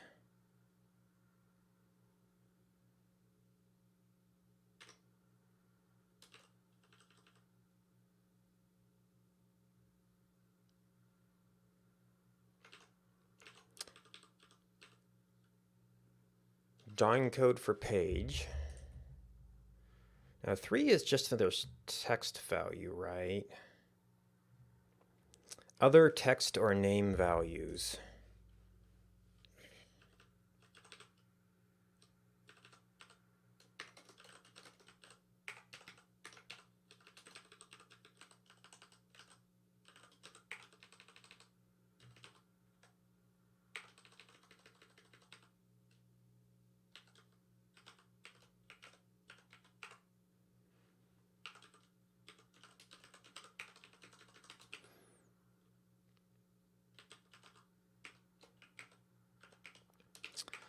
Some of this stuff would probably be useful to have higher level operations for, like decoding variables.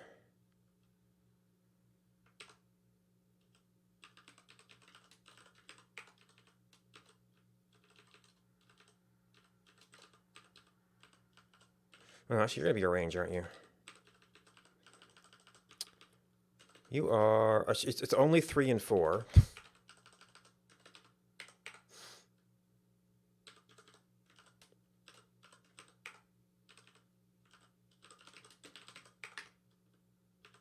Oh, I did less than...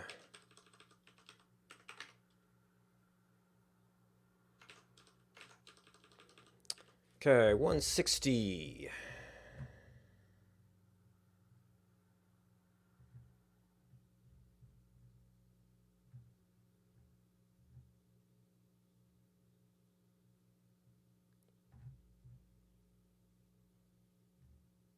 Hmm?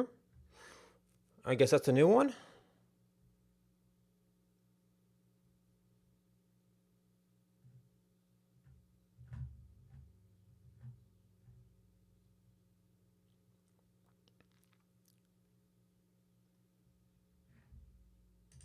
Well, I guess I'll put that under... I'll let that fall under unknown code.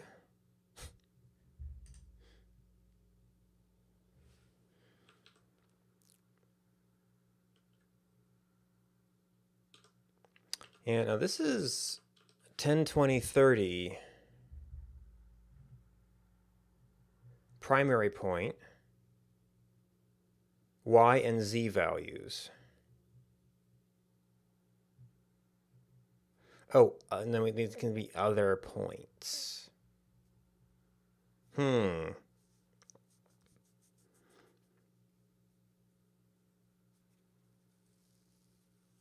I might not need these for what I'm doing. This is an interesting little problem, though.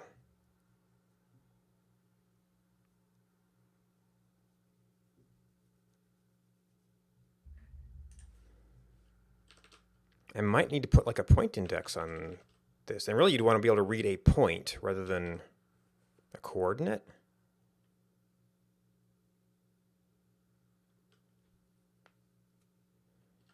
Well, that's what this is. That's what level this is at. This is like 10, 20, 30, 40. See, variables were 9. I'm actually going to need to keep track of this.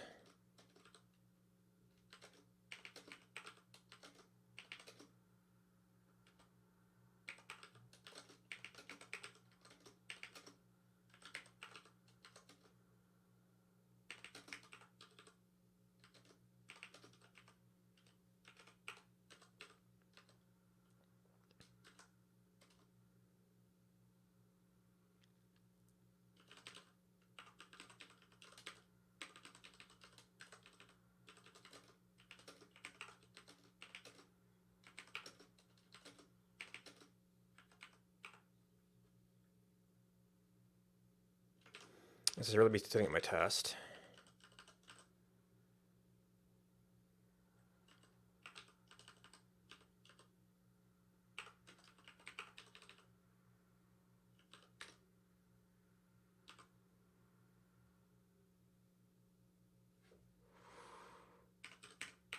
These are probably actually are all 0, aren't they? In the base.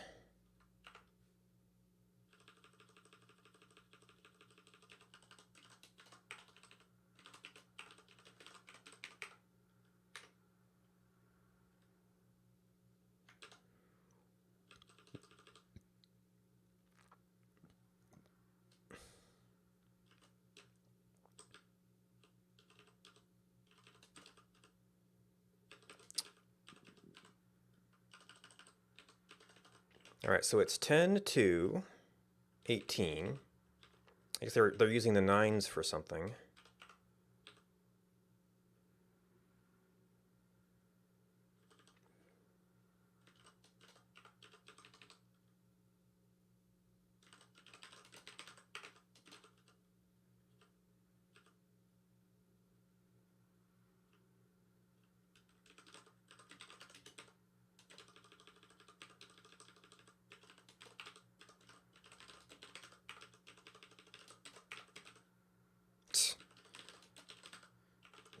Every time.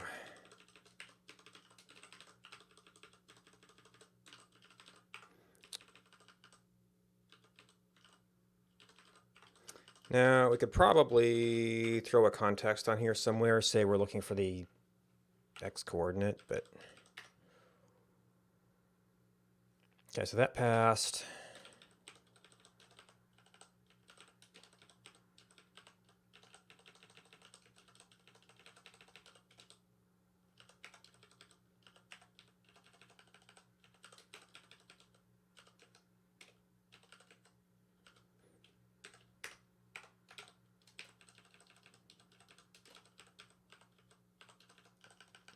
All right, 20, 28. Oh, 30 to 37. Plot twist.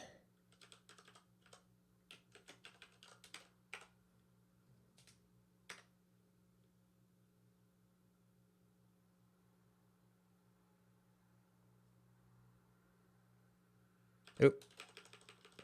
37.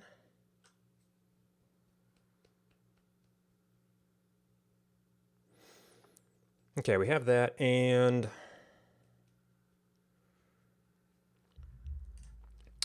parsing is good, crankable work, but I do want to eat lunch sometime.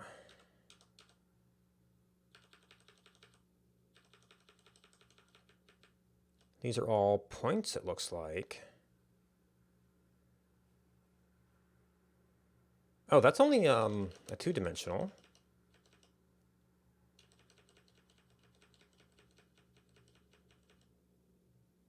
$40. Double precision floating point. I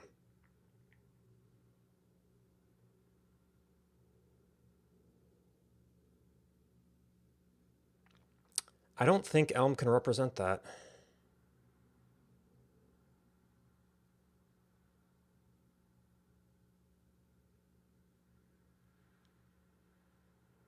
Let's get really hardcore about some binary types or custom types that represent as multiple parts.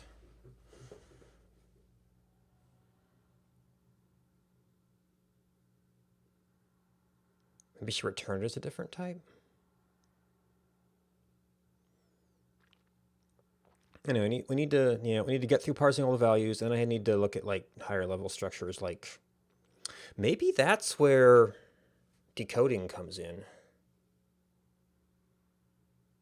pulling out variables and things.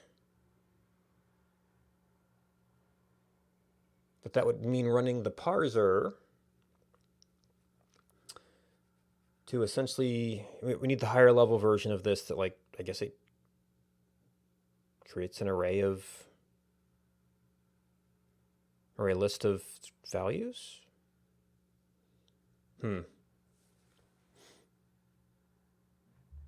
Anyway, I gotta eat.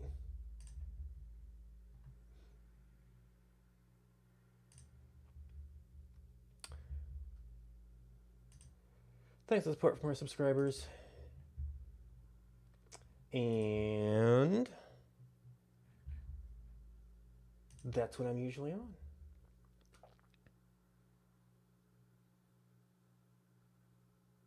It's possible to work on this more today. We'll see. But for now, goodbye.